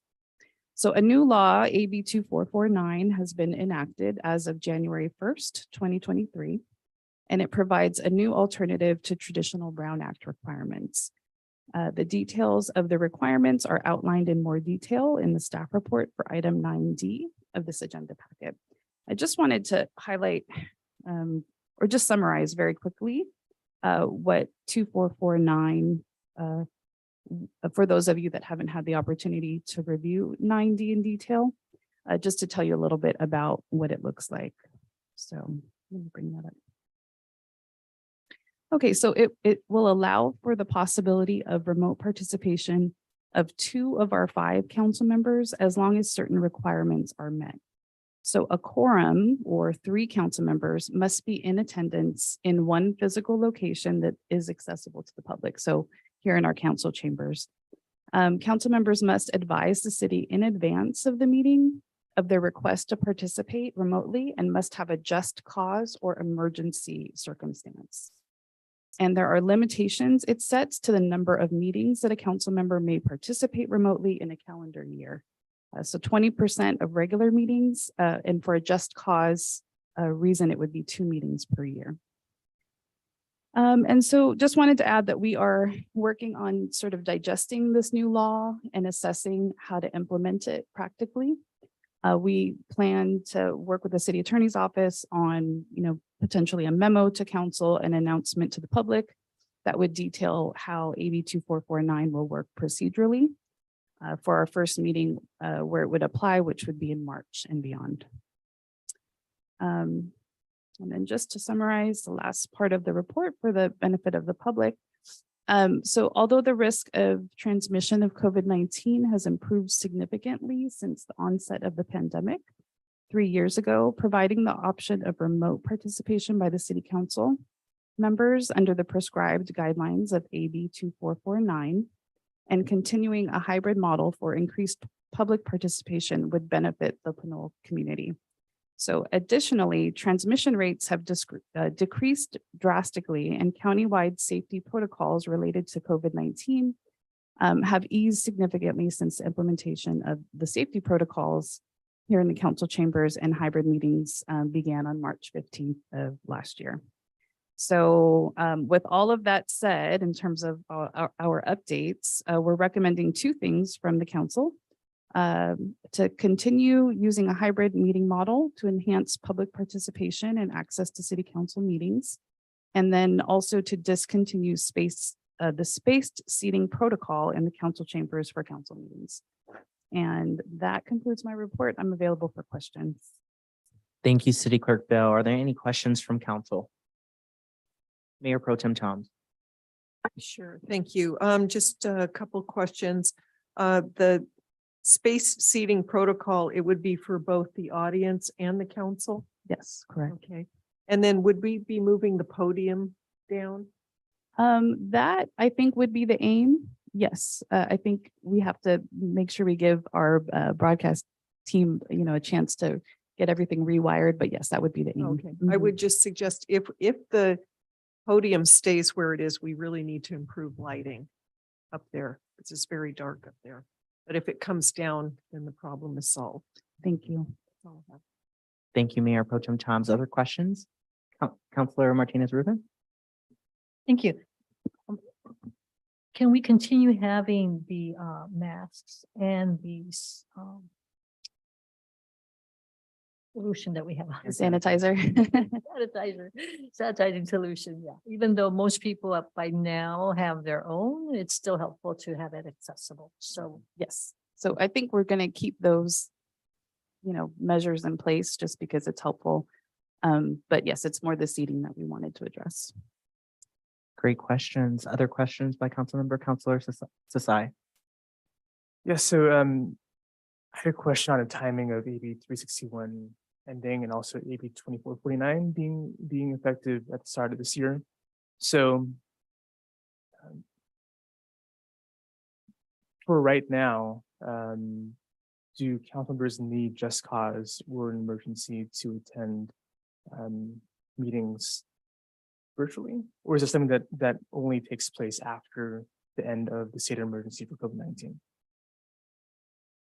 Happy to respond. Yes. So as part of tonight's agenda packet, we actually approved the resolution that would authorize us to operate under AB 361 as we have every 30 days. So that would cover us until the expiration of the local emergency, which is February 28th. So really, we're looking at implementing starting for our first meeting in March is when this would apply for us. Got it. Thank you. Great. Other questions? Counselor Tave? All right, no questions from me. Any public comments for this item? Yes, one from Rafael Menes in person.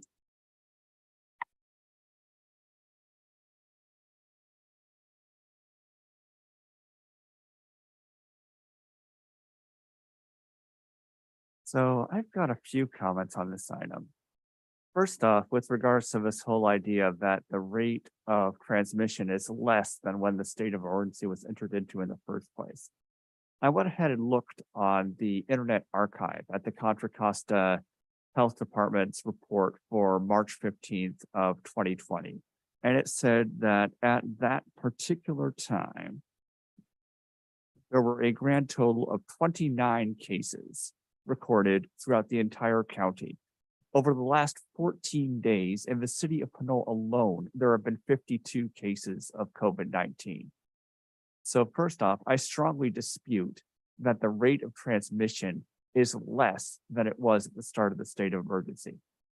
Secondly, while I recognize that the governor has decided to end the state of emergency, I'm curious as to what the sort of metrics are that the city is using to determine when it's appropriate to end its state of emergency. Are we looking for a certain level of COVID transmission in the community? None, some, below a certain large amount, or just we're only having a state of emergency as long as the state does. Once the state does, we don't want to deal with the legal liability of having a state of emergency at all.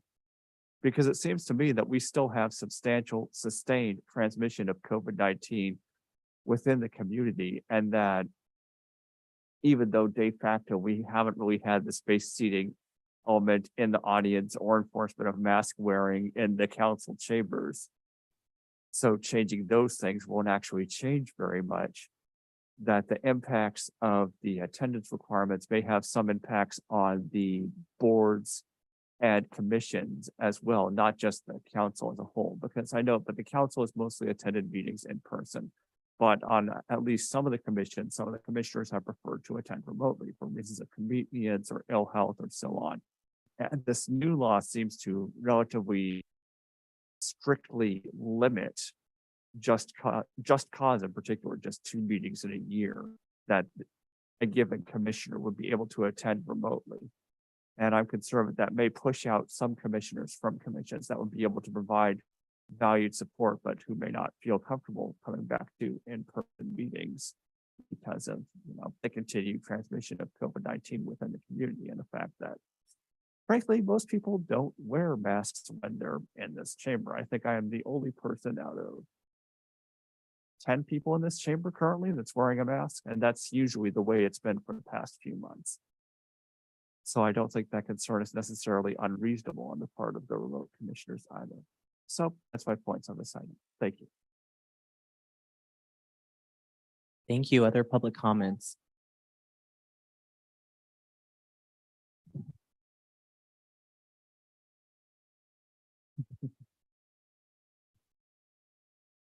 It looks like we do Cordell Hindler. That's me. Can you hear me, Heather? Yes, go ahead, sir. So good evening, Mayor Murphy, Council. I am Cordell Henley and I am a Richmond resident. So two things that I would like to address. So number one is I was in a meeting with the city of Berkeley earlier today, and they were just talking about this matter regarding continue the hybrid format for another 30 days. So I'm looking forward to, keep it stay that hybrid format for another 30 days until it settles down. So that's one. And then number two is I have attended other meetings, in the Bay Area, and I have worn my mask. And so like for example, the mayor's conference, I have attended both meetings. I wore my mask during the whole time while the meeting was in progress. So I'm thinking this is it is a good idea, just to be protected. So, and then the third and final thing is, as far as the seating arrangement, because if you recall at the December 20th meeting, the chambers was literally packed.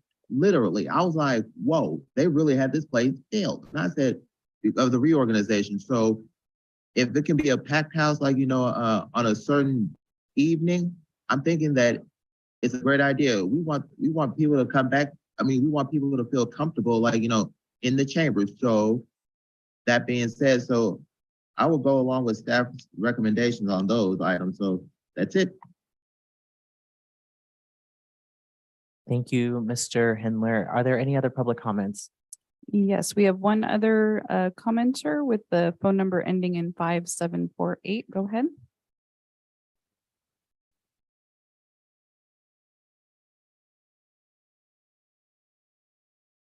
And if you can, please state your name and your city of residence. Hello, can you hear me? Yes, we can. Go ahead, sir. My name is Anthony, a longtime senior citizen, resident of Pinole over 40 plus years. I echo with Mr. Rafael Jimenez with regard to the city council, mayor, and certain people not taking the pandemic numbers or the COVID numbers more seriously in terms of the counts from the past year or the past 2 years. Case in point, the mayor tonight just mentioned previously that since we're over the pandemic, and they seem to want to play down those numbers or the fact with COVID, maybe it's a business decision or that to attract more business into Pinole and build up our tax base. But I think you should spend more time addressing these serious pandemics and variant viruses that are traveling throughout the world, shortly coming to California or our hometown of city of Pinole, and not let just Mr. Rafael Jimenez spend his valuable time at the beginning of the meetings to comment on it, but to take 5 minutes of your time in meeting at the beginning of the meeting or in the middle of the meeting, with or without the staff's help, to work on communicating and being more transparent with the public with what's going on with COVID and other variant things like flu, the different flus and so on. Also, I wanted to mention that I think regarding the Brown Act, the city council and the staff should probably do, including the city attorney, a better addressing the public with exposure. Like tonight, you didn't have all the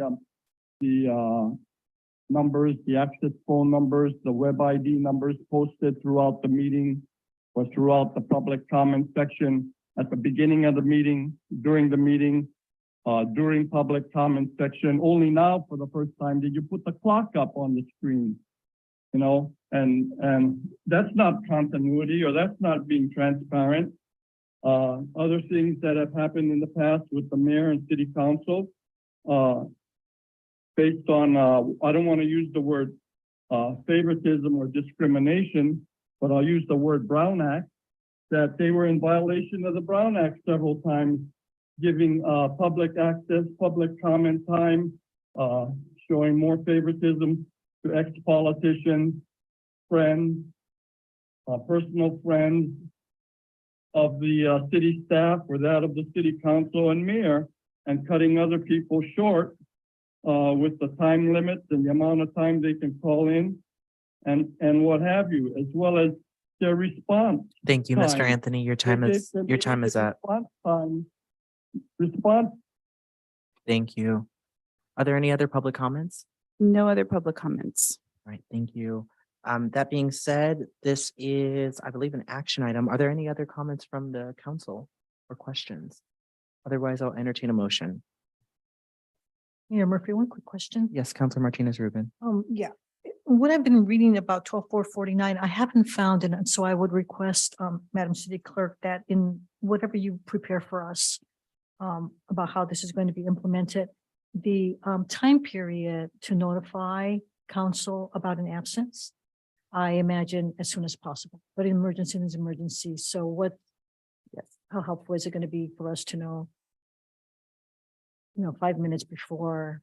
Definitely. I think the timing is key for this new change. So we'll include that with what we distribute to both the council and the public. Yeah, and just as in this, well, related, initial thoughts here, we'll see how this gets implemented. But initial thoughts are, when, for the different reasons that one could be absent, it may be only two, maybe sufficient, more than two, it's going to be what it takes. It's going to be what's necessary, what any one of us really feels is going to be necessary, given the reason that we would consider to be valid. So that's another thing. Once we notify the council, it's really a courtesy notification. We're going to be absent nonetheless. So how do we carry on the business? Well, I think I just answered the question. If there's a quorum, the business will carry on. That's pretty much it. Okay, thank you. Questions, Councilmember Martinez Rubin. Mr. Mayor, motion yes, to approve. Yes, there's a motion. Is there a second? I will second. Councilor Sassai seconds. Other discussion or questions? Through the chair, could I just City make Attorney one- Casher, yes. Just one important comment, just as a point of clarification, and this is really for members of the public and members of other commissions.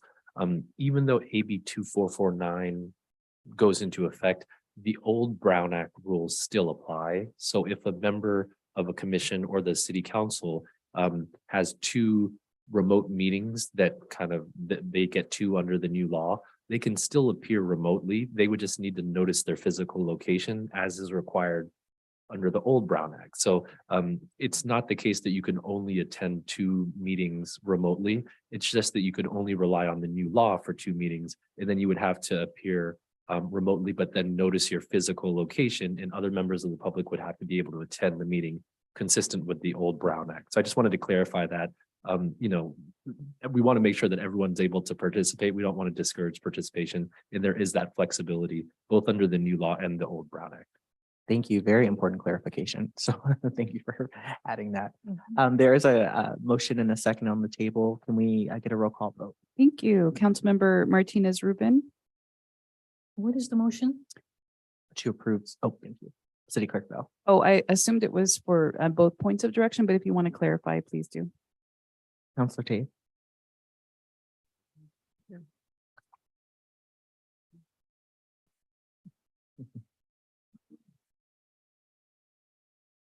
Let's see. So I'm gonna, what's that? Yeah, I got it. Recommendation 1 and 2. Motion to approve recommendations 1 and 2 to continue using a hybrid meeting model to enhance public participation and access to city council meetings. And item 2, discontinue spaced seating protocol in the council chambers for council meetings. Is there a second? I will second. Thank you. There's a motion and a second. City Clerk Bell, can we call the roll? Thank you. Councilmember Martinez Rubin. Yes. Councilmember Tave. Yes. Councilmember Sassai. Yes. Mayor Pro Tem Toms and Mayor Murphy. Yes. Motion carries. Thank you. Wonderful. Council and public, we're going to item 7. 7? We are working backwards, and then we'll have one more public comment. So we're on item 7 and 7A. I'll start with my mayor's report. Very short, 4 points. Number one, we have released another mayoral video update. This is, of course, a part of our communications and public engagement plan. We will be releasing these monthly, and these can be found on the city's website, as well as the social media channels of the city of Pinole, as well as my own personal social media channels. So please, there are a number of updates in that mayoral video update that you, as a resident of Pinole, would want to see, or other interested parties. So please take a look at that, and please do share that information out with your neighbors, your friends, and your coworkers. I did attend the first mayor's conference of this year. It was great to both have a social setting, but also meet other mayors across Contra Costa County. I look forward to representing the city of Pinole at future mayor conferences. Those are hosted once per month on the first Thursday of the month. And there is a section for public comment.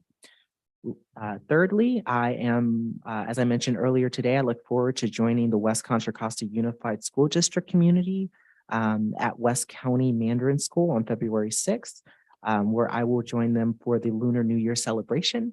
I believe that is open to the public, but if you do want to come, you'll probably want to get there about 15 minutes early because you will have to sign in to the campus just to make sure everybody's safe. And then last but not least, again, want to congratulate our Pinole Valley Spartans. We will be honoring them at a future council meeting, and we also will be joining with the school district community as well as Pinole Valley High School community on February 4th at 11 a.m. for a parade and rally in support of our Spartans. They are the state champions, and we are very proud of them. And last but not least, February 4th is a pretty big day in Pinole. A lot of community excitement. There is also the Pinole Rotary Club annual crab feed, which is back. They have invited the Pinole community to come out to celebrate and honor the police officer of the year, as well as the firefighter of the year. So as we have the proclamations tonight, we will also be able to, as a community, celebrate with them. So that'll be on February 4th in the afternoon. And that concludes my mayor's report for this evening. Any questions? Tickets for the crab feed? Tickets for the crab feed, they're available. You have to look on the website. They may be close to sold out, actually. So I think there may be a couple more seats, but I think they're pretty much, pretty close to selling out. So if you are interested, get your tickets soon. Of course. Any public comments on the mayor's report?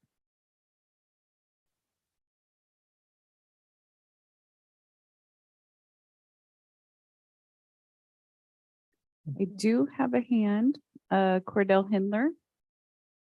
Sir, do you have a comment on the mayor's report? Some comments for 7D for council of future agendas. I'll save that for when we get to that. Thank you, Mr. Hendler. That being said, we'll go to 7B, which is mayor and council appointments. We have no appointments tonight, but we are seeking applications currently, correct, City Clerk Bell, for the Planning Commission and Community Service Commission? Yes, correct. Okay, yep. So if those are folks are interested in the community, we are looking for folks to fill in on the Planning Commission as well as the Community Services Commission and the Traffic and Pedestrian Safety Commissions as well. Please submit your applications. Next is item 7C, City Council Committee Reports and Communications. I'll start with Mayor Pro Tem Toms. Thank you. I attended the WestCat meeting, and the general manager did provide one of the important updates, and that has to do with a database collecting data for people that get on and off the bus at certain stops. And that's really important for instance, for asking for grants. So that, for instance, if there's a housing, affordable housing project and they're going to reduce parking, that kind of data is really useful to help substantiate why there's a reduced parking for a site, because the bus stop is, very busy. And there's a lot of folks that use public transportation. So it's a good data point, and that will be available soon. The other important piece is the MTC network management discussion. That happened, that discussion, which I think there were some others that attended here last Thursday afternoon, and then we got a recap at the WestCat meeting. And it's a continuation of the blue ribbon discussion that happened at MTC, which is the Regional Transportation Commission, on how to improve the public transit riders' experience and really streamline public transportation, and including our small bus providers in West County. And there was an example given tonight about how some of that coordination with the other small bus operators is already happening. So, and then we also had a discussion on the short range transit plan for WestCat as well. So I would invite folks that are interested in WestCat to attend the meetings. They're remote until March, and then I believe that they're going to be back in the Pinole City Council chambers after March. And also I would note that if there's anybody listening that is a neighbor from Rodeo or Terra Hills, there are a couple of seats that are going to be open for WestCat boards. So that would be something that they would contact either Supervisor John Joya or Supervisor Federal Glover, depending on where they live. And then the other meeting that I attended was the East Bay Wildfire Prevention Group. And this is the meeting where we're discussing developing an MOU between the different jurisdictions along West County, both West Contra Costa County and Alameda County, to work on wildfire mitigation. Where we are now is we have looked at a draft MOU. All of the city attorneys and county council within those jurisdictions will be contacted by the attorney that's putting together the MOU. That's going to be step one. And after that is, we go through that process, then it will come back to the jurisdictions to see if we want to enter into the MOU. So that's the end of my report. Thank you, Mayor Pro Tem Tom. Councilor Tate.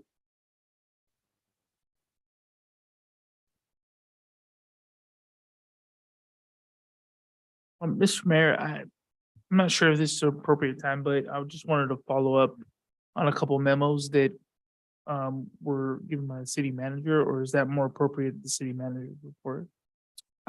If we can, we'll have them for the city manager's report. Okay, great. So attended the Wickama board, and yeah, we just had discussions and more on the waste management side. I think the conversations went well, just along with that meeting. Looking forward to meeting on the 27th from WICTAC. Been kind of familiarizing myself with a lot of the reports that have been coming out. West County, one of them was the bus transit plans, the future plans that have been going on there. There's a lot of bike trail work and reports that were done over the last 4 to 5 years. So I've just been familiarizing myself with that. And once we get through the first meeting, I'm hoping to have more information there. Nothing much more than that. I'm just happy I'm okay for everybody, and I look forward to getting into the next one. Thank you, Councilor Tate. Councilor Martinez Rubin. Thank you. I attended the Cal City's Policy Committee orientation meeting on the 12th. And in that meeting, the attendees got to hear how the policy committees work. Although most of the members are council members from different cities throughout the state, the meetings are open to members of the public. So if anyone is interested in how those groups work, visit the calcities.org website. As an example of the kinds of things that Cal Cities will be paying attention to through its various committees, there are a number of policy issues that we as a council here in Pinole may want to consider in our own discussions or deliberations prior to taking some action on any of these, whether you're on a policy committee for Cal Cities or not. So some of these policy issues statewide include things like, we've heard this term unfunded mandate reimbursements, the kinds of programming or requirements that a state imposes on a city, but does not necessarily provide matching funds for it. Allocation of online or remote sales tax revenues. I am on the Cal City's Revenue and Tax Policy Committee, so that's something that our committee will be attending to. Implementing single-use plastic laws, SB 54, and I'm pleased to know that here in our council will be listening to more about our version of how we'll be addressing some of that. The intersection between housing, land use, and reducing greenhouse gas emissions. CalPERS regulations for retired annuitants, very pertinent to us given that's one of the sources of our need for long-term funding. Brown Act modernization, some of which we heard tonight through 2449, et cetera. Enhancing and leveraging transportation and infrastructure funding. Protecting SB1 revenues, transportation revenues. Those are some of the kinds of issues that the committees will hear in their respective groups. And again, if anyone is interested in how those proceed, the schedule for those meetings is available at calcities.org. Thank you. Thank you, Councilor Martinez-Rubin. Councilor Sasai. Not much from me. I also did attend the January 12 West Cat board meeting. Mayor Pro Tem Thomas covered that pretty well, so I'm not going to repeat. Other than that, I'd like to invite everyone to attend the Mixer event that is hosted by the Bayfront Chamber of Commerce, especially if you're a small business owner. That'll take place on January 19th on that Thursday from 5:30 to 7:30 p.m. at the Grand at Bayfront in Hercules. So it's 2200 John Muir Parkway, Hercules. Other than that, Happy New Year, Happy MLK Day, Happy Lunar New Year to all who celebrate. Thank you. Thank you, Councilor Sasai. Are there any public comments for item 7C? Thank you. Yes, Cordell Hendler. Well, good evening again, Mayor Murphy, Council. I am Cordell Henley, and I'm a Richmond resident. So I will try to attend some of the WIC tag and the other meetings that was mentioned at a future date. So I'll save my comments for the 7D, future agenda items. Great, thank you, Mr. Hendler. Seeing no other public comments, we'll go to 7D, council requests for future agenda items. Mayor Pro Tem Toms. I have none. Thank you, Councilor Tate. Yeah, this is in regards to a memo that was written January 3rd, 2022 by Director Picasso or Manager Picasso regarding the senior center renovations. As part of a walkthrough that we did, there were several items that were listed. I'm wondering if we can have this memo kind of be the prompt for a future agenda item to have a discussion and what those renovations might look like. I know that that's something that's in the CIP, but a lot of this is pretty small stuff. I mean, flooring, TVs, things like that. So I'm just wondering if we can have that as a future agenda item to talk about what that list looks like, and maybe just hear from the public as to what out of this list they would like to see happen. Great, is there consensus? Any objections, I should say? Okay, perfect. I know it's 10:30. That'll be on the agenda. Thank you. Any other items? No, that's it. Okay. Councilor Martinez-Rubin? Thank you. You heard a little bit ago in my report about Cal Cities that there are these statewide policy issues. For us to respond to them as a council, I think it would be helpful to have as a future agenda item discussion of a legislative review and action process that we would have. I think we've talked about this a little bit in the past where any one of us might get news about some piece of legislation, but we don't all have the same amount of time up until that point that we have reviewed it, thought about how it coincides with our strategic plan, et cetera, et cetera. So the request for an agenda item would be to have a discussion about legislative review and action process for the city of Pinole, so that we can respond a bit more readily, if not more quickly, to any alerts that we might get from Cal Cities after they have vetted, gone through their process of taking a look at legislation they believe is relevant to a city. Sure. Was that clear? Yeah, no objections. Sounds great. Thank you, Councilor Martinez Rubin. Councilor Sasai?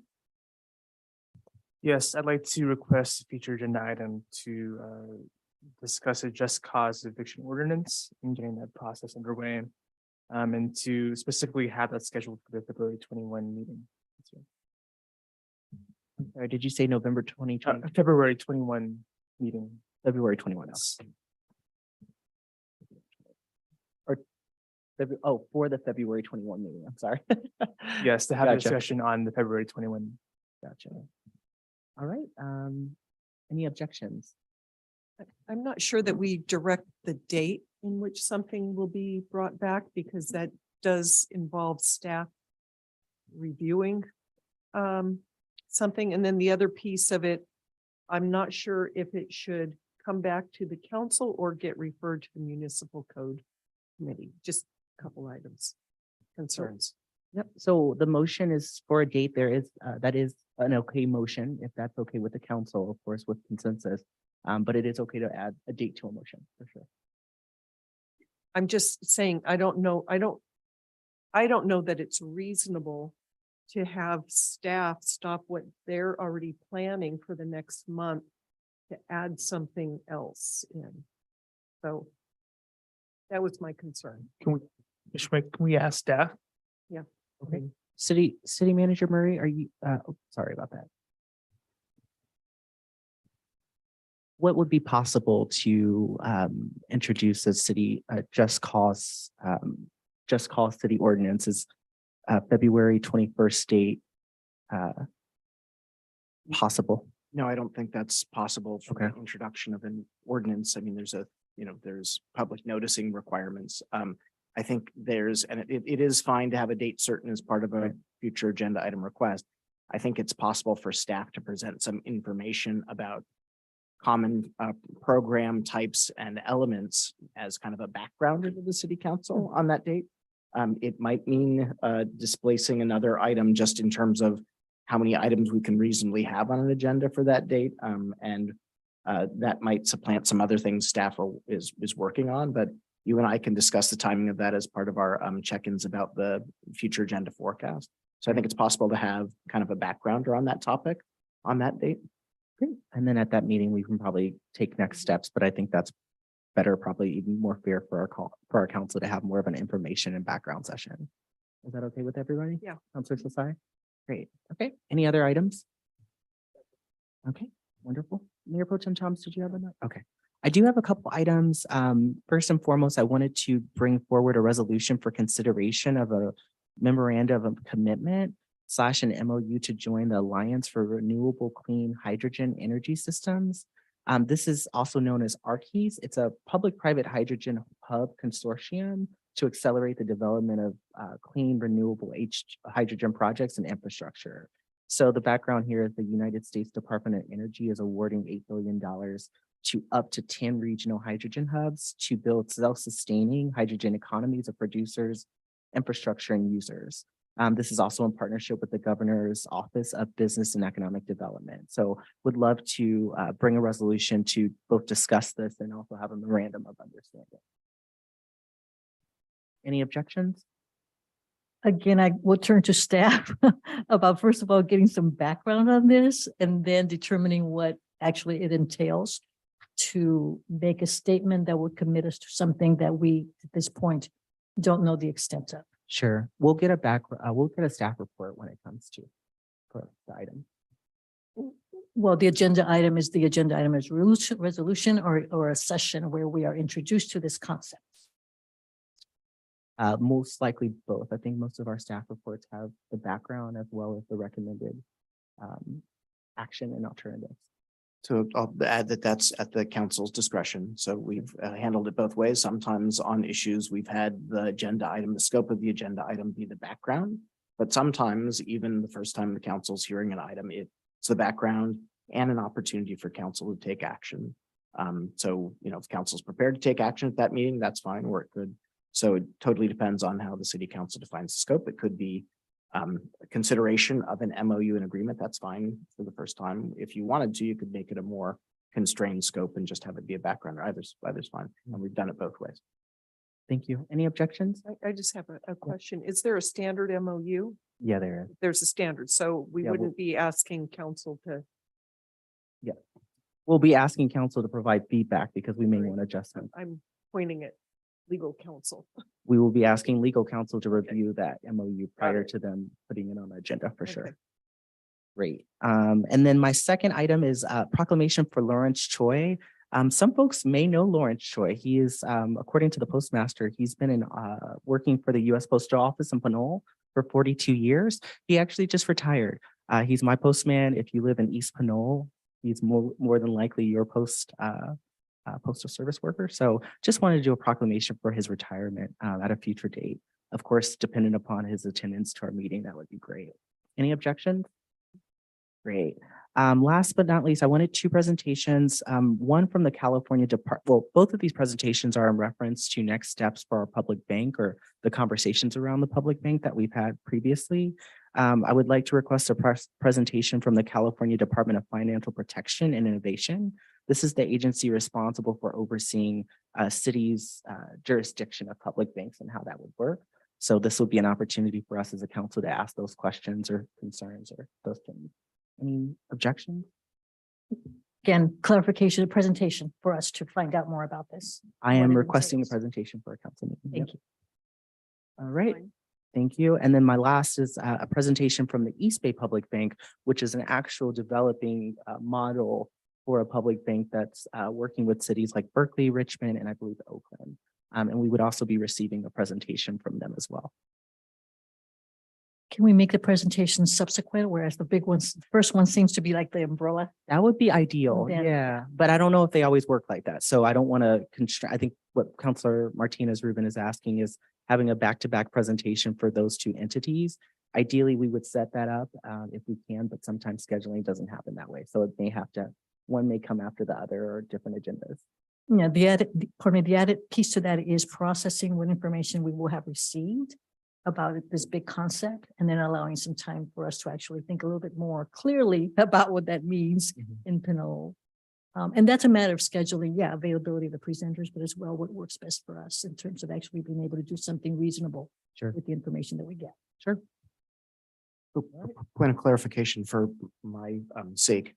Is the preference to have those be at the same meeting if possible, or is the preference for the presentation from the state agency to come first and then the East Bay organization in a subsequent meeting, so there's time to digest the state information first? Either is fine. I can't guarantee you that they'd be possible, available at the same date, even if that were the preference, but do you have a preference for one of those two approaches?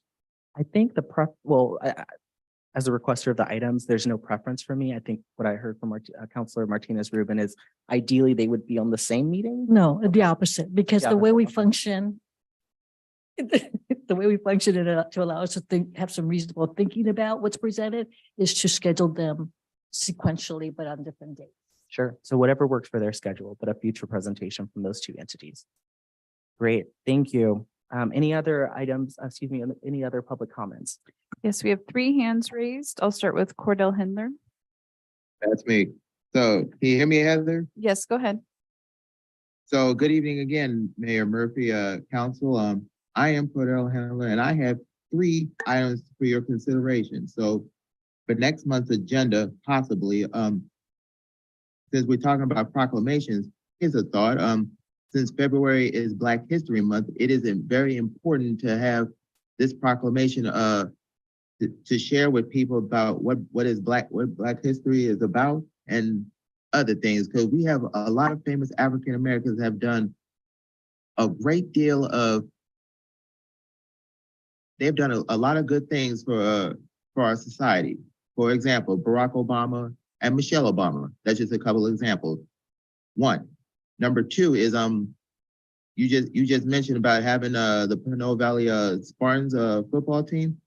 That should be added to the next agenda. And then the third and final thing, I recently attended the mayor's conference back in November, and Danny Wan, who gave a presentation regarding on how the Port of Oakland is recovering from the pandemic, and I would think that he should be invited to come for a meeting in March. So that way y'all can ask questions on how the port is like, trying to generate some revenue. So those are the three things that I had in mind, and I will save my final comments for citizens to be heard. Thank you, Mr. Hendler. Any other public comments, City Clerk Bill? Yes, the next is Irma Rupert. Good evening. Can you hear me? Yes, we can hear you. Go ahead, Thank please. you. Thank you very much. Really quickly, Mayor, I don't think we need to agendize this, but I would like a report back regarding the food bank, the future in Pinole, the senior center. I think they were gonna have some kind of a meeting in the next week or so. I'd like an update. And the second one is the animal shelter, when it's gonna open. We need a report back or some communication. I'd appreciate if we could bring those two items, at least in some kind of fashion, to report back to the public. Thank you, Mayor. Thank you. Any other public comments? Yes, one more, with the caller ending in 5748. Go ahead, please.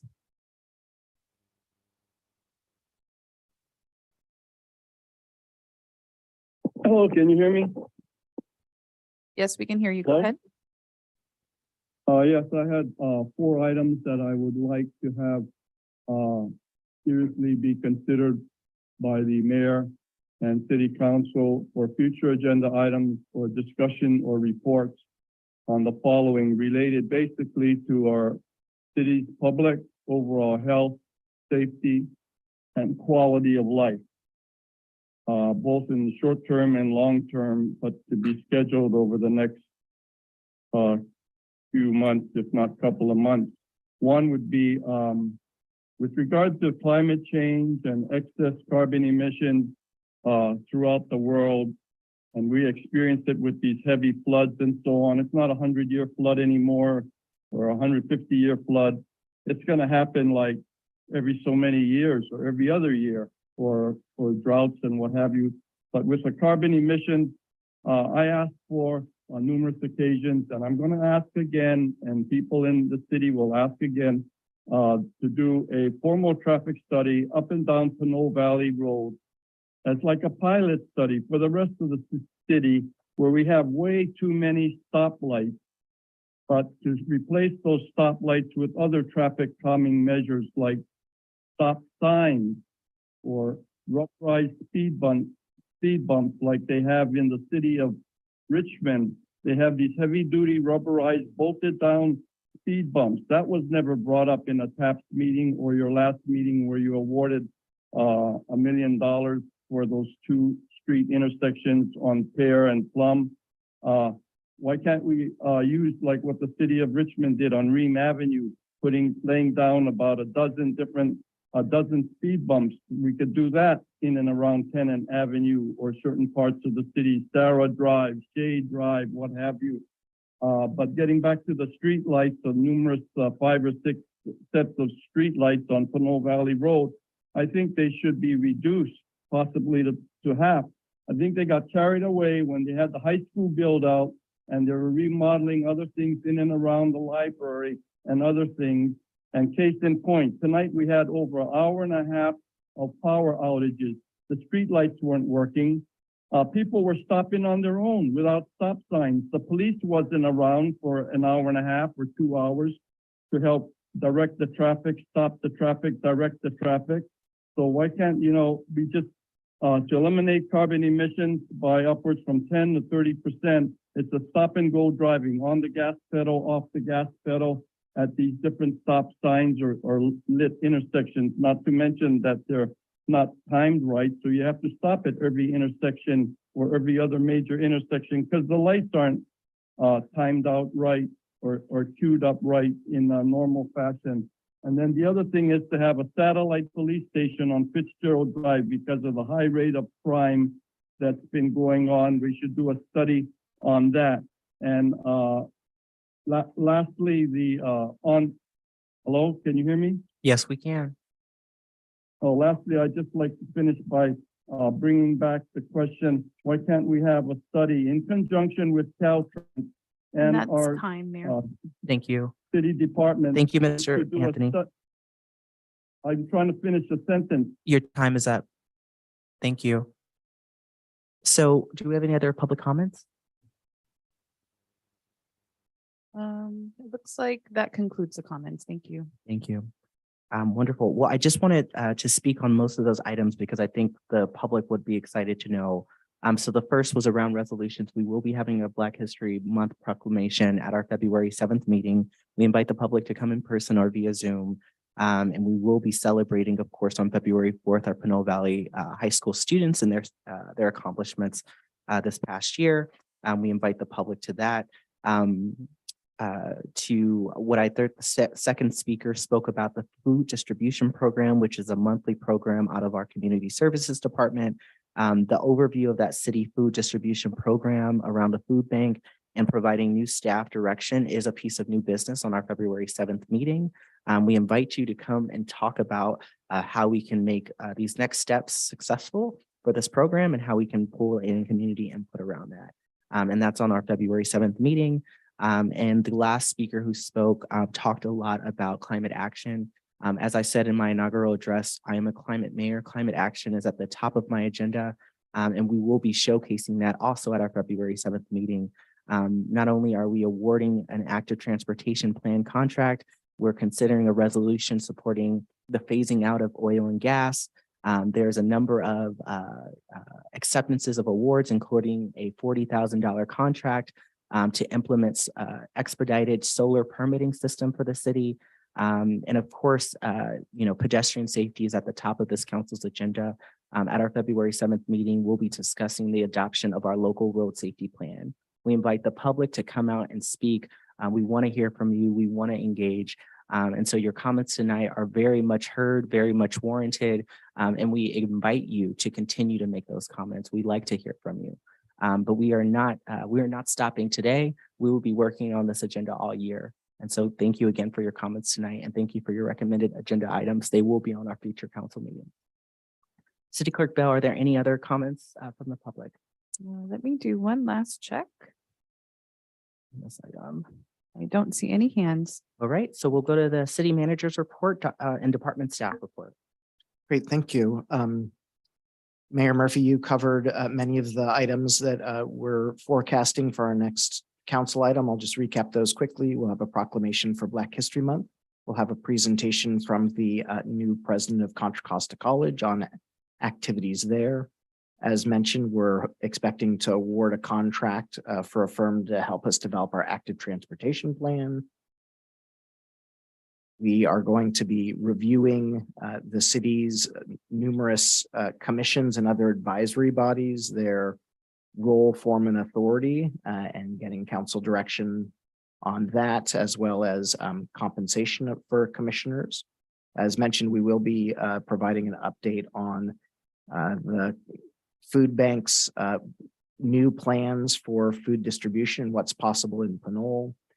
We'll be reviewing the list of proclamations that we're anticipating agendizing for this calendar year and getting council's direction and approval of that.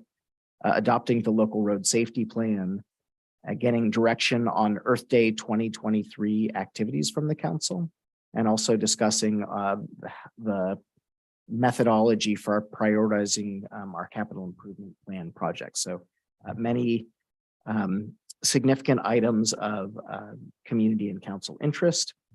Regarding upcoming dates, we've already discussed a number of upcoming community events. Just a reminder that there are 2 city community engagement events on January 26th. In the morning, we'll have coffee with the city manager and assistant to the city manager here at City Hall starting at 8:30.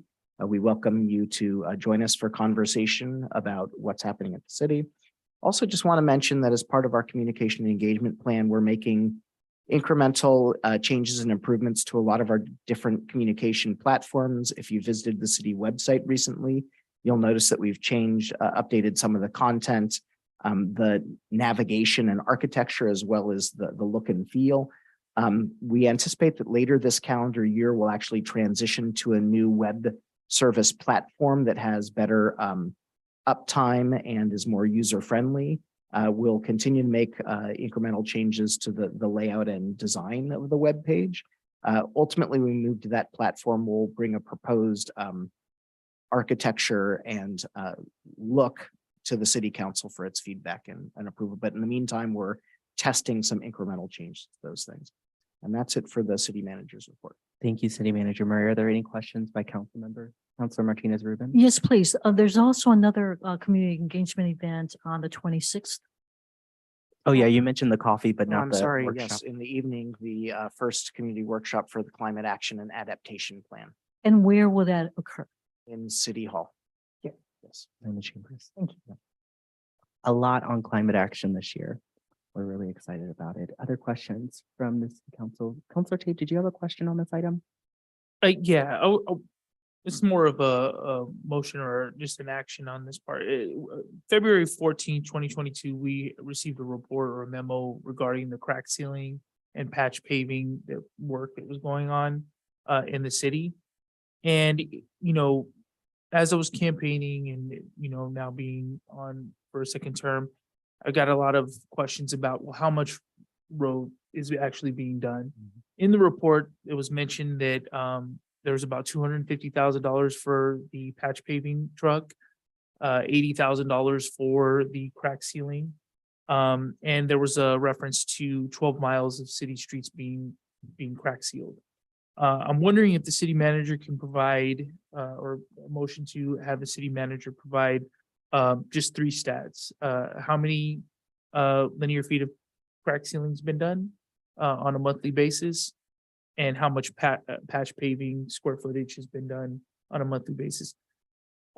Just a quick blurb in the city manager's report of those numbers. That way we can get that on public record. And more so the public can see that we're moving the needle.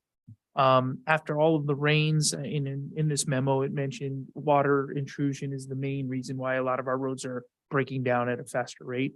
After all the rain, there's a lot of comments out there about road conditions. I'm wondering if we can, for the foreseeable future, just have that at the end of the city manager's report and provide that information and hopefully see this in action. It's pretty expensive equipment, and I just want to see if I can get a motion out there to entertain that and possibly get a second. Sure, that sounds great. So you're, just to be clear, you're moving for an additional, well, you're moving to specify the city manager's report around the patch. All right, so the quantity of potholes filled or patch paving is what's referenced in the memo. And the linear feet of crack sealed. And the location would be nice, street name. You know, we did X amount of work on these 3 streets. How does that sound, City Manager Murray? Is that possible to do? Is that every, just to be clear, sorry, is that every meeting or? At the end of the month. Okay, perfect. I think that just once a month, towards the last meeting, just so that council can be familiar as to what this looks like in action. A good metric that was in the memo a year ago was there was $30,000 was the equivalent in savings for a contractor to do 20 tons of asphalt. So those metrics can let our community see that the city is moving forward and showing some progress with this equipment we bought over 2 years ago, 3 years ago. City Manager Mark, great. All right. Is there a second to that motion? So just staff direction? Probably should formalize it. Is there a second to the motion? I interpret it as direction of staff. There's, there are various forms of types of direction city council to staff under the council request for future agenda items, future agenda item, informational memo to council, and this is an additional report. Okay, yeah, and I just want, especially because it seems like it's an added piece of the agenda, I would be inclined to formalize it. We're asking for a specific report. So I think there should be a motion. Right. I'm happy to second if that's easier. Is any questions? All right, City Clerk Bell, can you call the roll? Sure. Councilmember Martinez Rubin. Sure. Councilmember, can I have a yes or a no, please? Yes. Councilmember Tave, Yes. Councilmember Sasai, Yes. Mayor Pro Tem Toms. Yes. Mayor Murphy. Yes, Thank you. thank you. Any other questions on the city manager or department staff report? All right, not seeing anything. City Attorney Casher. Thank you, Mayor Murphy. Just briefly, Monday, January 30th, we'll have our municipal code update subcommittee meeting. We'll be discussing the code enforcement ordinance update, single-use plastics, providing the subcommittee with an update on our single-use plastics ordinance. We'll be discussing the election campaign sign ordinance, and then time permitting, maybe we'll take on the just cause eviction ordinance and receive some direction in advance of that staff report on February 21st. And that concludes my report. Great. Any questions from council? All right, any public comments on item the E or F? 7E or F, because I didn't ask for public comments. Doesn't look like we have any public comments. Thank you. All right, thank you so much, City Manager Murray and City Attorney Casher, for your reports.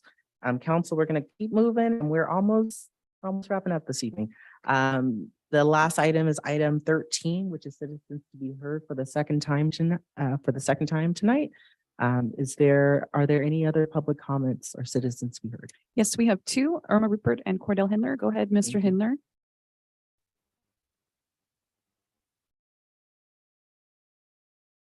Go ahead, sir. So, good evening, again, Mayor Murphy, council.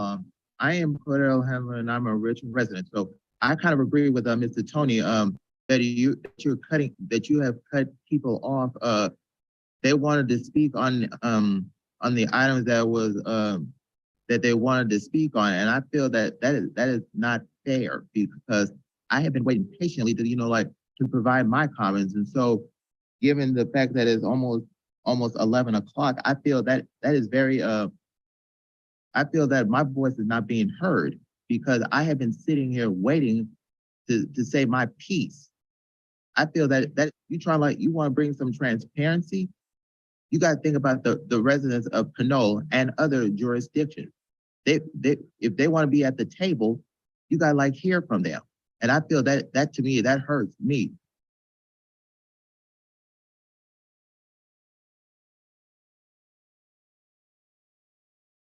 Mr. Hindler, Mr. you have Hindler, are one- you there? I believe I think that we accidentally muted you. Go ahead, sir. Yes, can I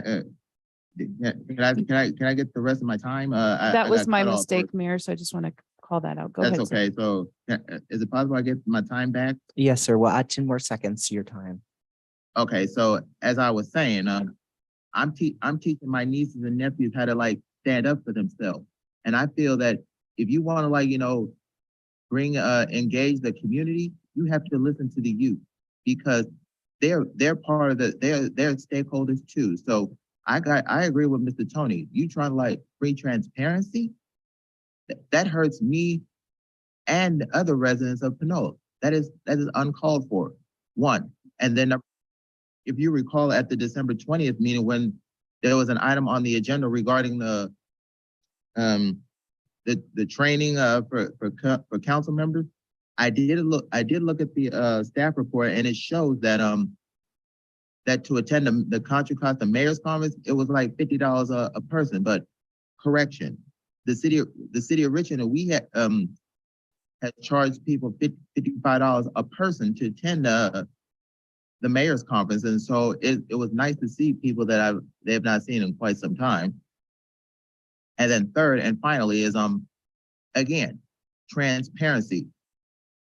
I feel that everything, I love to attend some of your meetings, but sometimes the meetings can get too lengthy. Here is what I'm proposing. If you reduce a certain number of items on the agenda, the meeting would have been done either 9:30 or 10 o'clock. So you got to think about the community first. So I will try to come to your meeting in person at some point. So with that, I will pass my time to Irma Rupert. Thank you. Go ahead, Ms. Rupert.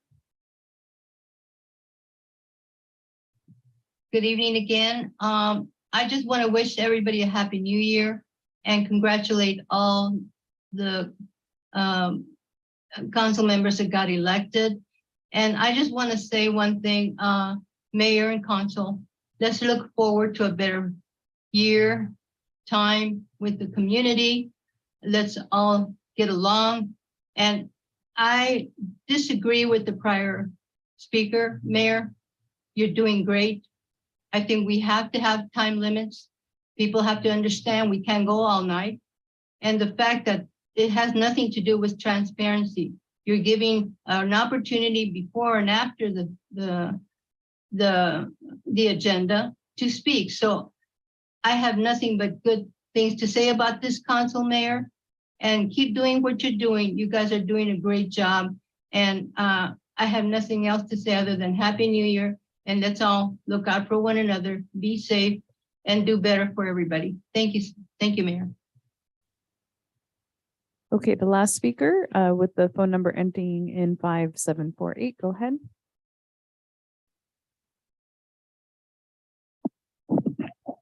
Can you hear me? Yes, please state your name. My name's Anthony again, from Pinole.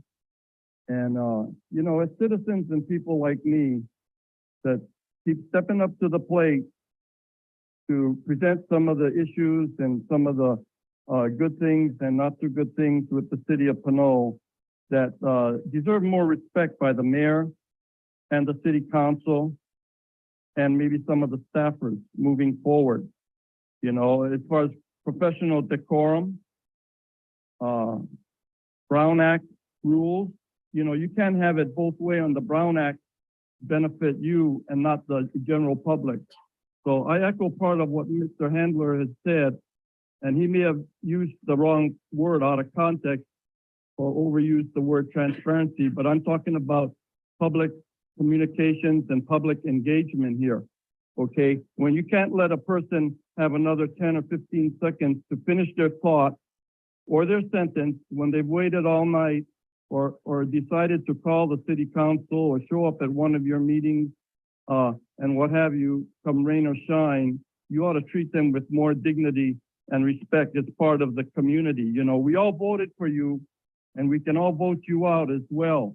But I'm just saying, with that, I'd like an update from Vincent Salimi's request, Mr. Rafael Jimenez's request, and my request to your city manager there over 3 or 4 months ago to give us a update now on what's going on with the caretaker's house property. It's in disrepair, it's run down, we've got weeds all over the front yard and the side yard and so on. It took almost an act of Congress to help get the fire department and the city to knock down a couple trees that have dead trees there that were hanging over the fence there for several years, and numerous code violations as it stands with weeds over 5-6 feet tall in the front and the back of the house. And this is not the first time it's been brought up to the city staff, and what have you on record, along with a report on what's happening with the street light repairs and the street light outages on an ongoing basis, over a dozen of them, if you count, up and down Pinole Valley Road, from Henry up to the 7-Eleven Trader Joe's shopping center area. You know, I'm not talking about just replacing some expensive poles, but every other light bulb on that street is out and has been out for several months now. So can we hear from the city manager on that as well? Or somebody like the mayor or city council to step up to the plate and back some of these public statements and public comments, and just sit there and wait till try to get out of town or out of Dodge before 11 o'clock on every meeting. And I do respect your time and what you're doing for the city of Pinole. And lastly speaking, I'd like to thank you for your help last year, and I look forward to a better year moving forward with Pinole. Thank you, Mr. Anthony. We will give it a better update about the house at the next meeting. What we'll do is, if there's no other public comments, are there, City Clerk Bell? We'll close public comment, or excuse me, we'll close the citizens to be heard, section number 2. And we are now ready to adjourn. Before we adjourn, I wanted to give the opportunity to Councilor Martinez Rubin, who has a special request of adjournment tonight in remembrance of Marcia Calipus. Thank you, Mayor Murphy. Marcia Calipus was a longtime member of the city of Pinole. She spent most of her adult life as a registered nurse, first at Richmond Hospital, then at Brookside Hospital in San Pablo. By 1986, she was the risk manager, quality assurance, case management director, and then went on to become the manager of the medical staff office. Marcia retired from Brookside Hospital in 1997. We lost her. She passed away on Friday, the 13th, several days ago. She was not a fan of funerals, so there will be no service. And we imagine that she would love it if you would all raise your glass in a toast to all the amazing healthcare workers that she was part of. She was also a longtime member of the Pinole Historical Society, serving as president from 2007 to 2016 until health issues led her to resign. Thank you. Thank you, Councilor Martinez Rubin. I adjourn the meeting to the regular city council meeting of February 7th in remembrance of Marcia Calapuz and in remembrance of Amber Swartz. Thank you and have a good evening.